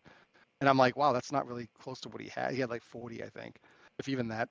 So Good I'm like, is that a question. big deal? I'm like, is that a big deal? Like to me, I don't really think it's a big deal. To me, I'm like, hey, whatever it is, right? That's just the sim. But then some people like to measure or not how good a sim is, whether or not you get the exact results. So I don't worry about that too much because I've never really been that way, but I just don't know if it bothers anybody, like if, if Bernie, if how he feels about it, So I So just kind of, chat, what do you think is? I mean, I'm the wrong right. I'm the wrong person to ask because I do season replays now occasionally, but for me, I'm more a cross-era guy. So chat, what do you guys think? Bernie's answering ours is not a big deal if it's believable. I guess Ted Williams, if it was going to be one person in that era, Ted Williams would be one of the guys, right? Oh, sure, sure, So absolutely. it's not like it's some light hitting guy that's hit like 30 home runs or something, Like that, Freddie that would be a little Patek. bit. Because you imagine Freddie Yeah. Patek hitting 40 home runs. It's like, nah, okay, there's something wonky with this engine going on right now. Yeah. It's just, That's a great question. I did a broadcast some time ago about what ifs versus now again, even if you're doing a season replay, right, as Dave mhm. Gardner said, as soon as you roll the dice or click the mouse Yeah, it's button, it's a fictional. what if. It's Yeah. fictional, exactly. But there are guys in this community, and I respect what they do, and they will be extremely OCD about season replays, where they will have newspaper accounts, and if this guy was called in to pinch hit in this inning, or Oh yeah, he yeah. didn't That's play crazy. right, so because I've wanted to do some all-star games on here, and I Oh thought, yeah. no, that's just asking for like blowback. Because if I decide, hey guys, tonight let's just for fun, let's play the let's replay the inaugural All-Star game, right? 1933, or let's play 1934 when Carl Hubble struck out Ruth, Gehrig, Fox, Simmons, and Joe Cronin, right? Five in a row. Mhm. But people say, but wait a minute, in the fifth inning, Mickey Cochran came in. You're not putting Mickey Cochran in. How come? So that's why I steer away from doing any past All-Star games here Yeah, yeah. because there are guys like that. But then there are other guys that don't give a damn. They just want to see some baseball. They don't care. Yeah, yeah. So that it's that thing, but people take that very seriously, and I don't want to ridicule that because for some people, even playing, okay, this guy didn't appear in this game, so they'll say he's not available as a pinch hitter for me, even though the situation may call and may say this is the best pinch hitter you have coming off the bench. They Mhm. won't use that hitter. And I Mhm. can't get to that level. If that guy is going to be the Right, best right. hitter for me, damn right, he's going to be grabbing a bat and going to the plate. Yep. Yeah, Um, it's funny.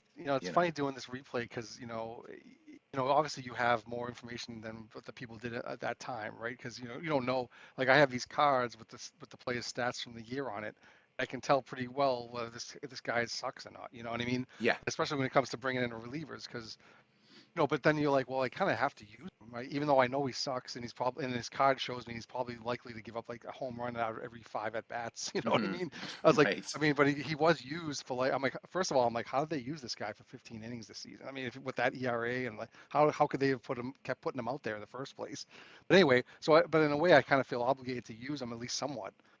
Even though most of the time with the results, I'm like, oh my god, that was pretty bad. You know what I mean? But Hmm. like they comes in with a 5-run lead, he gives up like 6 runs. You know what I mean? So, but I mean, but I'm not gonna not. But I mean, like that's what I'm saying. I would use them, Yeah. but at the same time, like when I play a game and I'm figuring out who pinch hitters are, I don't care what if they played in that game or not. No. Like if they're on the bench and like say I have Boggs on the bench for whatever reason, he's gonna come in the game. You know what I mean? Oh If yeah. they're Hell yeah. down.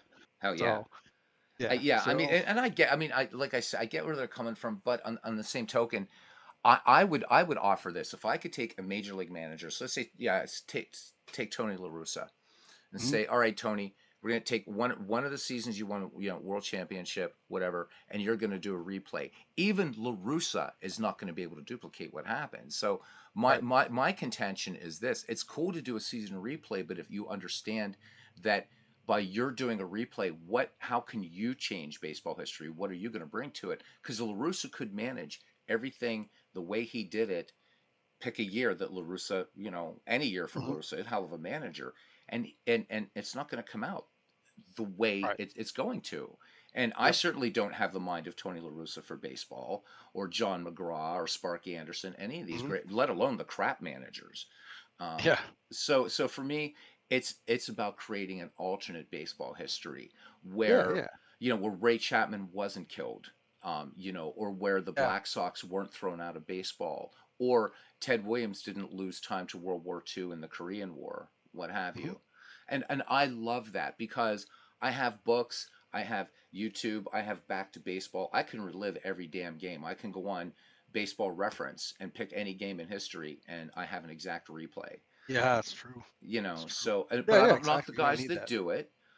Right. But if you take even the same baseball season, right? If somehow we had the powers of God and we could rewind this baseball season, okay, and say, okay, we're going to start from the beginning, but the only thing we could do is turn back time, right? This baseball season 2023 is not going to play out the same way.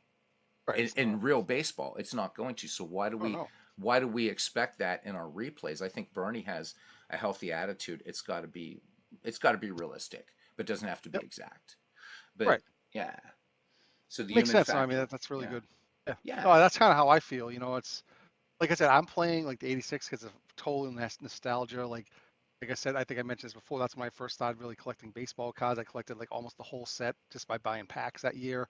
Mm-hmm. And the '87 season. Well, it was probably '87 at the time, but that's the year for '86. So Mm-hmm. that's completely nostalgia. I'm having enjoyment just going through each team's lineups and just putting the cards together, the lineups together, remembering these players' names and seeing them come up. And I don't care Mm-hmm. really about the results as much. Like I'm not. I mean, it's cool. Like I said, wherever they end up in the standings, I don't care. I'll be happy no matter what.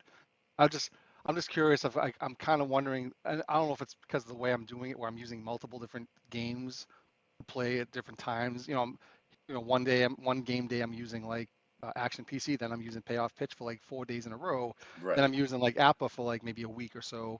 Mm-hmm. I kind of mixing them all up. I'm wondering if doing that is kind of somehow affecting the numbers I'm getting. But honestly, going from especially using Action Piece, and I think I told you this as well. I find that all the numbers that because I'm simming out Action PC all the way to the days I'm actually going to play, right? Oh wow. So Action PC is mostly all simmed, Mm-hmm. just quick simmed all the way to whatever day that I'm on, and then Right. I play it if I decide to use it. And I'll tell you, the numbers that I have in my complete sim, my '86 sim, with the numbers that Action PC has, just quick simmed most of it, is pretty much almost identical. It's amazing. So, I mean, Yeah. that's a credit to the payoff pitch and a credit to Appa. And, just like how good of a sim they are, just where they can all have this almost similar numbers. You know what I mean?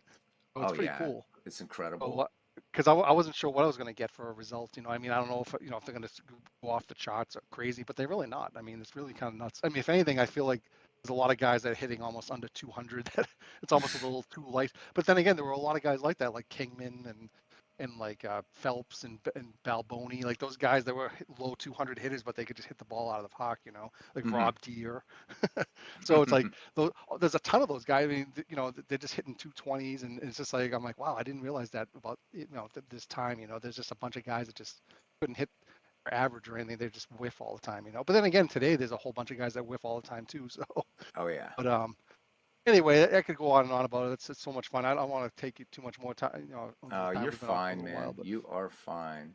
You're it's just nice fine. to talk about it. I mean, like I don't talk about this with anybody, so except for you guys. So it's kind of a good to get it off, to talk with like-minded folks, you know what I mean? So, Oh yeah, uh, absolutely. And the nice thing about this community is even, we have enough variance. Everybody comes into it at certain different ways, and I think it's also the games that we choose to play, right? yep, That I love about this community too. So, yeah, as Big Clue says, you're among friends here. Absolutely, family, friends. I call it yep, family, familia. yeah, yeah, But I mean, I think it even comes down to the games that we play. So like Ken Castro is pretty much cards and dice almost all the way. He will do mhm, some stuff in Diamond Mind, right? And then you get, I'm kind of the other end of the scale. I haven't rolled dice in terms of playing baseball for since I was an undergraduate, and it's not that I don't like it. It's mhm. just that not only not only as far as physical considerations, and I have two very active young cats, and cats and dice, right? Yeah, But yeah. because of the projects I'm interested in, I can't do those in cards and dice. So, I understand it. it would be almost impossible to do what I want to do. Now, the closest thing would be like the bat set that Ken has, but then you have, Oh, also so Dwayne, the way he does digital diamond baseball is phenomenal. I watch him I love it. Yeah, broadcast that damn thing. I'm like, I couldn't do that.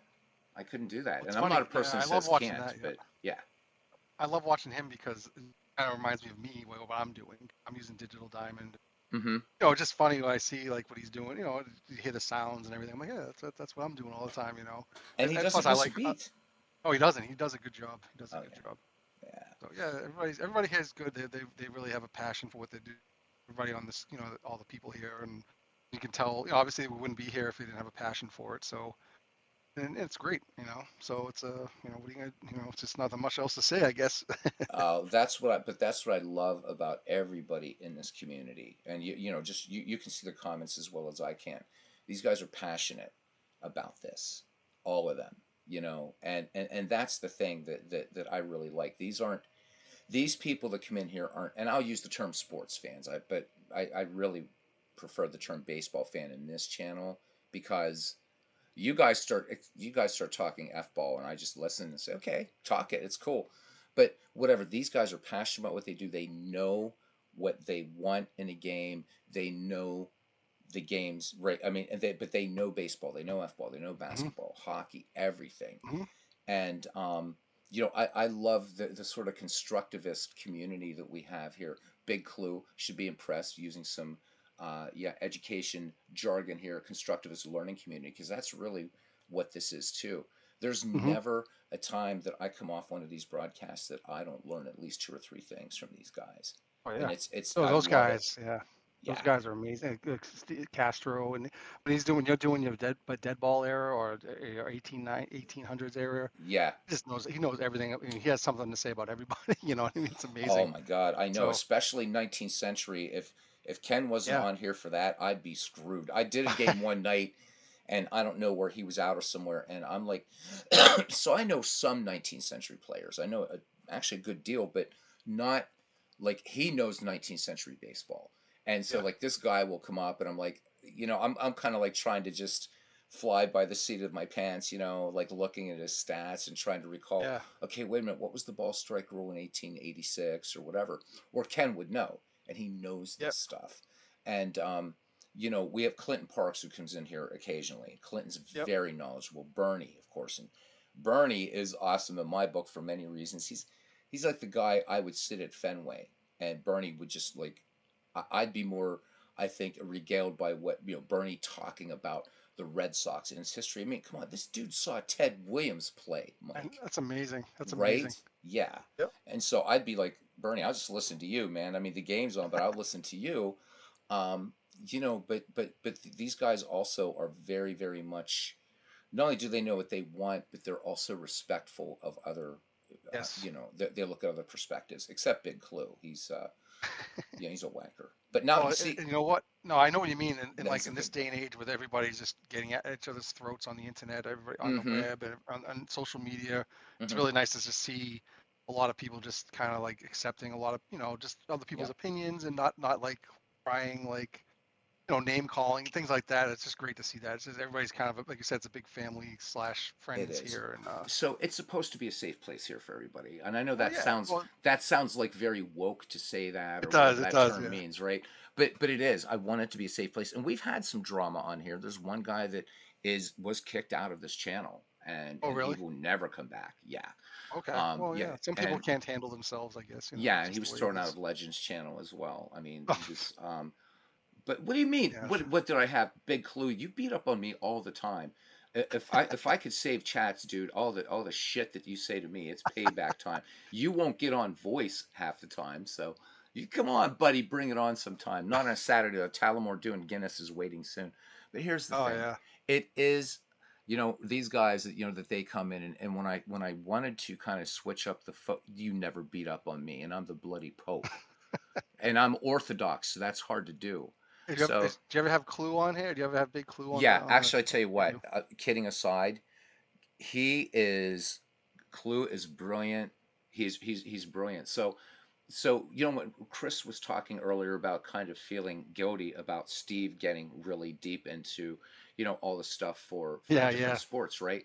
Yep. Well, the man who's actually kind of directly responsible for that is Big Clue. Oh, So okay. here's the quick thing. So way back in March or in February for Black History Month, I wanted to do just a kind of not recreate, and I use that in loose terms. In the Negro Leagues, the big thing was not the World Series, but it was called the East West All Star Game. And Hmm. so I wanted to do a game, and so Steve said, "Well, that's pretty cool. I'll make up a Negro League file." But the problem is, of course, the statistics in Negro League files, right? Incomplete, things like that, just because of the nature of prejudice of the day. So few of those newspapers even exist. So Big Clue says, "Hey, I have something called," and he found called the Major League equivalencies. So Big Mhm. Clue passes that on to Steve Tate, and that's it. Steve goes down the rabbit hole, and he has Oh created yeah. something that no other baseball sim has for Action Wow. PC. And I think I've told you about this, and you should download it. If you Yeah. don't have it, let me know. I'll give it to you. Where these Negro League players can now play on a level playing field with all the major leaguers, and Wow, it's that's amazing. it's amazing, man. And That's Steve so did cool. this using, with Big Clue's help. When we do these, the Shanks leagues, Big Clue is basically he's the guy that runs the show. He's the commissioner. He's these guys are all amazing, all of these guys, and I think losing any of them from this channel would be huge. I would hate to have that happen.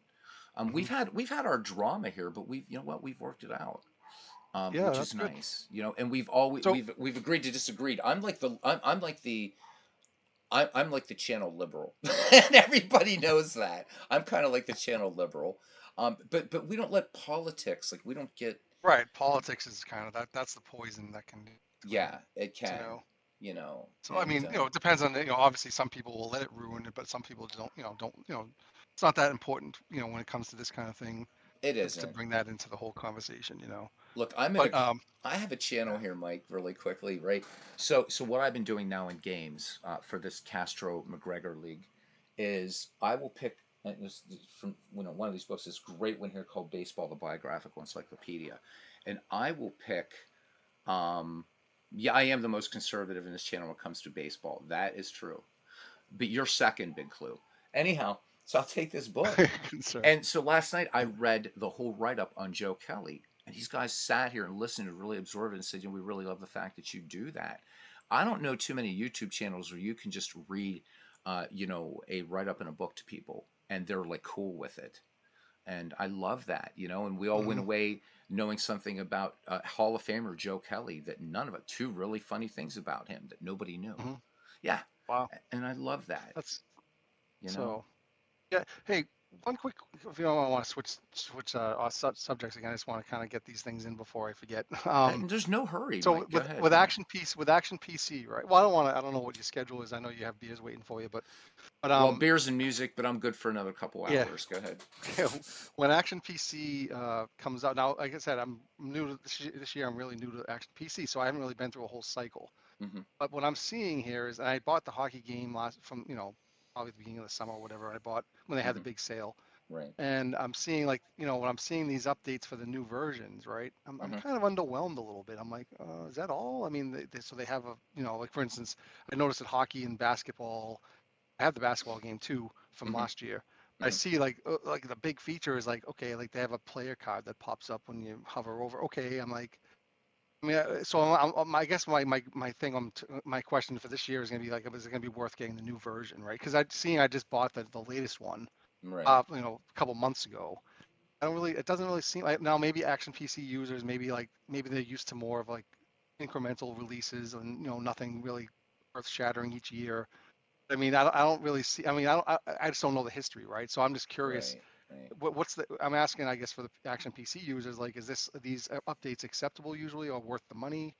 Or I think last year you said with baseball was a big one. They had the whole thing with the pitcher batter. That was Uh, huge. that's huge, right? Huge. That's And huge. that's I mean, there's cool. I no other mean, game that does that I right, know of. right, And right. and But I mean, also yeah, there's mod support now yeah, that's so they're not as, say, like, you'll get a game. I hate to use the Diablo franchise because it's kind of crashed and burned right now.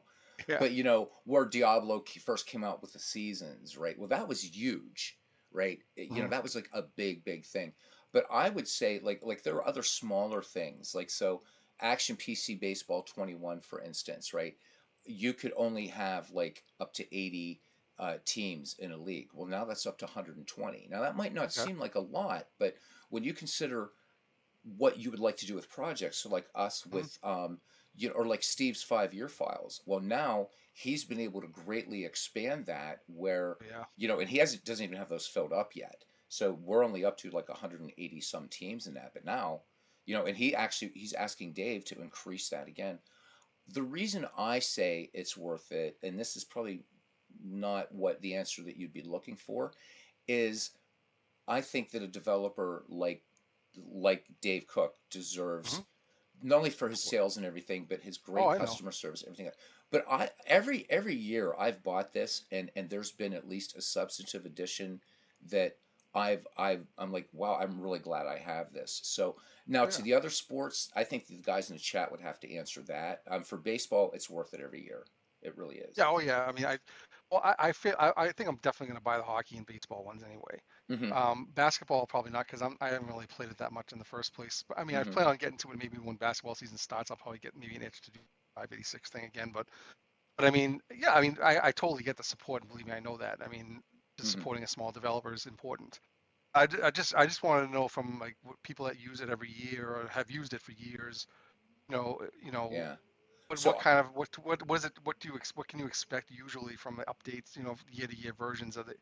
It looks like to me from reading the features list for hockey, for instance, or even from basketball, mm-hmm. it looks like they're adding more support, like you said, for people that want to do, the custom leagues, and it looks like they're adding more things for that, which is Yes. cool. But again, for people that are just playing a season, I guess that doesn't really apply to them. You know what I mean? So Yeah. So I would nothing. say Yeah. this, yeah, Mike, for the casual player, somebody's just going to play action PC once every few weeks or Yeah. something, Yeah. yeah, Yeah. then no. But if you're a sim player, the upgrades that Dave makes to the program, I think really really really are important upgrades, and that's why I buy it every year. That Yeah. Yeah. that of course he has to support a great developer, but when I remember last year when I read about that batter pitcher analysis tool, I Hmm. was super geeked.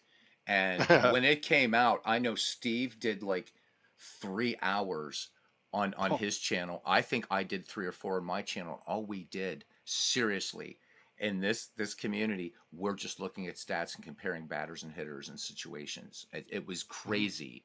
So, that out of the park doesn't have that, and out of the park is super deep. We know that, Yeah. and I'm Yeah. like, I'm so spoiled with that now that I Yeah. want Yeah. that in out of the park baseball. It's like, Marcus, look at this game, look what they did, and Yeah. you could do it.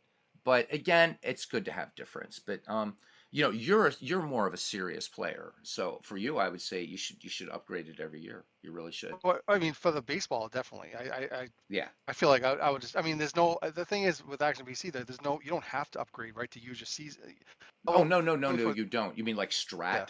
Puh, Right. Strat Oh God, PC yeah. I don't want to get into bastards. I mean, I don't No. want. I don't. I like to go the Dave Gardner route where he doesn't really badmouth anybody at all, or Well, he doesn't seem like he never really has a negative thing to say. Like he'll just kind of withhold. yeah, I But I know. mean, because Dave's a good but he guy was that showing me way. this. But he was showing me the Strat, the new version of the Strat hockey on his channel. Mm-hmm. Oh my God. I'm like, it's the same exact game every year. It Same is. exact thing. He was reading the okay, they added support for empty net goals this year. Like so empty net goals now counted separately. I'm like that's like one of the big things he meant. I'm like, are you kidding me? Like that and they're gonna Yeah. charge all that money? I don't know. And Yeah. I mean obviously they don't put a whole lot of work. They don't have a big huge development team.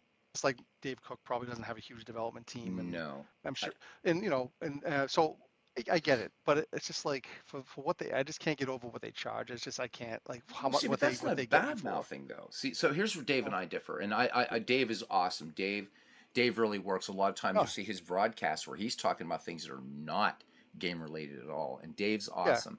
And I wouldn't say it's a disagreement. It's just a difference in perspective. So for me, when I say things about Strat PC baseball, it's not that I'm bad mouthing the it's just that the game it's just I'm off it sucks. It sucks. I mean, the The underlying PC game, engine yeah. is great. Strat PC or Oh yeah, Strat's great. Stratomatic Baseball is a great game, It and is. so's Appa's, right? I mean, they've been around for 62 years. Appa's been around for 72 years. But I mean, if you've ever heard of the infamous ID Jester rant Oh, about I've seen Strat that. Yeah, PC, I've seen it. you've Oh, seen it. unbelievable, But you know unbelievable. what? Yeah. He's right. He's not bad mouthing in a sense, but he's saying it right. And on my channel, man, if there's a game you hate, It's fine. Talk about it. It's all cool. Strat PC, my thing mainly is not only their Byzantine interface, but their awful customer service. You're not going to use fucking TeamViewer, pardon my French, to get into my PC Yeah, just because I live in Europe to make sure that I'm honestly moving your game from one to another. Nah, get out of here. I spent four I hundred know. dollars with you guys, and I'm going to spend another penny. That's Yep. just facts, brother. That is Yep. No, facts. I hear you. Oh No, my I mean, I God. don't want to go. You That got could be a whole other 2-hour conversation. Just and obviously rehashing most of this stuff, but yeah, I'm just thinking about like Yeti. If they're gonna upgrade every year, if they're gonna come up with a new version every year, it's like I don't really see like what they're doing. Like, what are they doing? What is it different why should I get it this year? And why? I mean, yeah, yeah. I No, I don't get know. it. I get it. I don't think you ever run into that with Action PC Yeah, baseball. Again, the hockey game and hockey's your game, so yeah, I would say your best thing would be you're a smart guy, right? So use that as kind of your bellwether. If you're yeah, yeah. liking what he's doing in hockey, then you know you're going to like what he's doing in baseball, right? Well, Bernie's what I taking would like, off. yeah. Peace, brother. Oh, yeah. We're gonna be But I would we're like gonna to be see. shutting down soon anyhow. Yeah, So yeah, yeah, I'm yeah. sure your missus Real is quick, like yeah. Mike. I know my wife already took my daughter to her friend's house for a play date, so she's like, "All right, I heard you talking to someone downstairs, but I don't know who it was. Didn't sound like work people. You have a different voice for that." I'm like, "Oh, I guess so. Yeah, at work I'm more pissed off." But I hear that. what was I going to say? Oh, with Action PC, like I'd say my main gripe is what I already mentioned to you about just about like how like kind of refreshing and kind of like the screen kind of goes wonky every once in a while. Yes. And, Yes. and honestly, with baseball, it's not so bad, especially when you're playing the game. It's really not bad at all. Hmm. But hockey is actually during the game, it's like 100 times worse. Like it's just like almost every play, it's doing the same thing. It's like refreshing. It's Mm. kind of like I mean, I was getting through it. I was kind of making good progress on one of my seasons. I just stopped because I really got into my baseball thing for now. But I'll probably end up going back to it. It's Sure. fine, but it's just like if they ever came up one year and said, okay, the big improvement is it's going to flow so much smoother. God, I Hmm. would spend $100 for that. You know what I mean? I'm like with you on like that. just for the smooth, just to make it smooth. I don't. Again, it's probably the way that the games are constructed and the way it talks to the database and Hmm. I'm sure, being a tech person, like I pretty much understand why that's going on. Sure. Maybe that's the easiest thing to do right now, and that's fine. I mean, it's not like the end of the world thing, but if I had one major gripe about it, that's probably my only gripe. That's it, and that's not that big of a deal. I mean, I can get by it. It's just like from a quality of life thing, it would be great if they could just make it smoother. That's all. Oh yeah. I mean, I no, I'm totally with you. I mean, because even the baseball game, I would like to see them work on optimization. It's not when a game like Out of the Park Baseball doesn't take resources like and it's more intensive. It's just a better optimized game. And Yep. and, and, and I mean Out of the Park is dealing with huge databases as well. It's in the coding, whatever. Again, you're Yeah. a Oh tech yeah. guy, too. I used to be an IT manager, so I'm not into coding as you were, but No, I I'm get not more into the other coding side. either, but I'm Oh, more of okay. a I'm kind of like what you were probably. I'm like project manager, like Right, right. that kind of thing. I'm definitely not into coding, but no, but I've been around it. I work with developers, and I'm around it enough. I Yeah, can yeah. understand what's going on. But Hmm. what OOTP, like they've obviously had years and years to refine their scripts or whatever the databases scripts and whatnot to make it more as performance Oh, yeah. improvements and everything. And, I don't know how long Action PC's been around, but like I said, I'm sure that whatever it is that would need to do to make that smoother would probably involve might involve a whole new rebuild of rewrite of a whole engine, or the whole system that it's built on. Who knows? I don't know, but It could. but I've it been. works for them for now, so it's fine. Oh, You yeah. know. I've been playing it since 2017, and Steve has been playing it. I think so. It's been around since it looks like 2003. Oh So really? it's Wow. been around a while. It's almost as old as Out of the Park Baseball, Oh wow. actually. Jeez. But Okay. yeah, I used to see ads for it, but I never really paid much attention to it until I well, see, started I was watching that, never interested YouTube. in it because my thing was it was just kind of very pedestrian attitude at the time. But I'm like, well, I have Out of the Park Baseball. Yeah. I have every season right out of the rip. Baseball for Windows, I've got everything Yep. pretty Oh yeah. much right. And so and of course old time baseball at the time. And I'm like, why would I want to buy this? Well, I Hmm. happened on Al Red Sox fans channel and I'm watching him play Action PC baseball. I'm sitting back over there in Europe. It's like 2 in the morning. I'm bored stiff. Didn't feel like reading anything like that. my girlfriend's sleeping, whatever, and I'm watching this game and I'm getting drawn in. I'm like, wait, this is pretty cool. I'm gonna watch it Yeah. some more, but then I'd be like, nah, now I'm gonna go play Yeah, outright yeah, yeah, baseball. yeah. But I'd be like, but wait a Feel like minute, you feel like yeah, you're cheating on it. Like, yeah. yeah, Well, yeah, exactly, that's how I felt. Like, I'm like, I've yeah, honest to God, Beatles, since probably 2001, I've played. I don't think from a bit. Well, I did play MVP 2005, like on the PC when they had that. those were That fun. was Yeah. really good. I Hmm. played. I used to play High Heat, 2003. That was a good one. But other than that, it was been nothing but OOTP, right? Nothing. So, except for maybe MLB The Show every couple of years, I'd play that too, right? But that felt like a completely different game than OOTP. As far as baseball sims, all I ever did up until this year was OOTP, and that's all I ever wanted to do. So you can Hmm. imagine, like when I started watching, cards and dice on YouTube, and I started seeing other things, and then ended up getting to Action PC. I saw Dave. I think I just started seeing that on Dave's channel, Dave Gardner, Hmm. seeing Action PC, and then I got into like what's his Ron's channel there. He does a lot of. So I started seeing that. I'm like, well, that's not too bad. So I kind of felt like I felt bad buying Action PC. I was like, I feel like, am I cheating on OTP here? Like, you know what I Yeah, mean? Like, and exactly. I was like, and then I'm like, but there's so many. But now I find myself, okay, like, I'm gonna give Baseball for Windows a chance. I'm like, just to give it a shot. I mean, because it's fun. It's fun just to see how these other games, what they have, what features they have that maybe I never even thought existed in a baseball. You know what I mean? Maybe up until now I thought OOTP had everything. You know what I mean? But that's Hmm. not really the case. It has a lot though. It has way more than I probably ever need. But I'm Oh just yeah. saying it's just it's. But I'm kind of just getting into this whole new world, kind of, and it's amazing to me because I'm like, how did I not know about this stuff? Like, I guess I was just stuck in OOTP land building stadiums for years. So Hmm. you know what I Yeah, mean? it's they complement each other so very very well. And yes, it is a Wood Elf Big Club. I just thought I realized you guys had a gray screen up there, so this is just a piece of my artwork I put up there, And a something to look D&D at. thing. Did you do that? Yes. Yep. Holy shit! Yeah, yeah. She's done in Blender and Photoshop. Really? Yep. Wow. Yeah. You have to give me a little spin on Blender sometime because I don't, I Yeah, have it. It's just definitely. like I don't I thing is I try to import like one of my stadiums, like one of the models into that, and Hmm. I can't even get that to work. I don't even know what I'm only seeing this small little section of the for some reason I can't make the whatever it is the base the base that you're supposed to the amount of space that you're working on. I can't fit my park in it. Like, or I can't make it larger where I can see the whole park. I can't even get that far. That's how bad it is. I am with Blender. So I mean, maybe sometime you can just show me, maybe give me a tip or two on how that works. I'm not saying Absolutely. I'm gonna get it because I was thinking I wouldn't mind, like, if I ever had extra time, I would probably maybe try to learn something else and see if I can make things a little bit better. But It's a uh, great program. I mean, Pixar is using it yeah, now, so that's that pretty says a amazing. lot Yeah, for I've it. seen the renderings. I don't know how long it takes to render that kind of thing on a Oof. computer, but it Well, yeah, probably takes a that's while, right? it does. It does. And I mean, I've got a pretty fast PC, but it does take some time.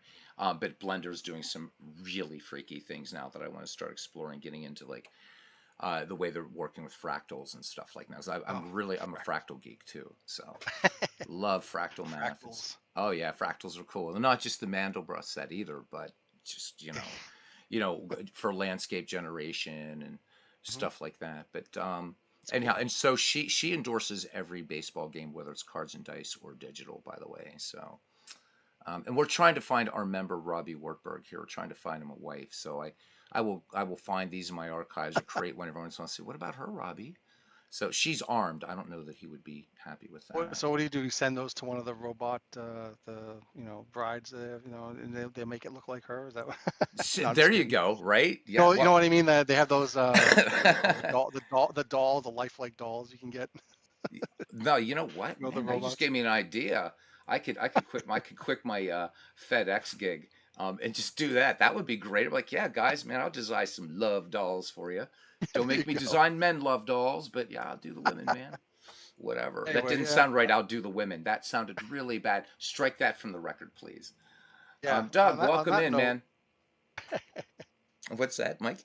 I was like, oh. Yeah. So But it's all right. Well, I'm fun. gonna run. I'm gonna run. I Yeah, really man. appreciate you giving, letting me in and having a nice quick talk again. Well, not quick, but it was a good talk. Oh, at any Appreciate it. time, man, and looking forward to playing some head to head Yeah, and definitely. everything like that. And I'll say a few parting words to these ne'er-do-wells, Yep. reprobates, scoundrels, and Big Clue. And I'm going to cut out too and grab a All shower. right. Mike, thank you, Thanks, brother. And Beatles. again, thank you for everything you do for the community. Seriously, No man. problem. You're No, thank awesome. you. I appreciate you too as well. Thank you. All right, buddy. Bye bye. Take care. All right. Yep. All right, guys, thank you. This was really, really, really fun today. Let me kill this other mic. This is really fun today having Chris Slovick, Mike Silva, and Steve Tate all on the same day. Was really, really great. So I'm going to be cutting out soon too myself. Thank you, everybody, man. It's always so rewarding. It's like just I can't tell you how much it means to me here, you guys. So I'm just going to leave it at that. And we've gone in 4 hours. I can't thank everybody who's been in here because YouTube chat won't do it. So you know who you are. Thank you for coming in. For the people that lurked, thank you. And MV, we love you despite everything that was said about cricket. And I still do like cricket. Um, so I just wanted to put that out there for my British brother there. All right.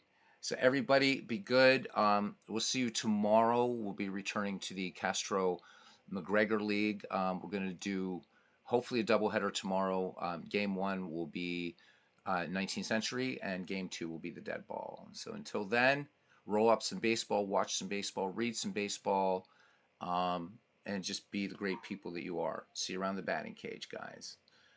Wait, what's this? Just because Envy's a wanker doesn't mean cricket is his fault. All right. Doug, thanks for stopping in. Guys, we'll see you around the batting cage, and so will she. All right. Take care.